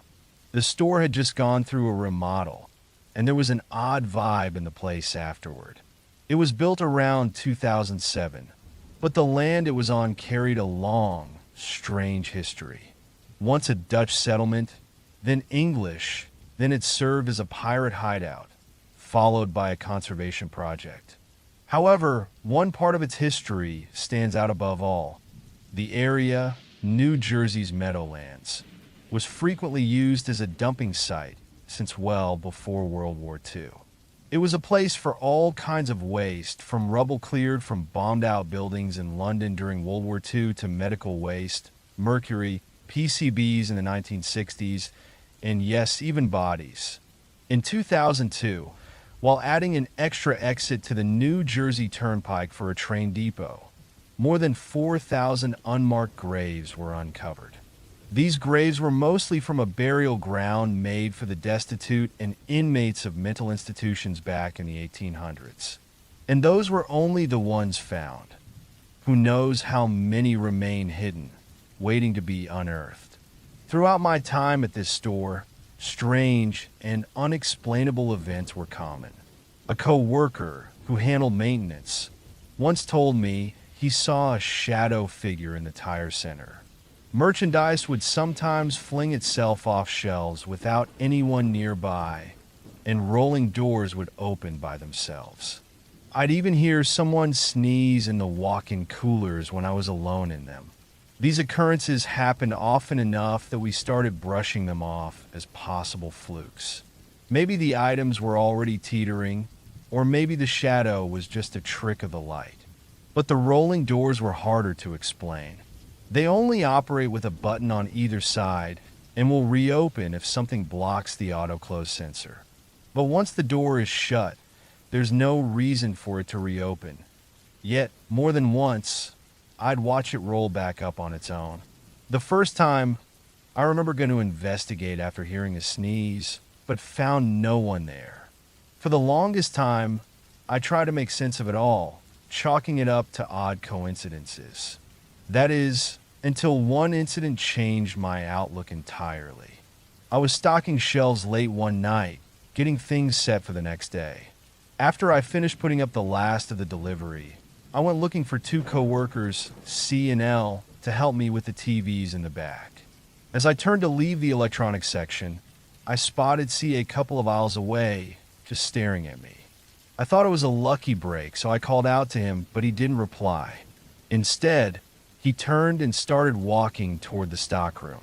Irritated that he hadn't acknowledged me, I followed him, calling his name again as I went.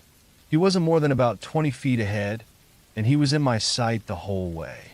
He turned down the last aisle, heading for the stockroom, and just as I rounded the same corner, he was gone. The double doors to the back weren't even moving, which was odd since they would have been swinging if someone had just gone through. I pushed through the doors, determined to find him in the back. I couldn't shake off the feeling of irritation. I'd been following him closely, and he ignored me the entire time. I continued down the short hallway, turning left toward where we kept the TVs.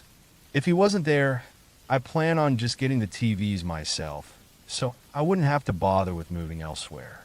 As I neared the storage area, I heard voices ahead. It was C and L, and they sounded as if they'd been back there for a while.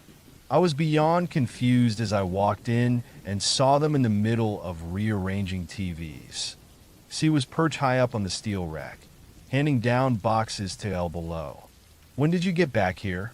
I asked, still trying to make sense of it all. They both looked at me, puzzled.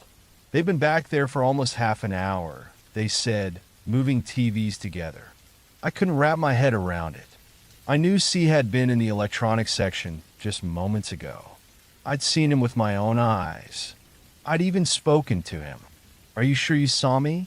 C asked, scratching his head. I insisted, telling him there was no one else in the store who looked anything like him. The two of them exchanged uneasy glances. L leaned against the rack and whispered. Maybe it was a ghost. I knew people claimed the place was haunted, but the store wasn't that old. Still, as L reminded me, the land itself had seen some strange history. An older co-worker, Flocka, a nickname given for her thin build, had shared stories of some eerie things happening in the past, linked to the land itself. I nodded, letting the conversation drift back to the TVs we needed to move. But even as we worked, my mind kept circling back to what I had seen. There was just no way C could have gotten back there in the time it took me to follow him. And that look on their faces, they seemed genuinely confused about the whole situation too. Over the years, I haven't experienced anything quite as unsettling as that incident. The store's popularity has grown, with more people and more associates bustling around, which has made the paranormal occurrences less frequent. But every now and then, something small will happen. An item falls from a shelf, or I hear my name whispered softly when no one's around. Currently, the store is undergoing another remodel. So far, nothing major has happened, but the last time we did a remodel, things had definitely picked up. with all the extra people around. Maybe there'll just be small occurrences from now on. Nothing as bizarre or chilling as seeing a double of my coworker walking the store. Charlie, Vernon, and Earl are three of the most frequent visitors at the old movie theater where I've worked as an usher for the past 6 years. They show up every single day, something even the most dedicated regulars can't manage. How's that possible? Well, Charlie, Vernon, and Earl are the names of the three ghosts said to haunt the place. I'll go over each one, from least to most bothersome. If there's any upside to having this many spirits hanging around, it's that they're harmless so far. Annoying, yes, but I haven't seen them hurt anyone yet. First up is Earl. His story is the saddest since he's the only one we know anything about. His full nickname is Old Man Earl.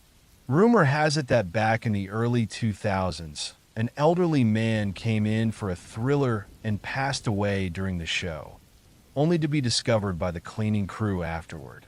I'm not sure how no one else noticed, but I suppose that's beside the point. The odd thing about Earl's story, though, is that nobody recalls exactly where he passed away. Some of the longtime employees say it was Theater 6, others claim Theater 3, or even Theater 9. But it doesn't make much difference. If you go into any theater after a film, there's a chance Earl might be there. Despite his sad story, Earl's the least troublesome spirit in that he doesn't interact with people much. The worst he'll do is make you feel like you're being watched when you're alone. Sometimes you'll catch a glimpse of him in the corner of your eye, looking like any other patron, only to disappear when you look directly at him. I found that saying good morning, Earl, and good night, Earl, when opening and closing the theater seems to keep things calm. Then there's Vernon, who's a bit more active. No one knows where Vernon came from, but he got his name from a character in an old sitcom because he spends most of his time in the hallway by the trash bins. Every so often, Vernon gets a bit moody and will shift the bins around. I've even seen it happen once. I tossed a bag in the bin, and a trash can nearby rolled a few inches on its own. It's always a pain coming in and finding that the bins have moved and trash is scattered everywhere. Not only that, but Vernon likes to play with the service elevator in the back hallway. Now and then, I'll hear the elevator start up, rise to our floor, and open on its own. We're on the second floor, and every time this happens, there's a loud footstep sound like someone stepping out. It's only two loud thuds, but somehow they echo down the hall, even though no one's there. It can't be sounds from a movie either, because these footsteps are always too distinct, heavy clunks on the concrete. When they get close, right as if they're about to come around the corner, they stop. There's no real way to handle Vernon, other than hoping he's in a good mood that day. I've tried saying good night and good morning, but it doesn't seem to make much difference. Just like the grouchy character he's named after, Vernon seems to stay grumpy no matter what. Finally, there's Charlie. To be blunt, Charlie is just a nuisance. I have no idea where he came from or how he got the name, but he'll cause problems all over the place. From unexpected pipe leaks in the bathrooms to hand towel dispensers mysteriously emptying right after they're filled, Charlie's mischief knows no bounds. The most memorable encounter I had with Charlie was right around the holidays in 2021. We'd set up a big cardboard stand for a popular film behind the ticket scanner. I was training a new girl at the podium, and we started talking about the strange things that happen here. She mentioned not believing in ghosts, and just then, the stand toppled over. This wasn't one of the flimsy cardboard ones either. It was sturdy and heavy. "Did you do that?" she asked, assuming I'd pushed it to scare her. I shook my head. I knew how hard those stands were to set up, and tipping it over as a prank would probably get me in trouble. "Looks like you've met Charlie," was all I could say.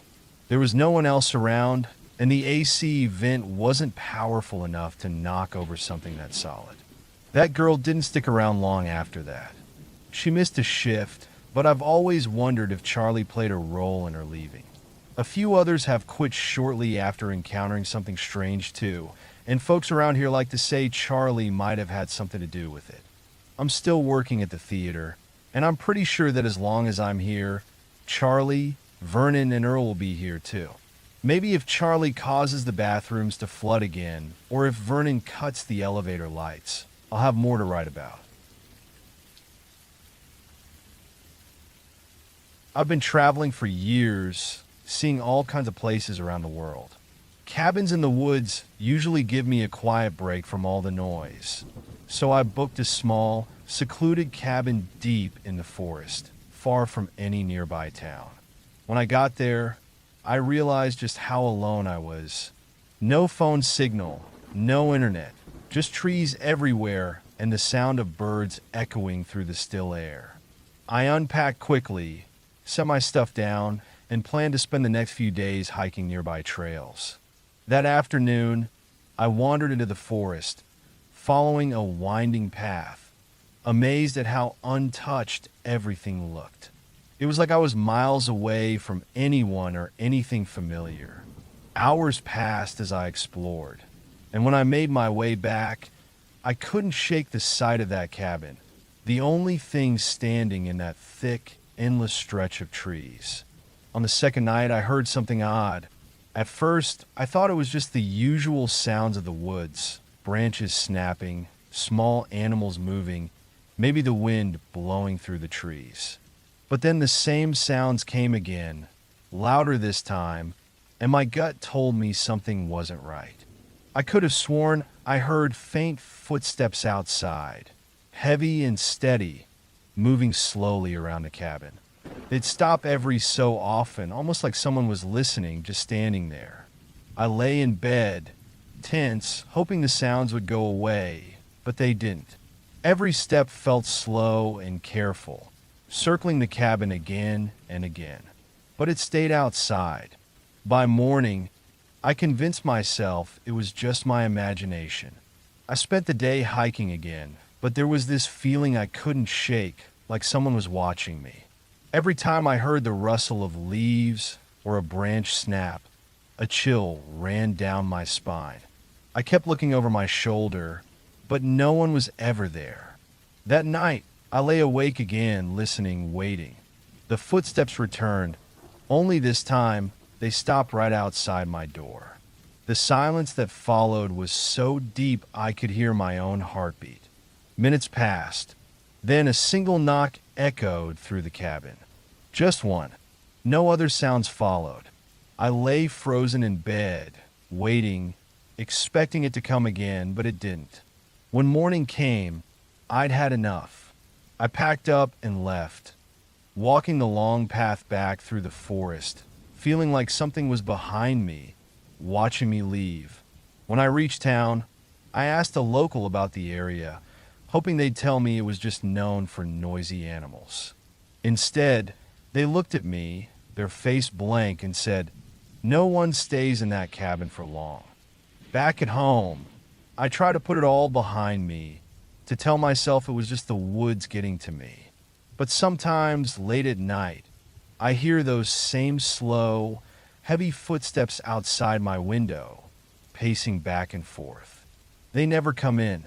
They just stay there circling my house, waiting.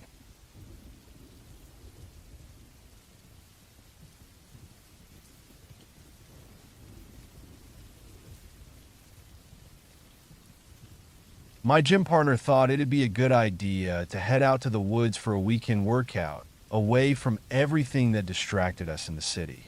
He said training in the middle of nowhere would push us, help us go beyond our limits. I agreed. It seemed like the challenge we both needed.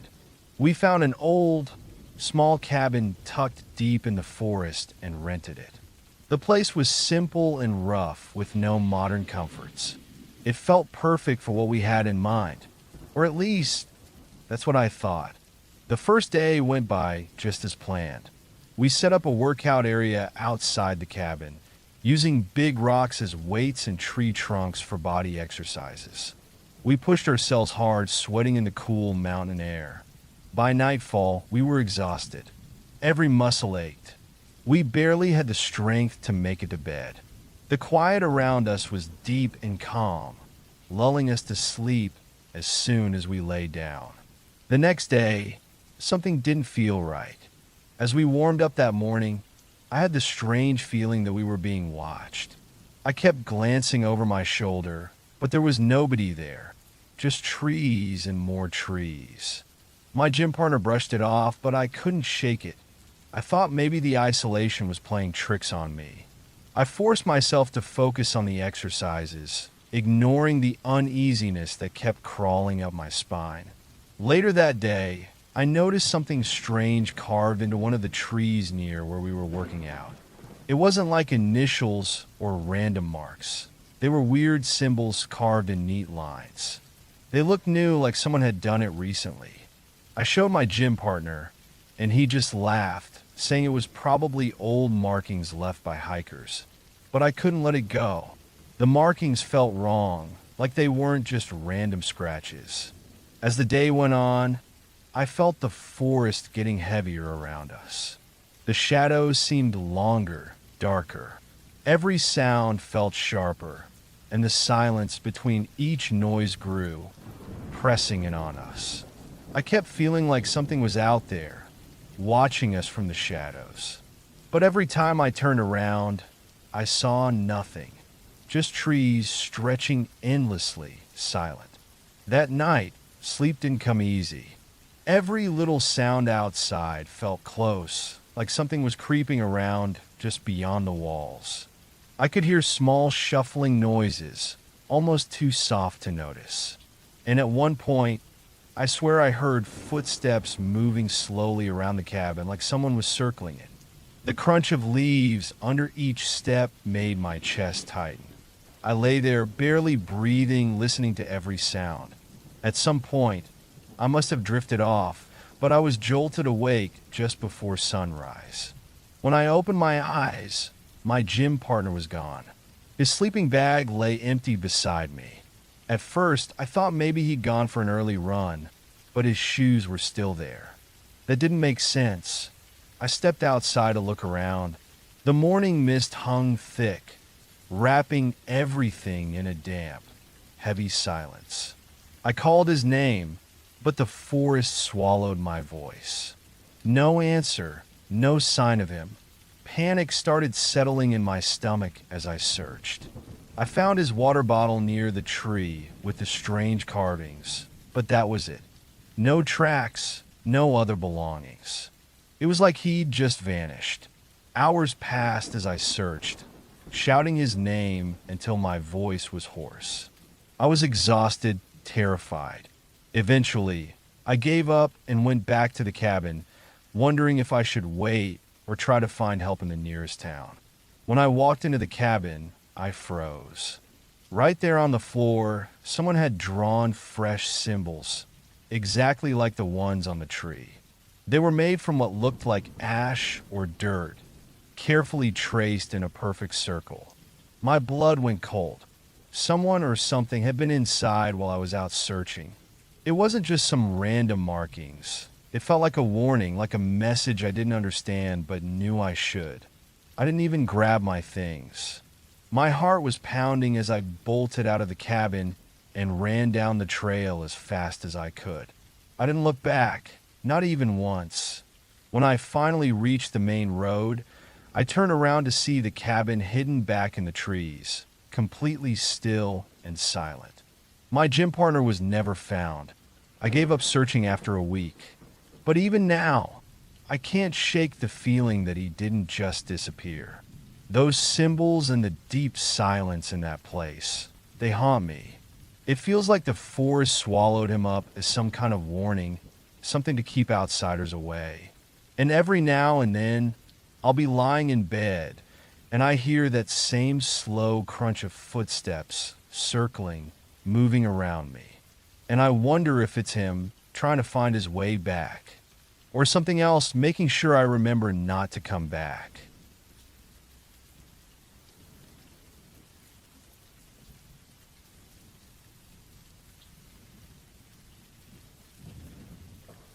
I decided to spend a weekend in a cabin deep in the woods with my ex-husband, Mark.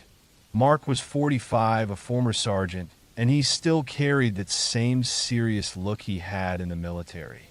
Lately, he'd gotten into survival stuff, always packing tools and gear like he was expecting some kind of disaster. He thought a weekend in the cabin would get us back to basics. I wasn't so sure, but since it was his idea, I went along with it, hoping maybe it'd take the edge off the tension between us. The cabin was way off the main road, surrounded by thick trees that seemed to stretch forever in every direction. Mark looked around the place like he was scouting for threats, checking out the area and pointing out escape routes as we went inside. It felt way over the top, but that was just Mark. Everything had to be in his control. As night came, I noticed how quiet it was out there. No cell signal, no internet, nothing but the silence that seemed to fill every inch of that cabin. Mark double-checked all the doors and windows, not once but 3 times, like he was expecting something to break in. He finally sat down, eyes alert, while I tried to relax. But the silence pressed down hard, almost heavy, like the whole place was covered in it. Sometime in the middle of the night, I heard scratching outside. It was faint, but it was there, breaking the silence. Mark jumped up, grabbing his knife and heading toward the door. He motioned for me to stay put and slipped out into the dark with just his flashlight. The only light was his flashlight beam cutting through the trees, and then he disappeared into the woods. I stayed by the window, watching as his light went deeper, my gut twisting with this uneasy feeling I couldn't shake. Minutes passed. Suddenly, his flashlight turned off. I squinted, trying to see if he'd just turn it off on purpose, but he didn't come back. Just thick darkness outside, wrapping around everything like a blanket. After another 10 minutes, I couldn't sit still anymore. I grabbed an extra flashlight and stepped outside, feeling the cold night air hit me. The air felt wrong, too still, like the trees were watching me. I walked toward where I'd last seen him, calling his name in a soft voice, barely daring to break the silence. My flashlight hit something on the ground, a single boot in the dirt. My heart dropped. It was Mark's boot, lying there as if he'd just stepped out of it. But there were no other footprints, no sign of anything happening around it. It was just there alone. I looked around, feeling panic crawl up my spine. It was like he'd just disappeared. I forced myself to stay calm, thinking maybe he'd wandered further in. But as I kept looking, sweeping the light side to side, there was nothing but empty shadows. I went back to the cabin, hands shaking, and waited, watching out the window, hoping he'd show up. Hours passed, and he didn't come back. By morning, I couldn't wait any longer. I left the cabin and hiked back to the nearest road, where I managed to get help. The police searched the area, combing through every inch of those woods, but they found nothing. No footprints, no trace of him. Nothing except that single boot in the dirt. It was like the woods had taken him, leaving no clue of where he went. Days later, they closed the case as an unexplained disappearance. But the memory of that night wouldn't leave me. I kept thinking about how the silence had wrapped around us, how it felt like something was waiting out there, something that knew every inch of those woods better than we ever could. I still hear that scratching sound sometimes, in my dreams, waking me up in the dead of night. And every time I close my eyes, I see his boot lying there alone, like some quiet warning. It makes me wonder if he saw something out there, or maybe if something saw him first. I can't help but feel like whatever took him is still out there, watching, waiting for the next person foolish enough to wander too far into those woods.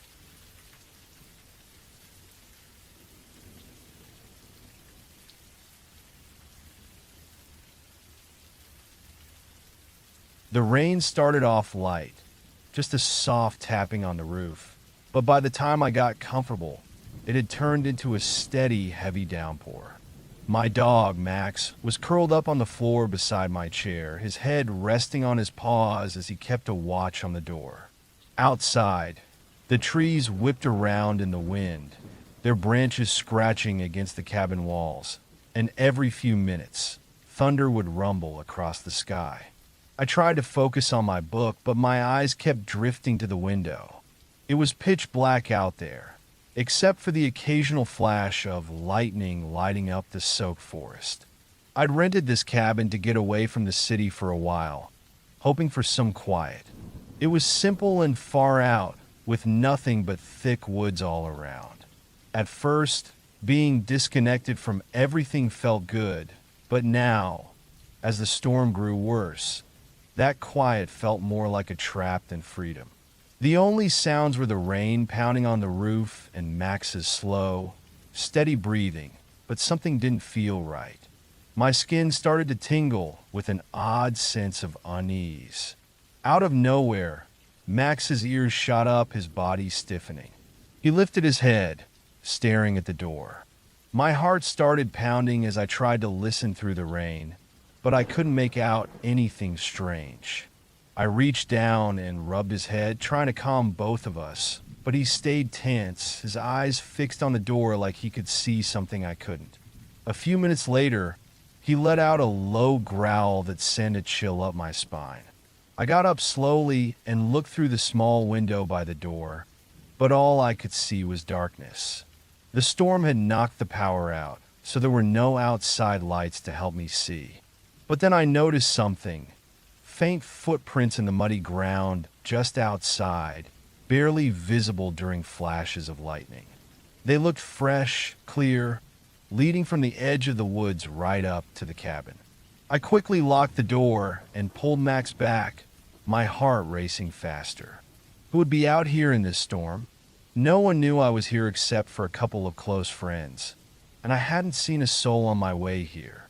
Max started pacing, uneasy, his eyes still locked on the door.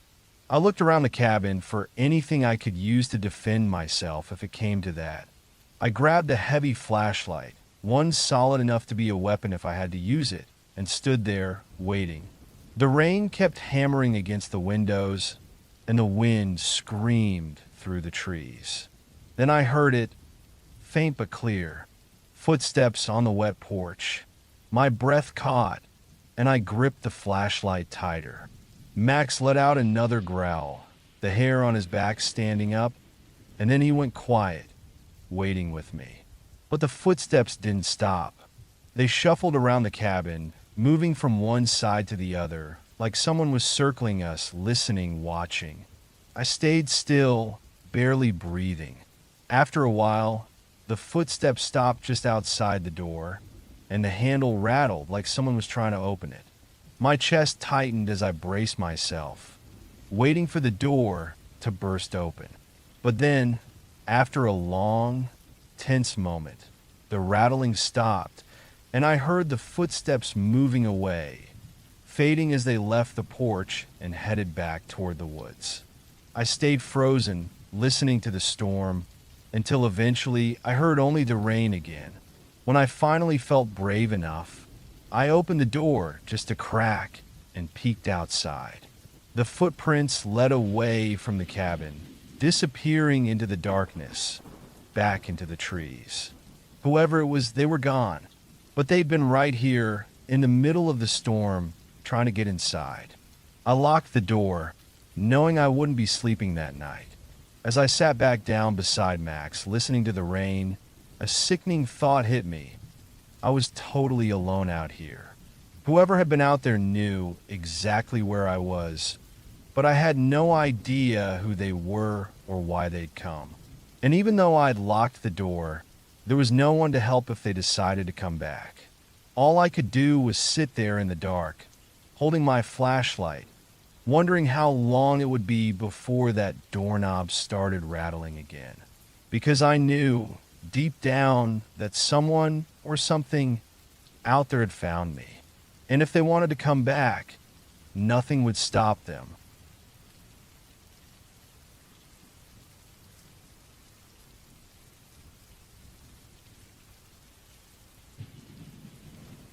I had rented a little cabin in the woods to get away from the city noise for a while.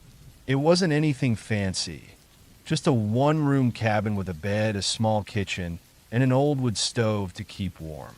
The forest stretched on forever around me, thick and still. There was a quiet that felt so heavy, it was like it could swallow any sound. I hadn't seen a single person since I'd arrived, and that's exactly what I wanted. On the third night, a storm hit hard. Rain hammered down, wind beat against the cabin walls, and the windows rattled. As I lay there listening to the storm, I started to hear another noise, a strange scraping sound coming from the floor below me. I tried to tell myself it was just some animal looking for shelter, but something about the noise felt wrong. It wasn't random like animals usually are. It had this slow, steady pattern to it. It didn't sound like an animal scurrying. It sounded more like something being dragged. I tried to ignore it, hoping it would stop, but it didn't. The sound kept getting louder, more demanding, until finally, I couldn't stand it anymore. I got out of bed, grabbed my flashlight, and shined it across the floor, searching for any cracks or gaps where the sound might be coming from. Near the back wall, I noticed a thin line in the wood, a trapdoor I hadn't seen before. My stomach tightened. Every instinct told me not to open it, but my curiosity had a hold of me. The trapdoor was heavy, and as soon as I lifted it, the smell hit me, thick, rotten, and unmistakable. I gagged, but I forced myself to look down. My flashlight beam cut through the dark space below, bouncing off something pale. For a moment, I couldn't figure out what I was looking at, but then I leaned in closer, and my heart nearly stopped. There, staring up at me, was a face, cloudy eyes wide open, lifeless. It was a body twisted and shoved down there like someone had tossed it and forgotten it. It was an older man, his clothes dirty and worn, his hands frozen in a way that made it look like he had tried to claw his way out. I felt sick, stumbling back, my mind racing with questions. Who was he? Why was he here? And worst of all, who put him there? I forced myself to look again, hoping maybe I was just seeing things, that my mind was playing tricks on me. But it was all too real. I was staring at a dead man, his decaying body hidden beneath the very floor where I'd been sleeping. And suddenly, a cold thought crept in. Someone had put him there, and they might still be around, watching and waiting to see if I'd find him. I dropped the trapdoor shut and backed away, my heart pounding so loud it felt like it'd explode. All I could think was that I had to get out of there. But as I turned toward the door, something caught my eye through the window. A figure stood outside in the rain, watching the cabin. They didn't move. They didn't come closer. They just stood there, staring, as if they'd been waiting for this moment. I didn't stick around to find out what they'd do next. I grabbed my bag, shoved open the door, and ran into the rain, heading straight into the dark woods. I didn't care where I was going. I just knew I had to get away.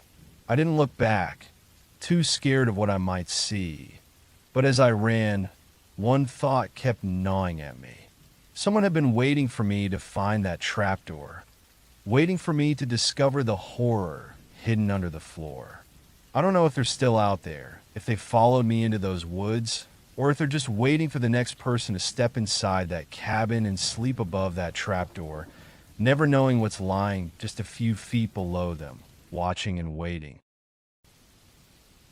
Even when I was little, I felt a deep affection for the northern woods. It began when my parents took us on a sudden spring break to a family cabin owned by my grandparents. I was enchanted.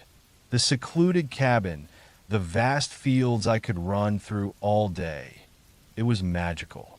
That cabin felt like my sanctuary, a place where everything was awe-inspiring and beautiful until a few years ago. In 2018, after my partner and I had been together for 5 years, we finally got married.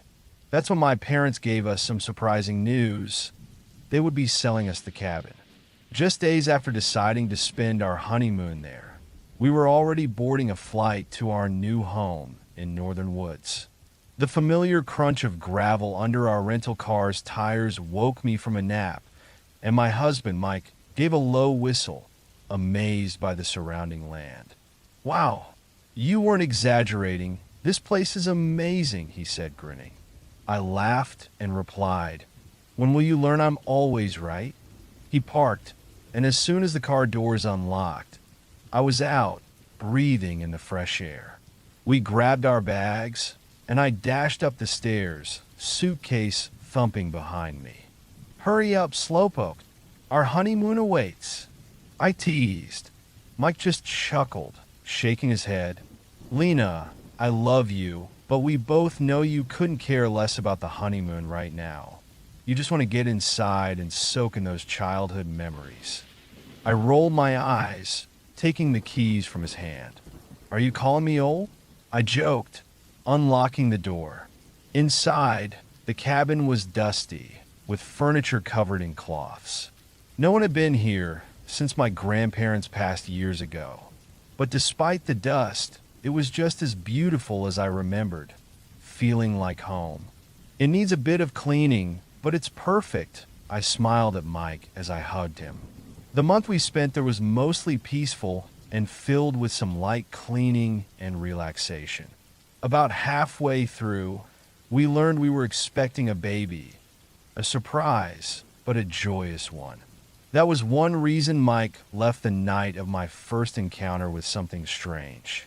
My cravings had kicked in, so he kindly drove the long hour to town to grab me snacks. I stayed behind, dozing off on the couch as the TV played softly. Suddenly, I heard a knock at the door. At first, I thought it was from the TV, but I soon realized someone was pounding on the front door.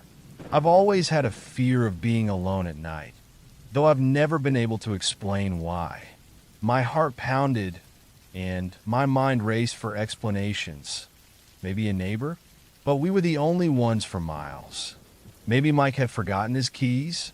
Then I heard his voice calling, "Lena, let me in." But it sounded wrong, cold and gravelly, unlike Mike's usual warm tone. He had never sounded like that before. I was frozen, unable to move, tears streaming as I stayed curled up in terror. When the pounding stopped, I thought it was over, but then I heard scratching outside, nearing the living room. I realized in horror I'd forgotten to close the curtains. As the scratching grew closer, I hid under my blanket, feeling like a scared child again. Then a sharp tap on the window followed. I heard a voice, taunting, "I see you." It sounded nothing like Mike, almost demonic. I felt as if I was living a nightmare, knowing that whatever was out there wasn't human. As I was on the brink of breaking down, I heard keys at the door. Mike was finally home, but the creature was still there growling. I pulled the blanket down, the light blinding me as I saw Mike's puzzled look. "What are you doing, Goof?" he asked, but his smile dropped when he saw how shaken I was. He held me close as I sobbed, and I told him what happened. Though I left out how it mimicked his voice, I didn't think he'd believe me. The police came, but they found no one. However, they reported deep scratch marks on the cabin wall outside, near the living room window. Despite this incident, we decided to move into the cabin with some added security, a new gate, cameras, even firearms for protection. Strange things continued, like eerie screeches in the woods and dead animals near the house, but nothing like that night. Years passed, and we started a family. Our daughter Clara, born shortly after that incident, and a younger son, Jake. One evening, while I was at work, Mike called me, sounding frantic. He asked where I was. Confused, I told him I was still at work, but he insisted, "No, you're outside." My heart sank. The creature was back, now terrorizing my family. I grabbed my keys, told my boss I had to leave, and sped home, the kids crying in the background on the phone. The drive felt agonizingly long, but eventually I reached the gate. I knew the creature was out there, watching me, but I had to open the gate manually. I was terrified, my hands shaking, but I forced myself to get out. Mike was on the phone, urging me to stay in the car, and soon I saw his truck pulling up. We both drove to a nearby gas station, where we reunited, hugging tightly. That night will stay with us forever. Now we're staying in a temporary rental, deciding if we'll stay in the area or move. I researched what we might have encountered, and the closest matches I found were a Wendigo or Skinwalker, though no one can say for sure. Whatever it was, it turned a once idyllic place into a nightmare that will haunt us always.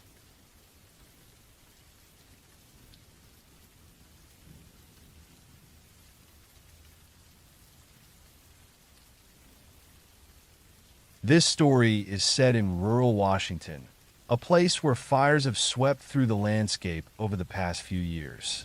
My brothers and I were heading to our family's land to tend the garden. We planned to stay up in the mountains for a week or so, hoping to escape the busyness of city life and spend time reconnecting, as we hadn't been especially close over the years. I was 18 at the time, eager to get away to relax, fire off some rounds, and share some beers with my brothers, hoping to bridge the age gap between us.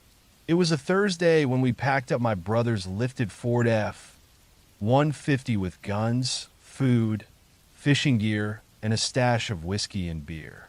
After grabbing lunch, we headed for the garden on a quiet road off the main path. The road became gravel as we climbed, eventually reaching an old helipad near the top, though I never knew why it was there. Around an hour later, we finally arrived at the place we called our garden retreat, a little home away from home in the woods. I loved this property because of the freedom it gave me. The only structures were a newer cabin my brother had built, plus a few other outbuildings for cooking, bathing, and storage. The first few days were perfect, tending the garden, sharing drinks, and exploring the old logging roads by truck. I was having a blast. On the fourth day, a nearby resident stopped by. Let's call him Carl. Carl was an older man with a typical mountain man look, weathered and very private. He valued his peace and quiet out there in the wild with his dogs. I met Carl, and then my older brother asked me to fetch our other brother so they could all talk with him. When I got back, Carl was warning my brothers to be cautious of a cougar, as sightings were common here. One had attacked his oldest dog, Lucy, recently, so he wanted us to be aware. After Carl left, my brothers had a private talk, and later over dinner, I learned we'd be out looking for that mountain lion the next morning since my brother had a hunting tag for it. We had a few drinks and called it a night early. The next morning at 3 a.m., my brothers were up and ready, just waiting for me to join them.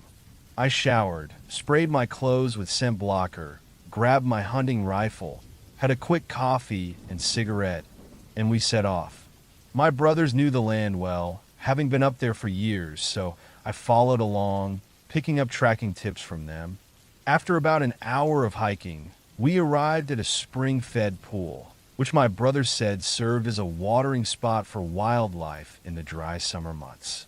We set up 2 blinds about 200 yards away, the wind blowing toward us, a great spot for waiting. With snacks and coffee, we settled in as daylight approached. When dawn finally broke, my brother used his rangefinder on the spring and confirmed we were at a perfect distance. My rifle was sighted to cover that range, so I felt ready. We quietly talked about Carl and his poor dog, not noticing when a raccoon crept to the water's edge. But we quickly noticed it darted away, spooked by something. We exchanged looks, thinking it was odd for a raccoon to bolt like that. Moments later, something unfamiliar emerged from the brush and moved toward the pool. None of us had ever seen anything like it before. It resembled a wolf, but had a huge, square head, almost like a bulldog, and back legs more like a deer's. We watched in silence, barely daring to breathe. Then suddenly it looked straight at us. My brother raised his .30-06 in an instant but held off shooting. I wondered how it knew where we were. We hadn't made any noise, and the wind was in our favor, so it shouldn't have smelled us. Just then, it opened its mouth and made a strange, squealing sound like a loud, high-pitched scratch. Fear surged through me as I raised my rifle, barely able to steady it. My brothers were ready too, but before we could react, the creature let out a shriek like a malfunctioning siren, then darted back into the woods. My oldest brother mumbled something I couldn't hear, and we sat in silence for another hour before heading back. On the way back to the cabin, my brother told us that when he'd looked through the rangefinder, he'd seen it show its teeth sharp like those of a big cat. Whatever it was, it clearly had the instincts of a predator. Back at the cabin, we decided to stop by Carl's and tell him about what we'd seen. Carl listened, then shared an old story about a shapeshifter from native folklore. He said that when he first moved here, a strange creature that looked like a deer but wasn't would shriek in the night. He'd only seen it twice, but it was enough to know it wasn't an ordinary animal. He hadn't seen it in decades but figured we might have. He warned us to stay alert and handed us some of his homemade brew as we left. Back at the cabin, I was still rattled by what we'd experienced. After Carl's story, I didn't know what to think about those woods anymore. The rest of our stay was quiet, except for a raccoon startling one of my brothers in the bathhouse, but the memory of that creature lingered. So, if you ever hear an eerie shriek in the mountains near Kendrick, remember our encounter and be careful.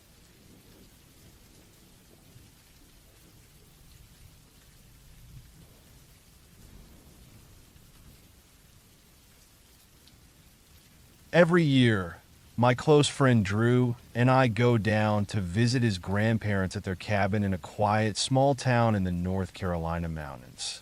My friend, his grandpa, and I are all outdoorsy people, so we're always looking for something exciting to do in the area. One evening, we decided to go on a night hike along a trail not far from the cabin. This wasn't your typical trail. It was more of a gravelly, dirt road popular among hunters, campers, and backpackers. As we pulled up to the trail, we noticed an old, beat-up black Chevy SUV with two middle-aged men inside parked near the entrance. While this is usually a safe area, shady folks and questionable activities sometimes occur in the deep woods, so we chose to avoid this trail and head to another one about a half-mile down the road. We parked about 50 feet into the second trail, just out of view from the main road, then got out to start our hike. Everything was going smoothly until we were about a mile in, and then we heard a dog barking, seemingly around 300 feet away. We decided to keep going, but the barking wouldn't stop, not knowing if the dog was free or if it might approach us aggressively. We decided to turn back. When we were about 1,000 feet from the truck, we noticed a car idling behind Drew's grandpa's truck with its headlights on. This was instantly alarming. Who would just pull up behind a random truck at 10 p.m. on an isolated trail? Keep in mind, you'd have to drive into the trail to see where we parked, as the truck wasn't visible from the road. We waited there for about 5 minutes, trying to see if we could spot anyone, but it was too dark and too far away to make anything out. Luckily, there was a large tree near the trail, so we were able to hide behind it, making it impossible for them to spot us. Drew's grandpa used the night vision binoculars we had, but they didn't reveal much either. We decided to just stay hidden and wait for them to turn around, as there was no way we were going to approach the truck with some strange car parked behind it. After standing there for about 10 minutes, to my horror, the car drove around the truck and started down the trail in our direction. As quickly as we could, We scrambled up a hill next to the trail and hid behind a log at the top. Moments later, that same old black Chevy SUV from outside the first trail rolled right by where we had been standing only seconds before. The windows were rolled down, and they slowed down as they passed. I could feel my heart racing. We were absolutely terrified they would stop, get out, or worse, start searching for us. Thankfully, they kept driving and didn't stop. Once they were out of sight, we got out of our hiding spot and sprinted back to the truck, getting out of there as fast as possible. This may not be the scariest story to some, but for us, it was nerve-wracking. We never figured out who those guys were or what they wanted. My guess is they had something hidden further down that trail and thought we'd found it, or they were out there for some other reason. A lot of things could have gone wrong that night. What if we'd reached the trail a few seconds later and they saw us? What if they'd confronted us? Or if they'd slashed the truck tires or waited quietly for us to come back? If we'd been just a little later getting out of there, we might have been noticed by some very dangerous people.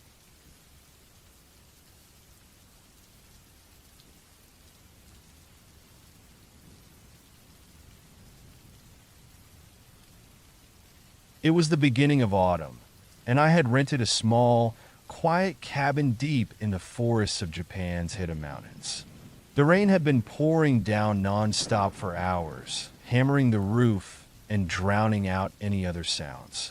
I was completely alone, far from the nearest village, surrounded only by thick woods, wet earth, and the never-ending hum of rain. The cabin was simple. Just one small room with an old futon on the floor, a tiny kitchen, and a few flickering candles. The power was unreliable here, and the storm had finally knocked it out completely, leaving me with just a single flashlight, which seemed to be getting weaker every minute. The wind outside was strong, bending the trees so they creaked and groaned, while branches scraped against the walls with an uneven tapping. The night felt darker than usual, like the rain was pressing in from all sides, making it hard to focus on anything but the heavy, endless downpour. Yet, at some point, a strange feeling washed over me, an uncomfortable sense that I wasn't really alone. I couldn't explain it, just a tightness in my chest like someone was there silently watching.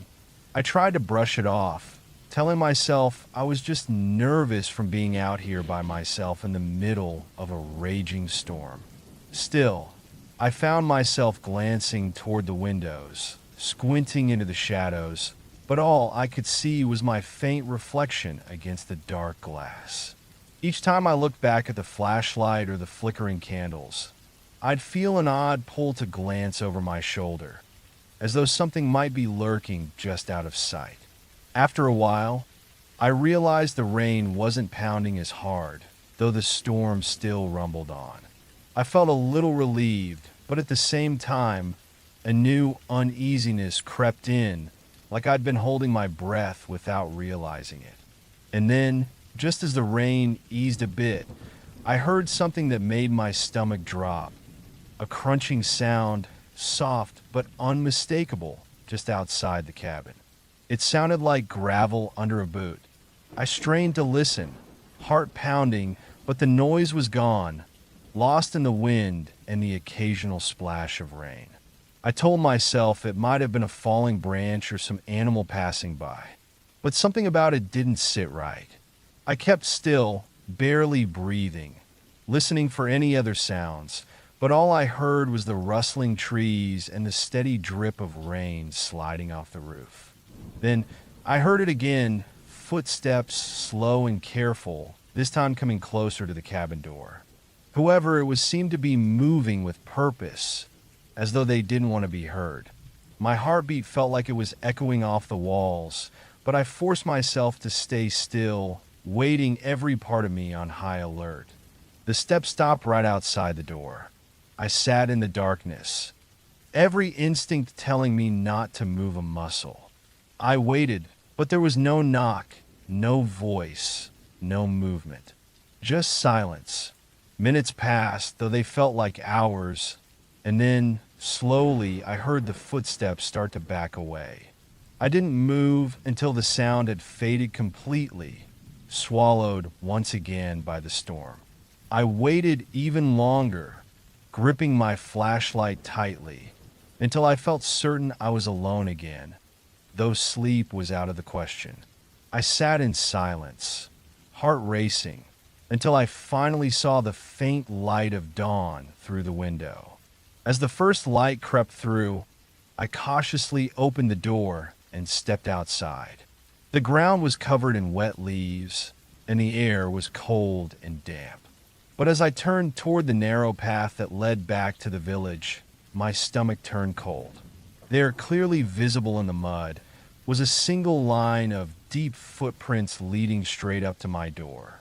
They were large, too large to be mine, pressed perfectly into the wet earth. And they didn't just lead to the cabin. They led to my window. A chill ran through me as I looked more closely. The footprint stopped at my window and then continued to the door.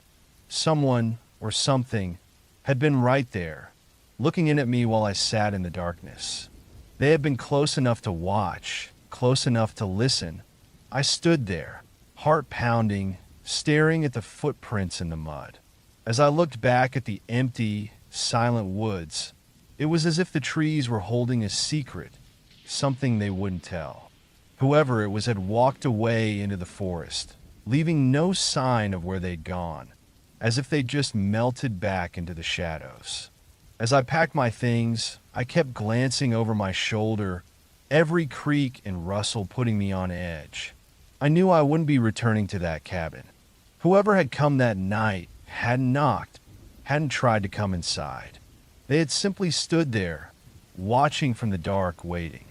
And that was somehow worse than anything else, knowing that someone had been there, listening in the silence, and that they could be waiting out there again, just beyond the trees, hidden from view.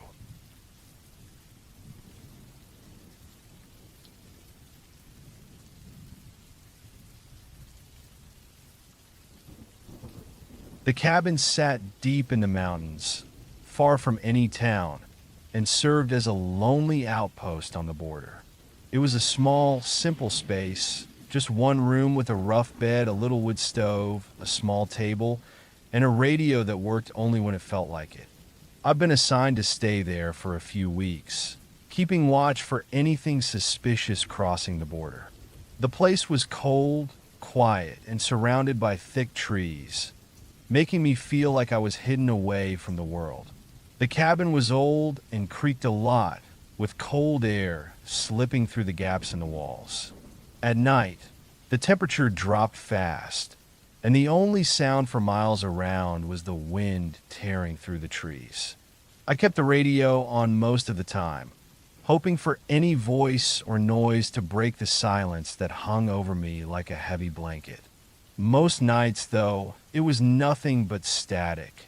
One night, the cold was sharper than usual, and a thick fog had settled in, making it hard to see anything outside.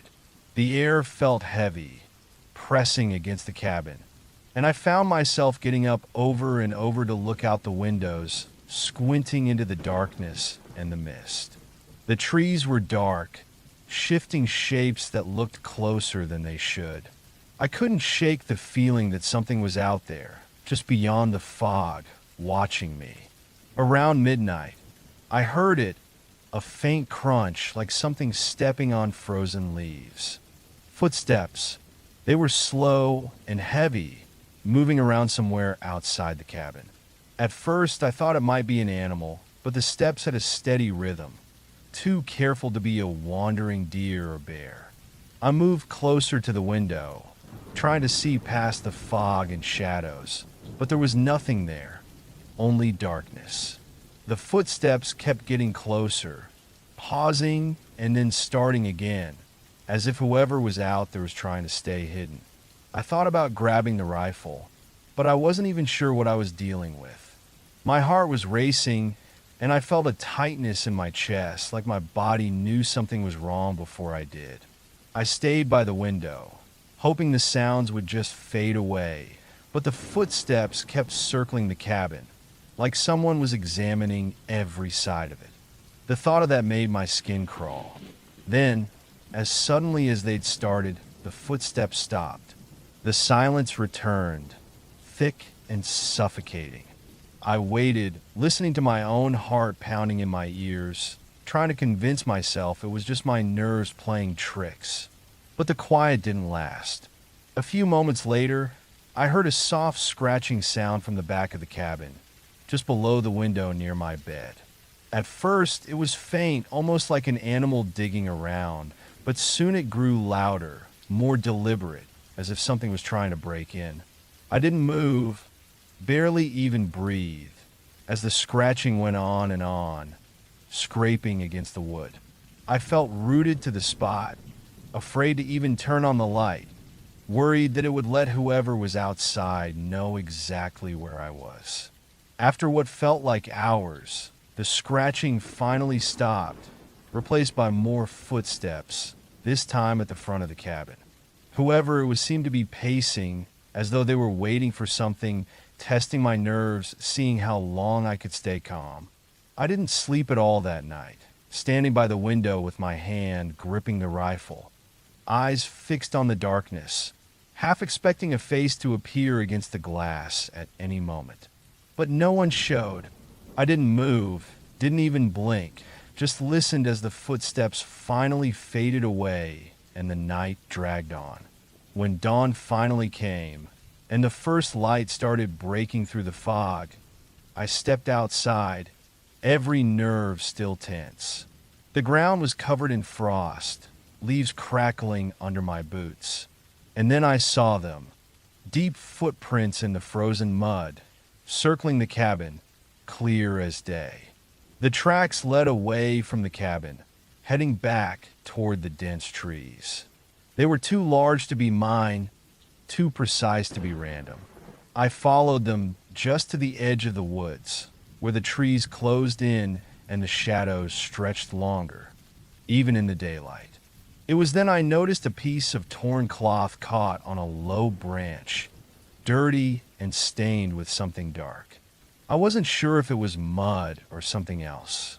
I stood there for a long moment, staring into the forest, feeling that same eerie sense of being watched. Whoever had come to the cabin had been close enough to touch it, close enough to look inside. I never found out who or what it was that visited me that night. As I made my way back inside, I could still feel the weight of the silence around me, as if the forest itself was hiding something just out of sight, something waiting. I closed the door, locked it, and hoped it would keep whatever was out there at bay. But deep down, I knew a flimsy lock wouldn't stop it if it decided to come back. And I had the feeling it would.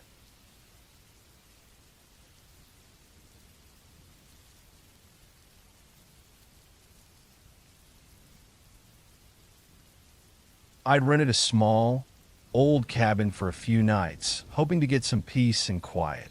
It was pretty far out, surrounded by thick woods, and just beyond the cabin was a clearing with an overgrown graveyard. The gravestones looked ancient, most of the names worn off with time. I noticed it when I pulled up, but didn't think much of it. Just seemed like something you'd find way out here, a forgotten place nobody visited anymore. The cabin itself was simple, a bit run down but sturdy. Just a bed, a chair, a wood stove. The lights worked, but the wiring seemed off. Whenever the wind blew, the lights would flicker. I spent the first day exploring the trails around the area, trying to settle in. When night came, the wind picked up, and the cabin started to make all these creaks and groans. I told myself it was just the wood shifting, but it made the place feel even more unsettling, especially with that graveyard nearby. There was something about the darkness here, like it was pressing in on the cabin. I tried to sleep, but I couldn't shake this feeling that I wasn't alone. I kept tossing and turning, and finally, I got up hoping a quick walk would calm me down. I threw on my jacket, grabbed my flashlight, and stepped outside into the cold night. The wind had calmed, leaving a strange, heavy silence in its place. I could barely see the graveyard, just some pale gravestones barely visible through the trees. I don't know why, but I felt this pull like I needed to go closer, to take a look. I walked over, stepping carefully on the damp ground, the flashlight casting shaky beams across the stones. Most of the names were too worn to read. But then, just as I was about to turn back, my flashlight caught something odd. Near one of the newer graves, partly hidden by dirt, was a shape that didn't belong.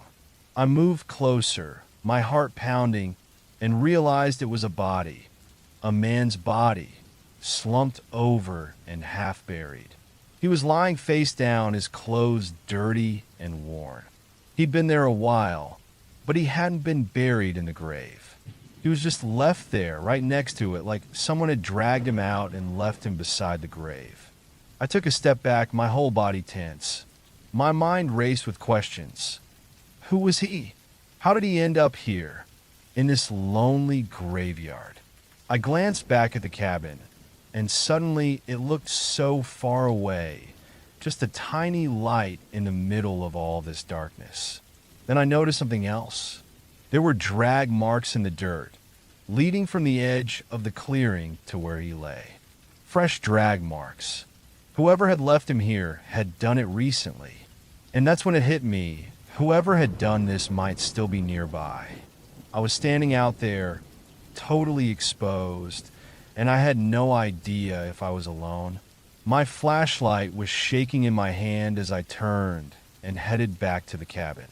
I kept looking over my shoulder, half expecting to see someone watching me from the trees. The forest felt alive, every rustle in the leaves setting my nerves on edge. Once inside, I locked the door and sat there in the dark, my flashlight clutched tight in my hand. The night dragged on, every little noise outside making me jump. The wind, the branches tapping on the windows, it all felt too close, like something was just outside, waiting. I didn't sleep. I just sat there, heart pounding, until the first light of dawn started to creep in through the window. As soon as it was bright enough, I packed my things, locked up the cabin, and left without looking back. I didn't even want to see the graveyard as I passed by. I just wanted to get away from whatever was out there. Driving down the winding road, I couldn't shake the image of that body, those fresh drag marks in the dirt, or the feeling that someone had been watching me the whole time. And as I drove farther from the cabin, a thought crept into my mind that left a chill down my spine. Whoever had dragged that body to the graveyard hadn't wanted to bury it. They wanted it to be found, maybe by the next person who came out here. And as I sped down that road, I couldn't shake the feeling that if I'd stayed just one more night, they might have been watching me, waiting to see if I'd be the next body left in that silent, forgotten graveyard.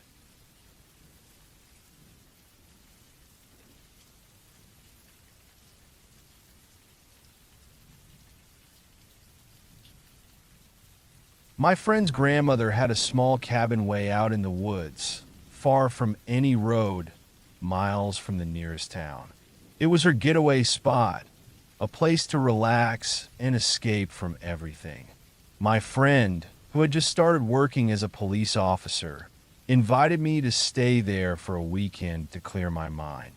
She had gone a few times and told me it was peaceful, exactly what I needed. I thought that being alone in the woods would help me unwind. The cabin was basic, just one room with a bed, a little kitchen, and an old wood stove that kept things warm. There was no TV, no internet, and only weak cell service. The quiet was almost complete, with just the sounds of trees creaking and animals moving around in the brush. On my first day, everything went smoothly. I walked the trails nearby, enjoying the peace and quiet. But as night fell, the atmosphere changed. The woods, which had seemed so calm in the daytime, felt dark and heavy, like the trees were closing in on me. Every tiny sound, the crack of a twig or the rustle of leaves, felt louder and more intense in the darkness. I kept telling myself it was just nerves, but around midnight, I started to feel uneasy. I couldn't shake the feeling that someone else was out there with me, even though I knew the closest neighbor was miles away. I tried to convince myself it was just my imagination, but the quiet felt almost unnatural. The cabin had a few old lights that flickered, and I noticed one by the door blinking. At first, I thought it was just bad wiring, but then I saw something strange outside the window, a dim light moving in the trees. It was hard to see, but it looked like a small flashlight bobbing around in the forest. My stomach sank. There shouldn't be anyone out here at this hour, this far into the woods. I watched the light for a moment, hoping it would turn away, but it didn't. It kept coming closer, moving slowly through the trees, headed right for the cabin. I quickly turned off the lights inside, hoping the darkness would hide me. I moved to the back of the cabin, peeking out from a small window as the light approached. Soon, I could make out a figure holding the flashlight. They wore dark clothes and moved quietly, as if they were trying to sneak around. My heart raced as I wondered if they knew I was there. The figure stopped just outside the cabin, shining their flashlight across the walls, the windows, and the door. They stood there for what felt like an eternity, as if they were listening for something. I could hardly breathe, my mind racing. What were they doing there? What did they want? After a few minutes, they moved around to the side of the cabin, disappearing from view. I could hear their footsteps in the dirt, moving slowly like they were circling the place, checking every spot. I froze, trying to hear any sound, staying completely quiet. Then I heard a soft scraping noise at the back door, like someone was trying to handle. I backed away, my heart racing, glancing around for something to defend myself. There was an old iron poker by the fireplace, and I grabbed it, gripping it tightly. The cabin was so small that if they got in, I wouldn't have anywhere to hide. The scraping stopped, and for a moment, there was silence. But then I heard them walk back to the front of the cabin, their footsteps heavy and getting louder.